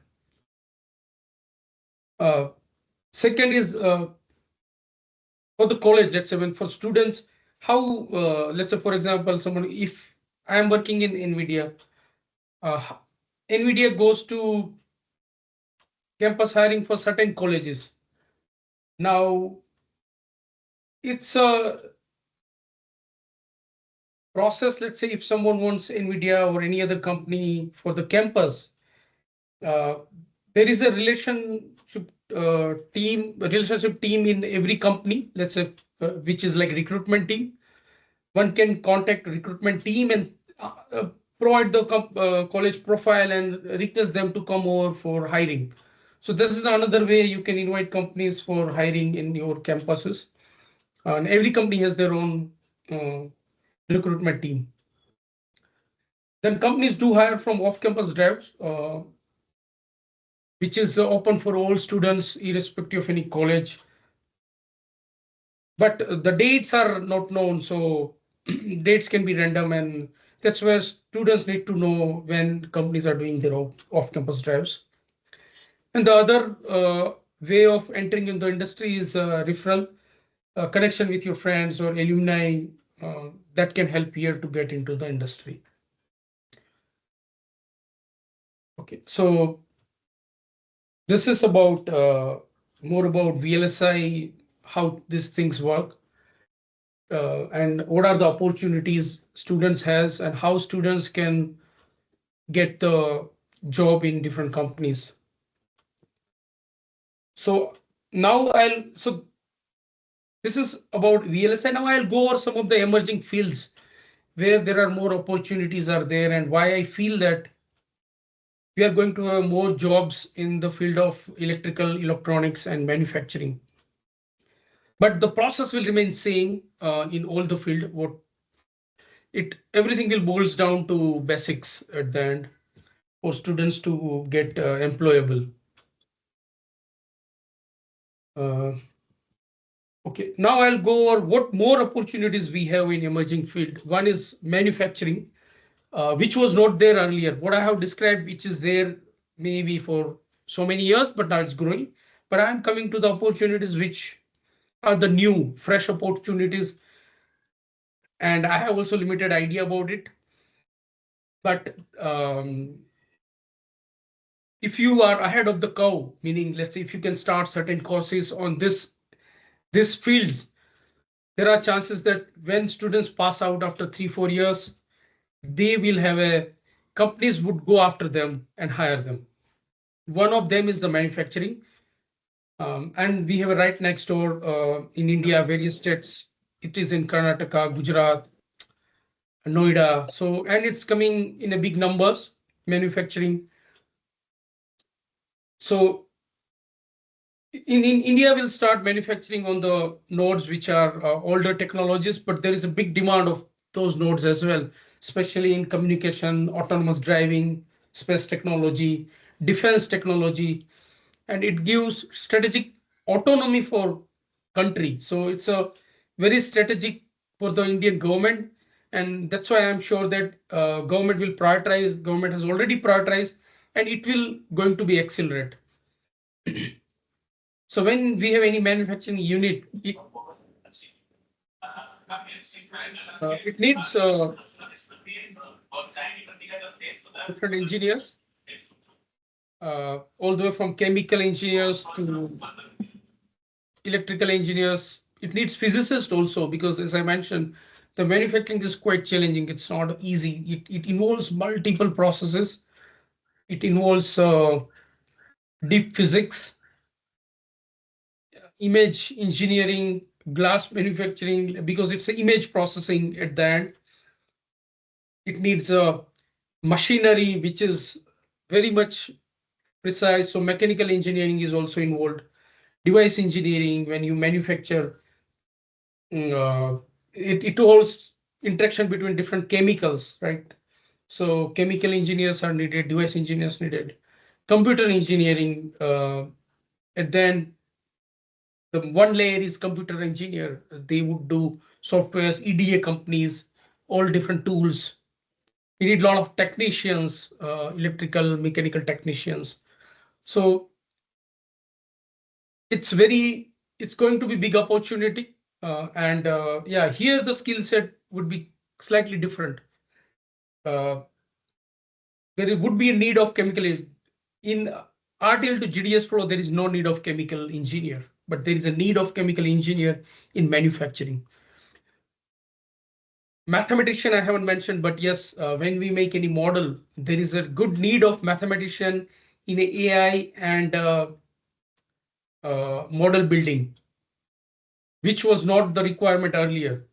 So the new fields are coming, the jobs are moving from one domain to other domain, more jobs for different domains now, other than electrical engineering. Second bigger investment is coming up in data centers. You might have gone through the news that the Reliance has pledged to invest $10 billion. This company has pledged to invest this much.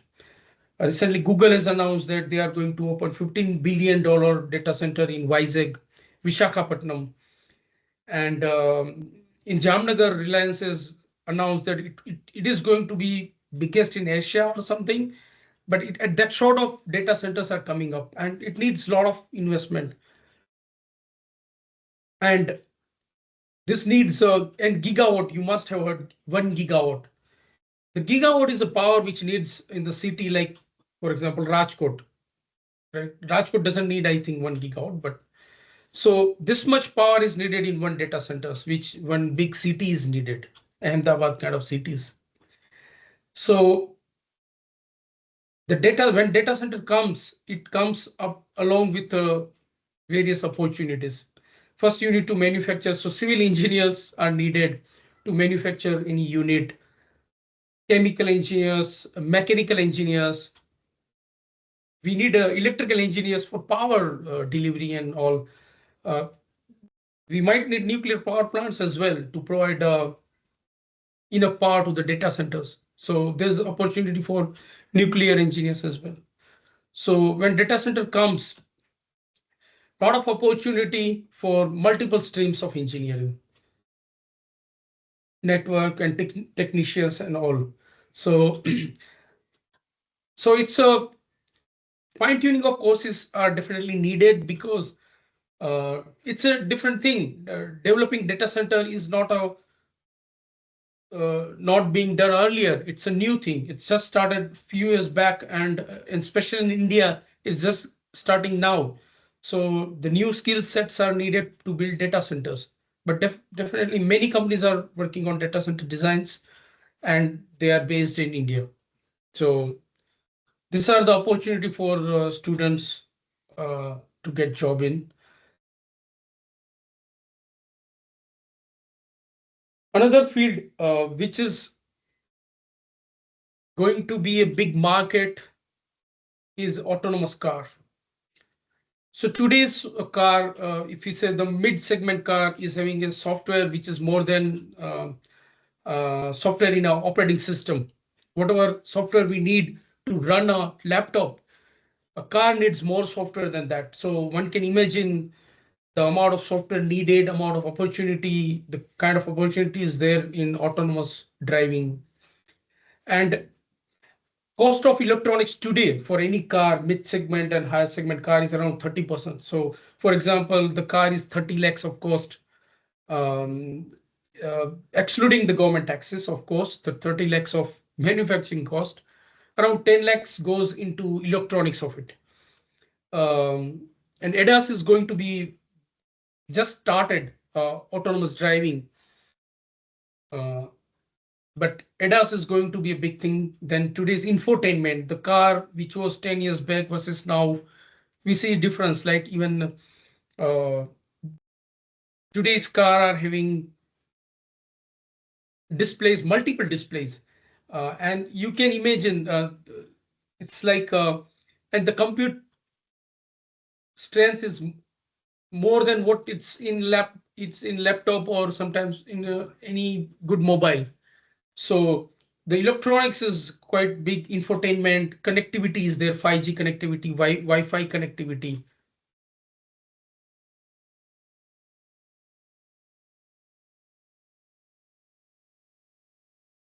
Then engine controls, sensors, brake controls. Now everything goes through electronics. Body electronics are quite big. So this is again a big market for electronics, and there are good opportunities. Let's say earlier, maybe 20 years back, car manufacturer, for example, Maruti might be hiring mechanical engineers, but today only mechanical engineers. But today they need to hire more electronics engineers for integration of these components, and they are having a big division in the electronics to take care of electronics of a car, right? So this is landscape is changing, especially for the autonomous car. And as it is predicted that after 30 years, in 2030, maybe after 10 years, at least in US, 90% of the car would be autonomous, and India would follow the same. And maybe in another 10 years, India will have a 90% of car autonomous. It doesn't look today, but it's coming way faster than anyone is imagining. And ADAS is now become a basic feature in mid-segment car in India as well, right? So the more opportunities are in this side for the students and for industry. Other is going to be robotics, and it's a, if we say today, when it comes to robotics, any automated working, let's say, for example, I would say a smart dishwasher is also robotics, right? Our oven, smart system in oven is a robotics. Today we have seen robotics for cleaning at airport, even at home also it's available to clean the floor. Those are all robots. When I say robot, doesn't mean what I have shown the picture. Robots meaning whatever the machine which is smart enough to do one task, it's a robot. So the machine which cleans the floor well, it's a robot. And it's going to be more and more. And the reason is simple. For example, the 20 years back, hardly any mobile were there in any house. But today, if we have a more mobile in a house than the number of members. 5-member family could have 6 or 7 mobiles. And on an average, everyone has a mobile in India. Right? The same is going to be true with robots in the future. Already we have some robots in the home. Dishwasher is one example, cleaning the floor. And going after a few years, there are robots to take care of certain requirements of, let's say, senior citizens in a nuclear family. And it's possible that one needs help. And instead of hiring someone, or it's very hard to hire some human, we will hire robots to do certain thing. And the way we have a mobile in each house has its own mobile. In the future, every human will have their own robot, personal assistant. In a different form of robots would be there with everyone. And this is going to be big industry, same like today's compute industry or mobile or computer or automobile industry. Same is going to be with robotics industry. And the courses related to robotics are will be needed in future. The students who have special skills to train the robot, to design the robot, it will be in demand. So, and when we say robotics, again, it means it needs every stream of engineering. We need engineers from mechanical engineer, electrical engineer, then material engineers as well, because the robots might need a different material technology than what is being used today.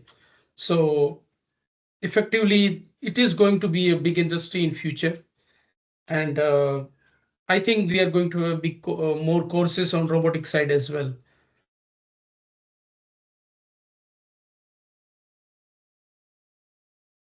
Now,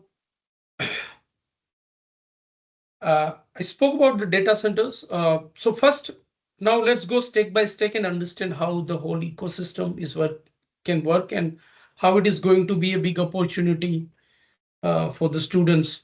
So once we have a chip designing, which I have explained, so there are other good opportunity for students in PCB designs. When the chip is designed, then it goes on some PCB, one board. Everyone knows motherboard, right? So motherboard design is being done by different companies here. And when we say motherboard, it's on for desktop and laptop, but motherboard is needed for everywhere. The board design is needed for in any of the chip autonomous driving, be it in car or be it in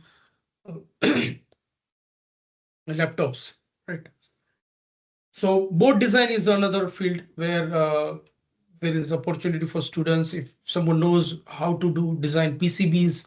And nowadays PCBs are also getting complicated. So one layer to multiple layer of PCBs are getting designed. And in motherboard, there are different components. You can see over here, right? Motherboard needs not only chip, it needs a heat sinks. The heat sink needs a different kind of engineering.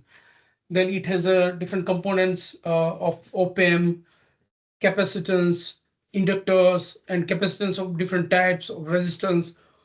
Various components are there on a PCB.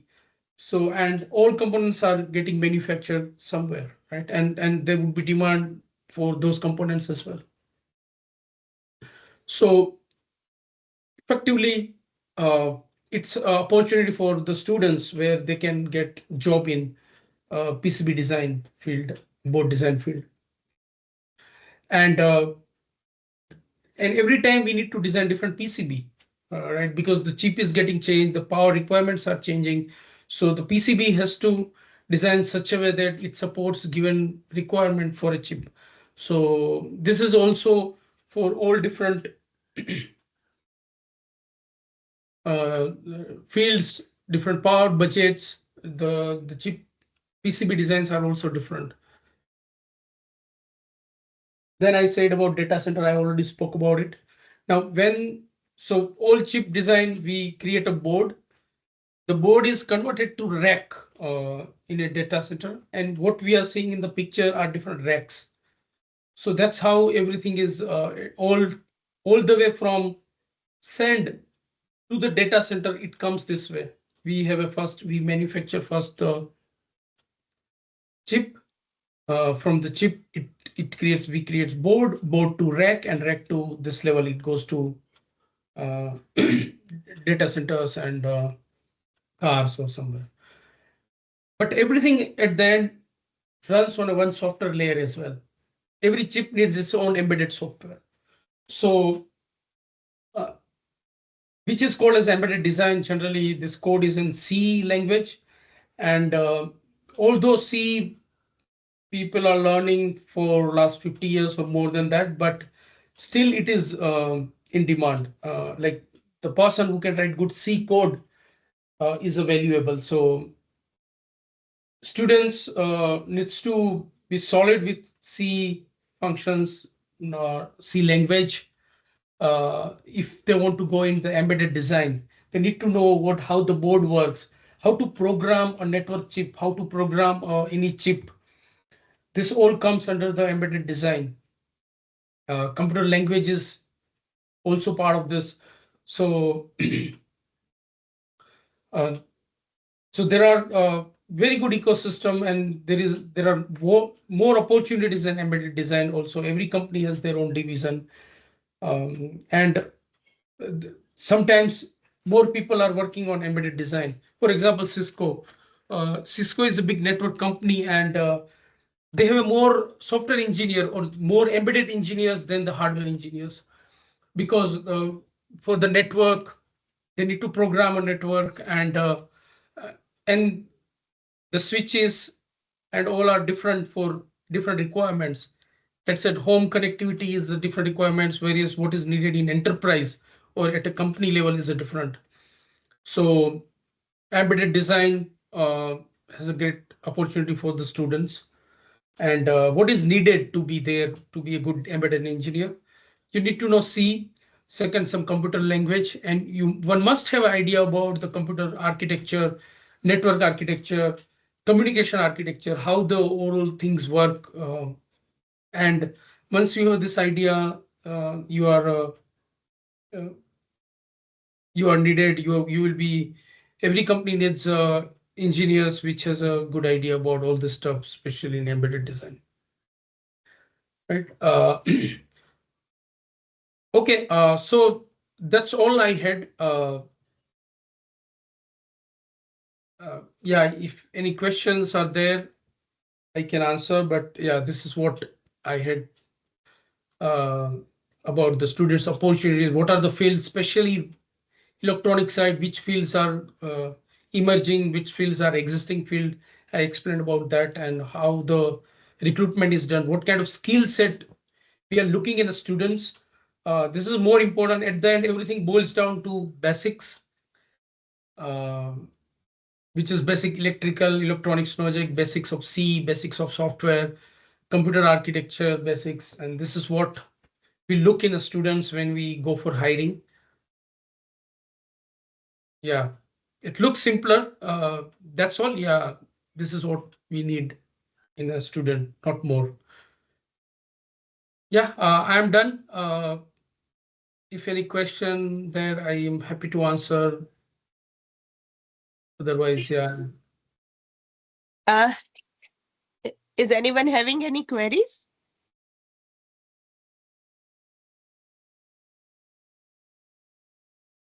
We are all open for this platform, and Manish, you have taken a wonderful session. It was very informative and you have elaborated so nicely. I'm sure people with academia may have find it really helpful to them. Yeah, sure. Yeah, thanks, Neha ma'am. And thanks V.V.P College Management and Sneha ma'am for giving me opportunity to interact with all of you, giving me opportunity to present my ideas. Thanks for that. It's our pleasure actually to have our proud alumni from the first batch. That's from 2005, 21 years and counting. We are happy to have you with us. Yeah, sure.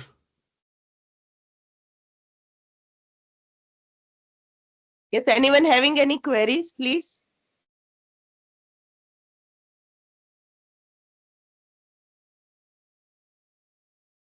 Okay, so I believe there are no queries for this session. So there is a little surprise for all of us. For the 15 minutes before the valedictory function starts, we have with us our speaker for day 1, Mr. Karan Shah. Karan, are you there? Can you hear me? Yes, madam. Can you hear me well? Yeah, you are quite audible. So dear participants, we again have the privilege to have Karan Shah with us, and it is a special small session where Karan will enlighten us about entire flow and entire FDP wrapped up in a nutshell. So we may all have an idea, and also we may have a clue that how we can all also utilize this like PPTs that we have been given and the videos that we are going to share, right? So Karan, over to you. Please guide us a bit. Thank you so much, Neha ma'am. And I really would like to thank Mr. Manish Patel for the previous session. I was a part of that session during the closing ceremony, and really appreciative of whatever he has highlighted about student opportunities, the things that as a faculty members we can give it to the you can give it to the students. So I would like to start from there itself. So, what is a good habit of a professor or I would say a guru is that whenever they see a right talent, they just go ahead and tell them or continuously tell them that hey, you need to you need to be in this particular line. So I remember from my days that I was very good at electronics. So there are a couple of professors, including Sneha ma'am, Chami ma'am, they just told me that you just be in this electronics line. There are a couple of more professors as well. So they just told me that you be in electronics line, nothing more than that, that your electronics is good. So be there. Similarly, there are a couple of folks, even being on electronics and communication engineering, the coding was very good. So couple of professors from the computer science, when there are certain subjects they were taking, they definitely told them that, hey, your coding is nice, try to move it from the coding to from the electronics background to the coding background. So that's the major important aspect of being a professor or being a teacher, where you can guide in a right direction to a student because you have the first and foremost eye of an observer or to find where this person will go in future or where this person will lead in the future. So you have all the powers to decide a future of a person. So if you identify a right talent, you should definitely guide them in the right direction, stating that, hey, this is very good, and you need to focus in that direction. Now, coming a little bit back to the our set of sessions. So the sessions were literally brainstormed almost over a period of 2 to 3 weeks, and it has been decided in an overview nutshell of all the aspects plus a depth of certain subjects. So you must have gone through a very rigorous, I would say, a lot of information has been poured into you, and many of the domains you already know, or maybe you know better than us, or many of the domains were really new for you. So the part is, let's say if you are interested in any one particular domain, you just go ahead and rewrap the sessions once again. So the flow of the session was a little bit jumbled up because of the unavailability of the speakers. So because of that, there are a couple of sessions which were taken forward, a couple of sessions which were taken afterwards. So the flow I would request is you look at first look at the market segment, look at the overview. How does the semiconductor world looks like, and what is the future perspective of that particular world? And then you start from the basics of the RTL verification, implementation, then along with that testing, and after that fabrication and foundry. So this is a flow in a nutshell. Along with that, whenever you would like to pivot from the topic and move towards the AI, we have covered a very basic session of the AI.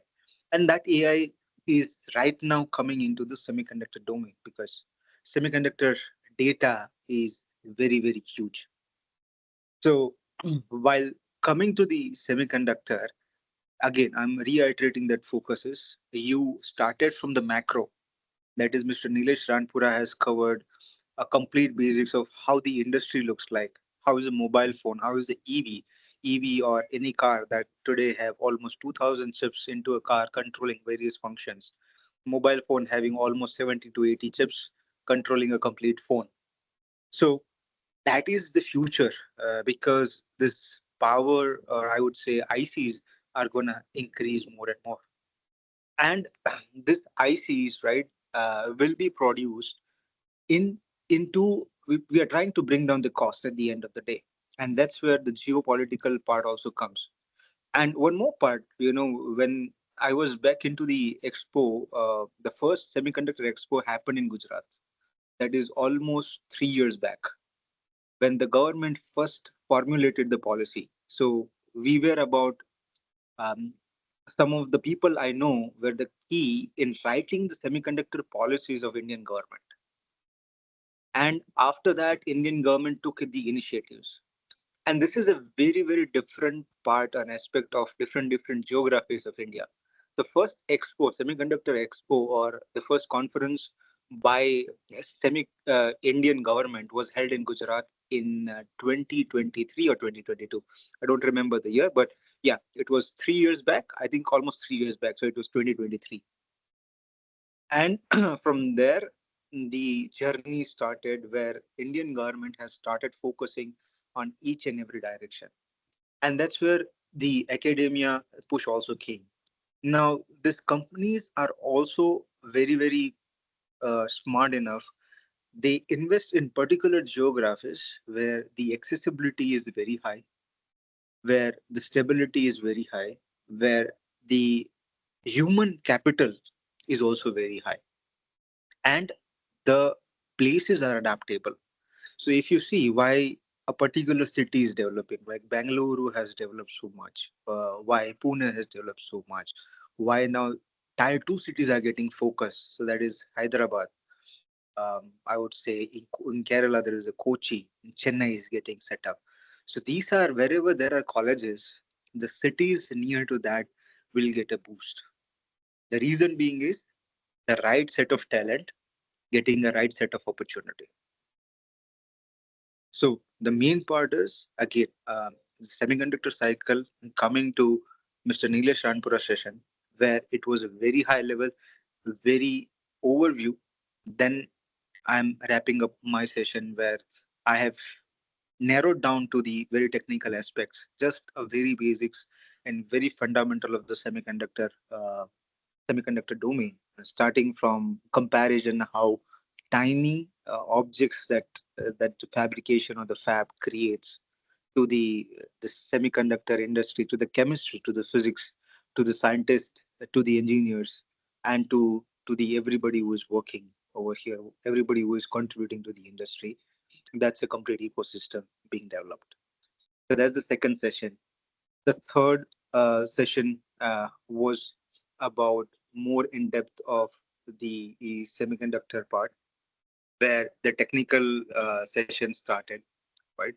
Um, just let me recollect the name of the third session. Yeah, it was Dr. Sankalp Kumar. So Dr. Sankalp is one of the prominent or front-leading expert in synopsis, and he has been tied with all the India colleges. Some of you may already know him. If you don't know him, you can connect with him over LinkedIn. He will be very much happy to connect you with anybody and everybody in the industry, because he's connected to almost all the colleges in India, all the colleges in Taiwan, and most of the colleges in US. So he must be, if you can say that, he's one of the guy who can direct you towards the best interest of the academics. So that was the third session about Dr. Sankalp, and it was supposed to be the last session, but again, Dr. Sankalp is traveling as of today. So I would say that if you are referring to his session, once again after Mr. Manish Patel's session, you can go and refresh that particular session. It would be very much helpful to you. The fourth one was by Mrs. Lekha Dave, again an ex-alumni of V.V.P Engineering College, and one of the key member who has worked along with me. So she has taken a complete overview of RTL to GDS cycle. How does the each and every step of RTL to GDS look like?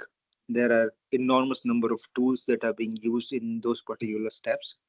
And then how from their journey onwards, where you can focus on each and every domain in terms of the technical depths. So that's on the session number 3. The session number 4 was Mr. Siddharth Ketia. That was first the basics of the physical design. There's just one part out of 7 to 8 domains of the VLSI. This is one single component of physical design, where the complete industry is also focused in, and there are many centers in India of various companies. So Mr. Ghetia just covered basics of physical design, which we learned for almost 6 months. That nutshell was covered in 1.5 hours. And after that, there was an expert session by Mr. Bhavik. He's very much a CPU expert in Intel, and he's pushing the frequencies hard, where we are seeing 5 gigahertz, 6 gigahertz, right? So that each and every picosecond is very much important. That particular use that is being pushed by Mr. Bhavik is one of the key member in Intel. So the second session was the practical of how the physical design is being done. Again, these two topics were meant first to go in depth, so that you are aware that how much depth an industry demands. And similarly, if you are aware about the depth, then you can guide the students in a fashion that, hey, this is what the industry demands, this is where you need to focus on. And maybe if you also want to learn about many things, you can focus on that. So session number 4 and session number 5 were purely dominantly in terms of the physical design, pushed into, or I would say aggressively worked into more of a technical depth. The session number 6 was covered for Mr. Jignesh Patolia, and that was about smart manufacturing and AI in the fabs. Fabs are expensive, getting expensive, including the fabs. Human capital is also expensive. So in the same context, we need to reduce the cost at all the domains, including the amount of good chips. So that also we have covered that right now there are so many manual inspection, which does the machine inspection does, how novel techniques, like there are many youngsters in India developing medical devices that, okay, if you upload your chest x-ray, they will just give you an example. The AI will give you telling that you don't have any problem, or if you have any problem, it will directly detect. Or if you just upload a bill copy, if there are some, I have just recently came up with this example that a hospital has claimed unnecessary expense of 7 days, but you were only hospitalized for 3 days. So these are the irregularities which were caught by the AI. So similarly in the fabs also, when the chips are being manufactured, just by looking or just by taking an X-ray, literally, I'm talking about X-ray, we took an X-ray of the chips, you just can detect, hey, there is a problem, there is not a problem, this chip is good. If we are leading to that level, that will cut a lot of time to the market. Then on the seventh one, from the specs to code to the AI by Mr. Deepak Kaushik. This was predominantly on the front end of the front end of the VLSI, where you write the RTL code, aggressively verify it, the chip, so that that particular code or the function is ready for the next setup. I'll quickly cover the last couple of sessions as well. The session number 8 was again AI basics in AI and ML by Mr. Kripanshu. I would request you to regularly refresh this session. The reason being is AI and ML is not going anywhere, at least for next 5 years. And student has to prepare. They have to decide about AI and ML in the learning side. So session 8 is something which you can keep on refreshing. Session 9, it is about the sign-off in the EDA domain or sign-off in the chip designing. That sign-off you can, it's one of the important aspects. Without this, there is not a single chip which goes outside. So this is kind of a very niche area, expert area. If you want to complete the cycle, just before it goes to the manufacturing, you need to refresh the session. And then finally to session number 10 and session number 11. One is yield optimization, again is about the manufacturing. So I request the session number 6 and session number 10 should go hand in hand, which you need to know. And finally, the session number 11 and 12, the ecosystem. Once again, you need to look at this holistic system. How does the ecosystem works? I have covered that starting from the environmental engineer to the chemist to each and everybody, any of your other domains in your college has an opportunity in semiconductor domain. So that's how the ecosystem works. And now you all are aware about those things. So I leave it to you that you explore this opportunity, guide the students, and you also can be, let's say somebody has an interest in chemical along with the electronics, they can still explore in those lines. And finally, once again, I'd like to thank Mr. Manish Patel for the session number 12 on the student opportunities. We have discussed this in session 1. Again, we have discussed in session 12, and over multiple sessions we have discussed this. You are and the gatekeeper, you are the talent identifier, I would say, for the students and for the industry. So if you are choosing the right talent to guide them in the right direction, there are two entities, or I would say 3 entities would be benefited. One, first of all, your student will be very much bright and he will secure a successful future. The second, you can definitely take a pride in that. The second one, the student himself or herself will be securing a future, so they'll do good. And the third one, if they are going to a company, definitely a professor name or a college name will be highlighted in a golden words. So my take is, you are the gatekeeper, you are the talent identifier, you are the actual DHR rather than the HR of the company. So all kudos to you.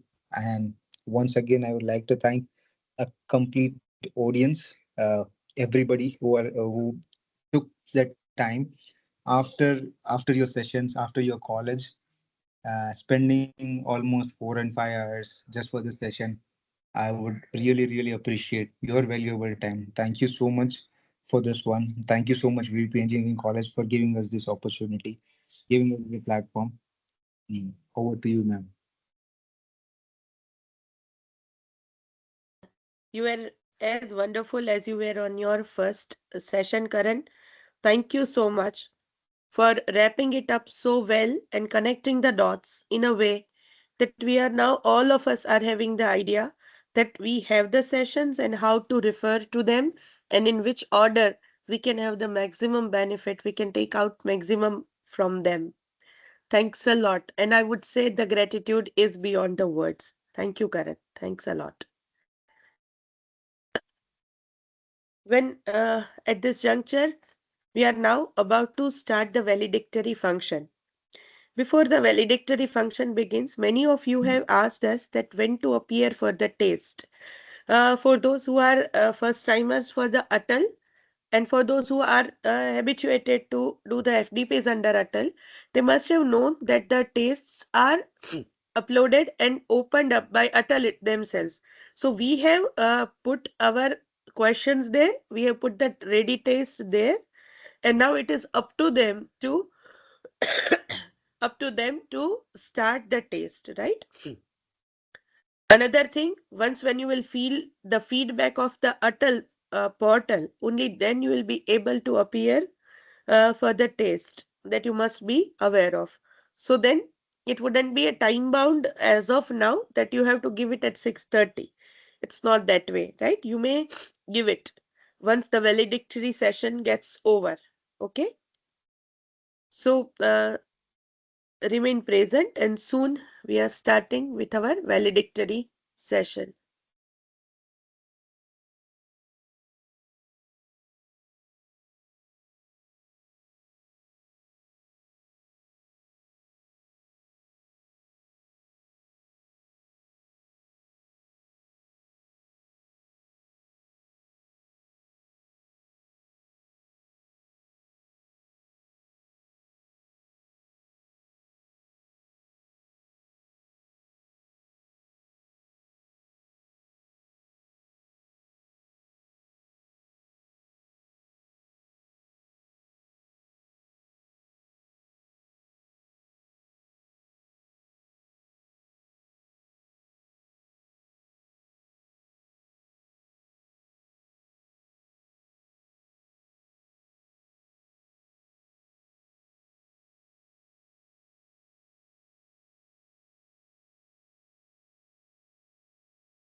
Someone has raised their hand. Do you have any query?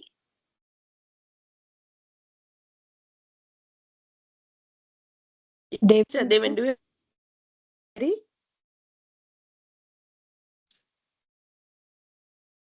Hello, ma'am. Yeah. Ma'am, finally we have to appear the test from Atal login ID, na? Yes, madam. Okay. So they are going to notify us, or it will be directly eligible from the right now? No, usually, ma'am, Atal, we find the mail from Atal portal. Okay. Or after 7 p.m. you just start, you just check it out. Okay, so we have to log in Atal portal also. Yes. Okay. Okay, thank you, ma'am. Very much. Thank you. Hello, ma'am. Hello. I have one question, sir, regarding this feedback. Actually, the whole 6 day attended the webinar. Yes. And feedback also, I filled the all feedbacks, around the 12 feedbacks. So almost all I covered. So now my feedback is over, but they are showing no feedback. Means I have to go through the Atal feedback? Yes, yes, sir. It is very much essential to submit the feedback in Atal portal. And Okay, okay. after submitting the feedback, they will allow you for the test. Okay, okay, okay. So So first I have to go through. to First appear. I have to have. First, okay. First I have to have go through the Atal FDF, FDP, right? Yes. Yes. Atal Yes. Atal feedback. Yes. Okay. Yes. Okay. Then I will be eligible for the test, appearing test, right? Yes, sir. Yes, sir. Okay. So test is valid for what time? Because the electricity always the problem, you know, no electricity, internet, always there is a problem. Sometime goes, sometime. Once you start your test, it will end up after 30 minutes. Test up to 30 minutes. 30 minutes, okay? Yeah. Only 20 questions are there. Okay, okay. 20 You to may 30 join minutes. from mobile itself. If you have a worry of power cutting issue, you may join your test from mobile itself, right? Yeah, it is true. Okay, mobile screen is not visible. No? That is a okay, anyway. So I will go through this is so 20 to 20 questions, 20 to 30 minutes. Okay, okay, okay, okay. It is valid up to 1 hour, 1 hour or what will be the time Please actually? verify with Atal, sir. Yeah, Okay, 20 questions it is and 30 minutes. okay, okay, okay. Thank Yes. you. Okay, okay, okay, okay. Excuse me, ma'am. Hello.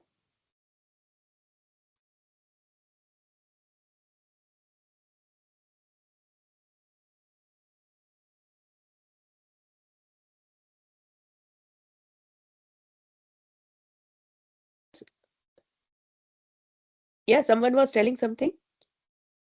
Ma'am, I am have submitted feedback in Atal login, but the test when I start the assessment, it is showing questions not uploaded, something like that.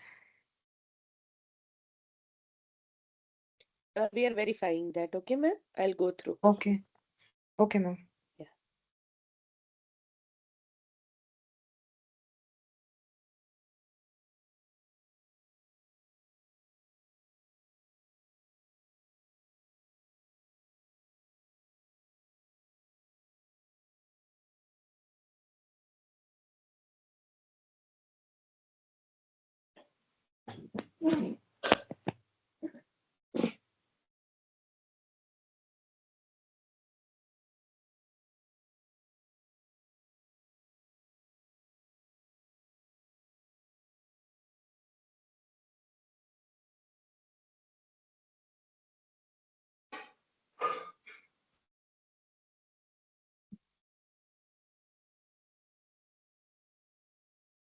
Madam.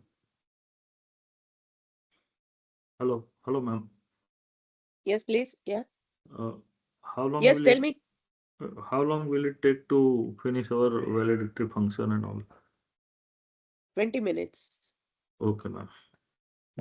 20 to 25 minutes maximum. Mm-hmm.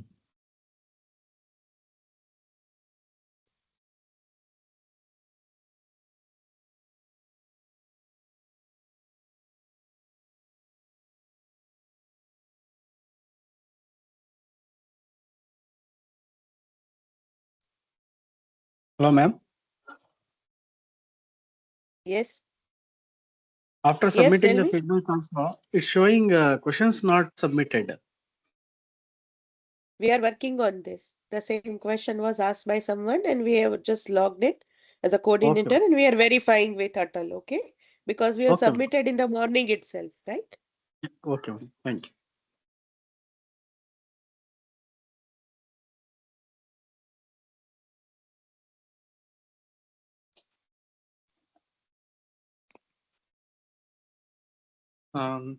Ma'am, this is Dilip from Coimbatore. And hello. Yeah. Yeah. Ma'am, Yes, this go is on. not a query section, ma'am. This is I'm very much thank you to you all, ma'am. Such a wonderful section you have to conduct. I will first of all thank V.V.P Engineering College, management, principal, and those who are coordinator persons. Thank Okay, you you're for welcome. giving this opportunity.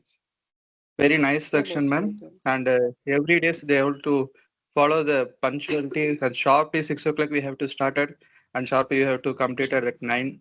Every section I will enjoy it, ma'am. It's very informative and a very nice session. A lot of things I will carry from this FPTP, ma'am.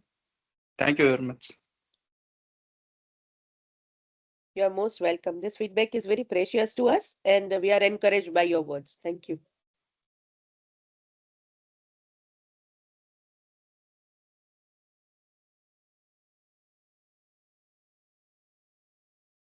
चलेगा तुम्हें कुछ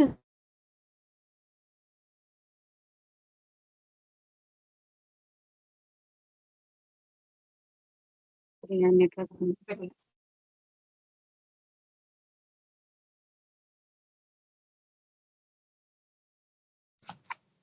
Hello. Hello. Yes. Good evening, ma'am. Is there a time constraint for the test? Yes, it's for half an hour. Half an hour, no? Yes. Okay, okay, ma'am. Thank you. The questions Sneha which madam, have already 20 questions, answered, please 30 allow minutes. us 5 minutes before I can sort out the issue of taste, right? Just 2-3 minutes. Allow us to work upon that issue, please. Yeah, thank you. Sneha madam, principal okay. sir is already there in the meeting. We can start validatory function. Okay. Fine.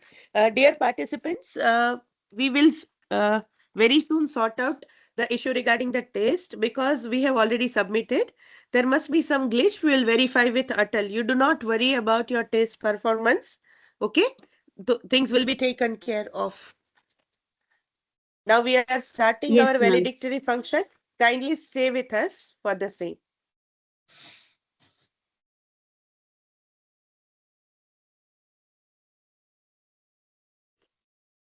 On behalf of Department of Electronics and Communication, I welcome our principal, Dr. Piyush Vanzara sir, and our HOD, Dr. Paresh Dolakia. Before we start the session, as per our tradition, the way we had started, let us start with 3 Omkars. Everyone with a deep breath and an Omkar.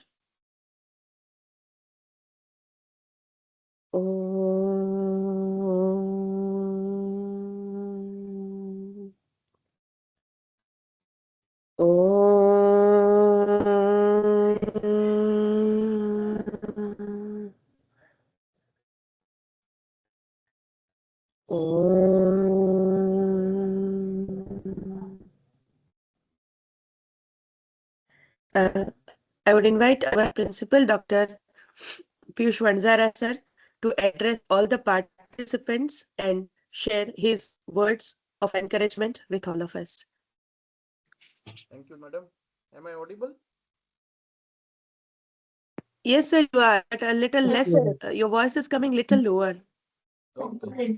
Yes. Is it fine now? Yes, sir, it is. It is. Yeah. Okay. Respected, esteemed resource persons, Mr. Karan Shah and Mr. Manish Patel.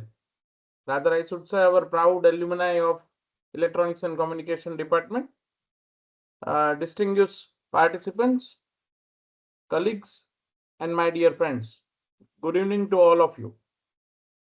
It is indeed a matter of great pride and satisfaction for me to address you all at the validatory function of this Atal FDP on recent trends in semiconductor technology and the role of artificial intelligence in chip design and fabrication. Hosted by the Electronics and Communication Engineering Department of V.V.P. Engineering College, Rajkot. V.V.P. Engineering College has always believed in nurturing an academic environment that promotes excellence in teaching, research, and innovation. We continuously strive to align our academic initiatives with the emerging trends and national priorities since last 3 decades.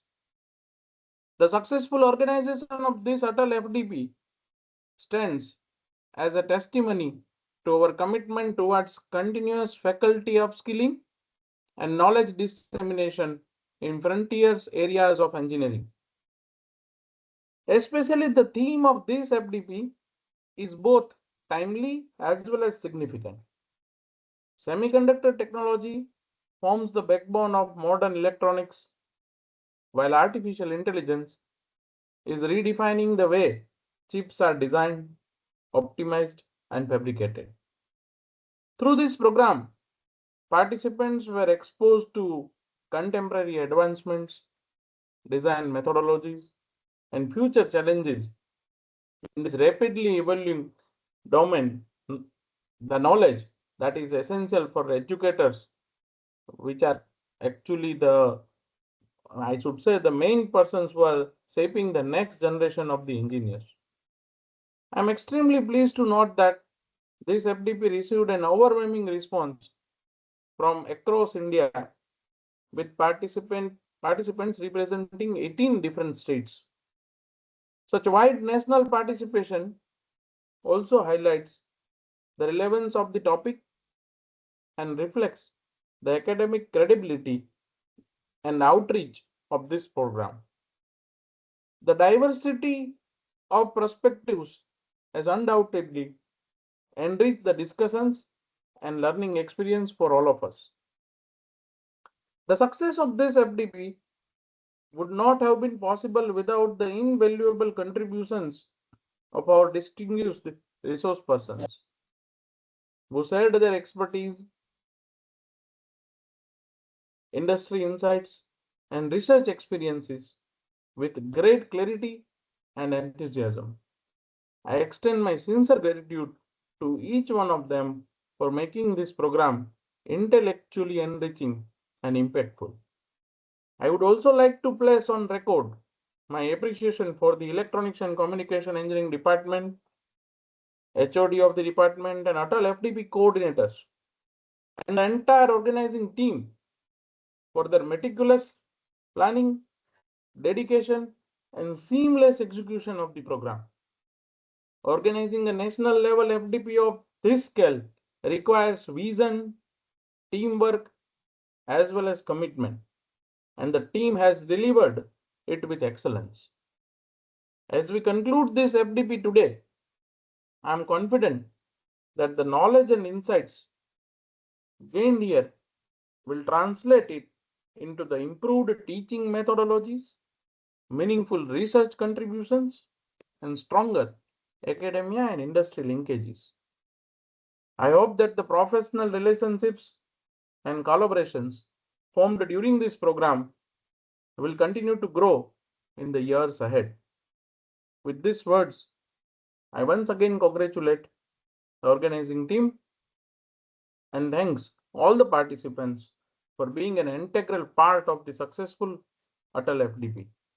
I wish all of you continued success in your academic as well as professional endeavors.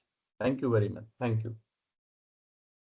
Thank you so much, sir, for this motivational speech as well as encouraging words.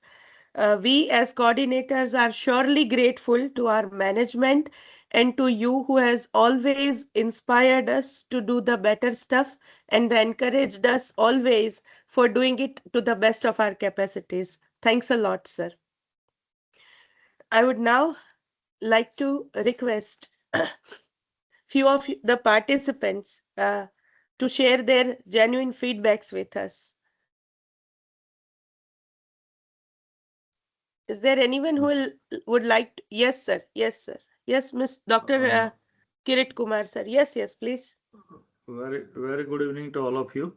And to be honest, it is a very wonderful workshop, and it is full of very insightful and informations. I'm really this workshop has really helped me to a lot to enhance my knowledge. I am really extending my sincere thanks to V.V.P Engineering College management especially Vanjara sir, Dolakia sir, Sneha madam, Charmi madam, and entire team who is working behind that. And I have noticed a few things out of your team, that you are working very systematically and without wasting of a minute of a participants and yours. It is organized very wonderfully, even though it is an online program. I have never felt that it is online program. I always feel that it is I'm attending exactly physically there. Addition to that, the experts who were engaged the sessions, they have really shared a great knowledge as well as their expertise and experience. And I'm very much thankful to you again. And whenever you organize such kind of programs, I will love to participate into your program, maybe physically, maybe online. Thank you. Thank you very much, ma'am. Thank you. Thank you so much, Dr. Kirit. Those were wonderful words. It's really encouraging that we may work more on such projects. Thanks a lot. Yes, Dr. Renu was raising the hand, I guess. There was someone who was... Okay, anyone else? Dr. Ritu Rani was there? Okay. Okay, Dr. Ritu Rani. Yes, Ritu Rani ji, yes. आप हैं क्या? Hi, Hello. good evening to one and all present over here. So am I visible and I'm audible to you all? Yes, you are audible, ma'am. Yeah. Yes, ma'am. So I would like to convey our great thanks from our college, KJ's Institute, Trinity College of Engineering and Research from Pune, Maharashtra. We are attending your session and really appreciate your coordinations for online session. All the resource person you have selected is the best because they are clearing our doubt in the session, online session as well. So we are not feeling that we are not attending the session is it's like offline. So all the problems were solved in that during the session. And yes, that feedback is also correct. We are not missing any the point and not missing our 1 minute, like we are waiting for the session and the resource person is not there, like that. So just you all are working very much and really we appreciate your efforts. And in total, in all the journeys, we all participants from our college, I'm just thankful to you all, your coordination, all the coordinators and the resource persons. Thank you from our college to uh, you all staffs. Thank you. Thank you so much, ma'am. Thank you for your feedback. Thank you, ma'am. Anyone else? Good evening, ma'am. I am Dr. Arun from IFT College of Engineering, Viluppuram, Yes, sir. Tamil Nadu. Yes, sir. Yeah, ma'am. I would like to thank the management, principal, and the coordinators of the V.V.P. College who have seamlessly organizing such kind of a wonderful event. And I have wondered that this FDP have covered from the fundamentals to the technology orientation. So which was nightly organized and it is sequentially planned. And the second thing is all are industry expert and the strong foundation is maximum alumni connect. So I have wondered that alumni connect, which have regularly we need to engage with them and have connect with them. Industry connect is mostly required as of now. That what ACT also insisting. Professor of practice for the institute. So what we teach to the student is not enough.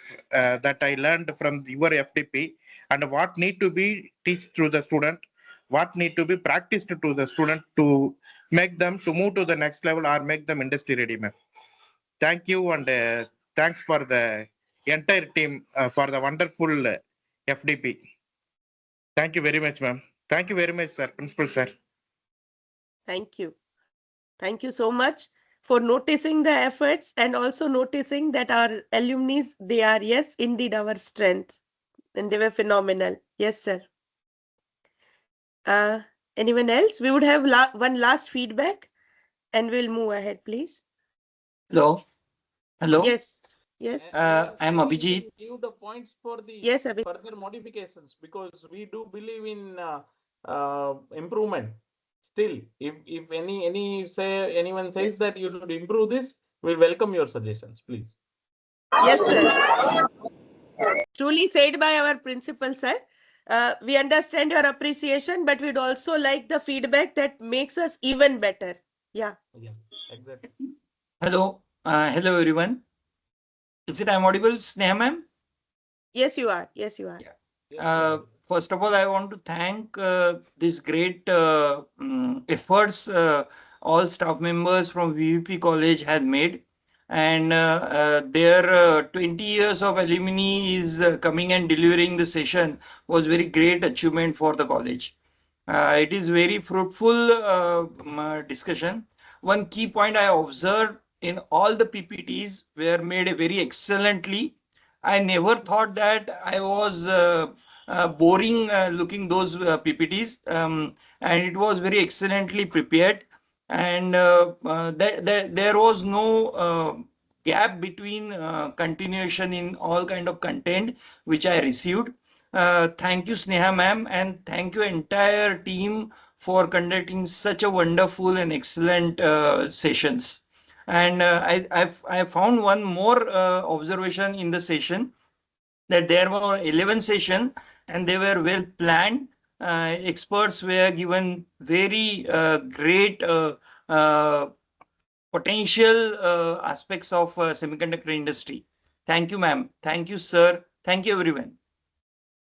Thank you so much. It's always fulfilling to feel that the hard work has really paid and it has enriched someone's learning agenda. Thanks a lot for your feedback.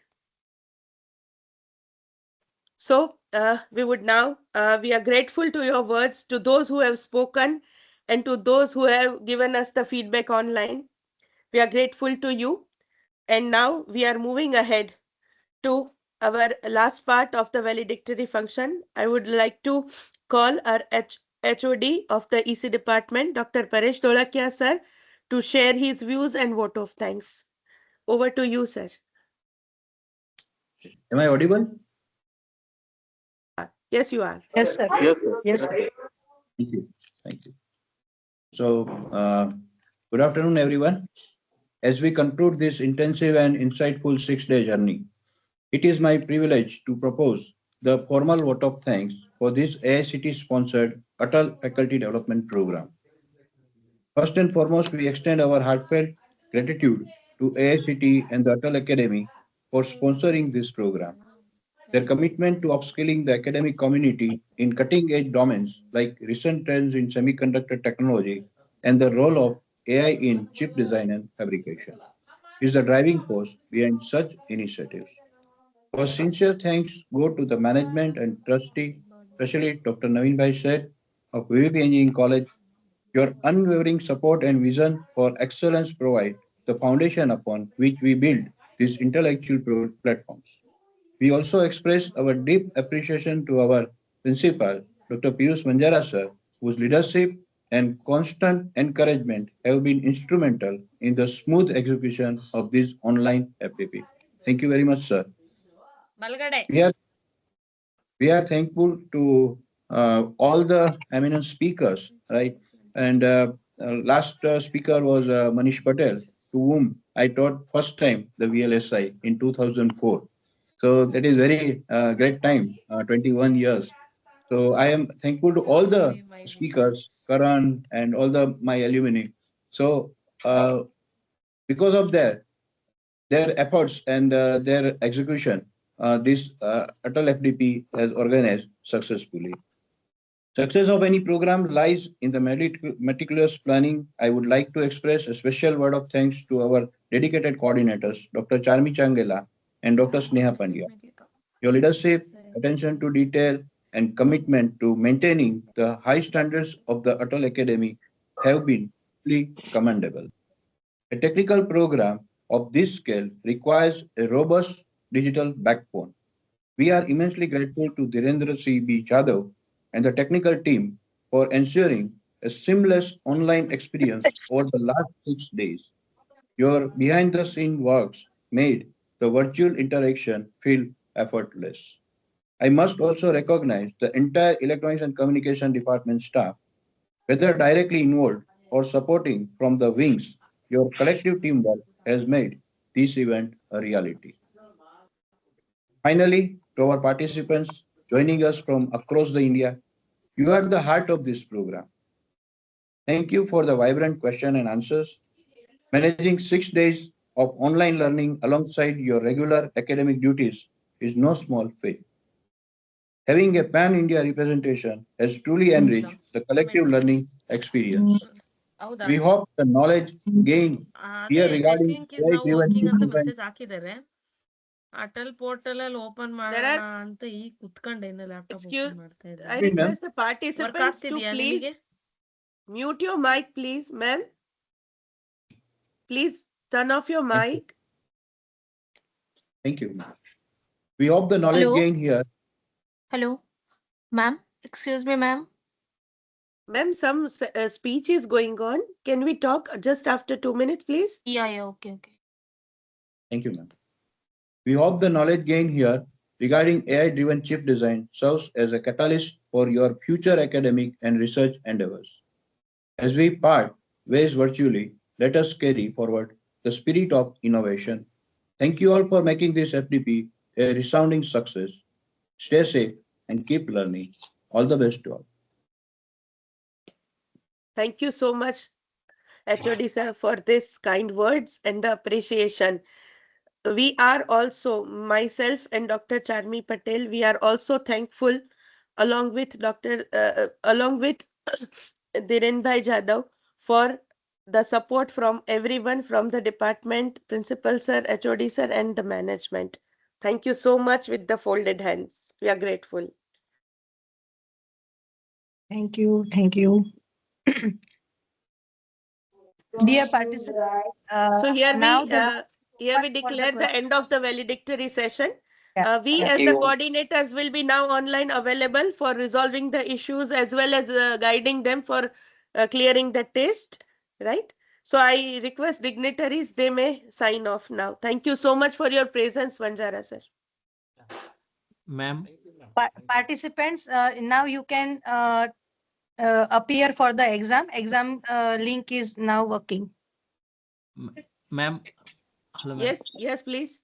Ma'am, small request, ma'am. Please provide the PPTs, ma'am, of all the sessions. They will all be provided.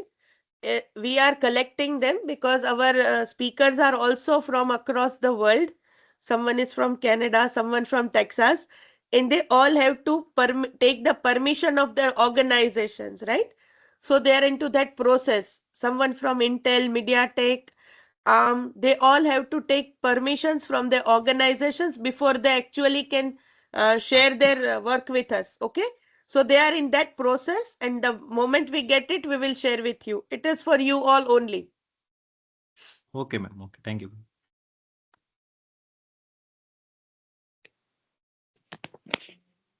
Madam, Excuse me, madam. Yes. Yes, madam. this link will be available for what time? That is up to Ma'am, Atal. test is already open. The link is already sent to you, or else you can register into your Atal portal and Yes, click but to assessment. activated, this will be activated up to what time? कब तक खुली रहेगी ये link? That is up to Atal portal, ma'am. It is not in our hand. Okay, thank you. Excuse me, ma'am. इसलिए half an Yes. Our या 1 our में खत्म हो जाती है test link, so you have to attend now. I think last previous अटल में ऐसा ही हुआ था, तो वैसा किया ठीक तो है मैम, बेहतर होगा. Thank you for this input. देखिए अगर मैम कह रही है वैसा है तो I would suggest everyone to make it fast before they can appear for the exam. They should do that in the first priority. Yes, and Hello, after ma'am. half an hour the link will close. So within half an hour we have to attend 20 questions Yes. from Ma'am. previous. Hello, ma'am. Ma'am, there is Yes, some yes. I problem have in the attempted the submission of exam, the ma'am. exam. Okay. Hello. Yes, go on. But please one by one. Yes, ma'am.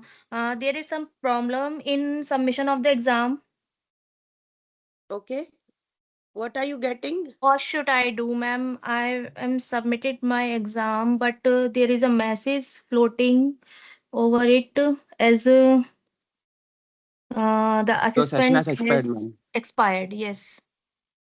Sneha Ma'am, ma'am. same is the issue over Yes. here. Same I have issue is there. submitted. It's the The same for me time also, left is ma'am. still 12 Okay, minutes, but okay. it I is got showing. the message in the inbox as well from someone who has sent me the image. Now give us 5 minutes before we can look into the matter and sort it out, please. Okay, ma'am. Thank you. Okay, ma'am. Ma'am, same for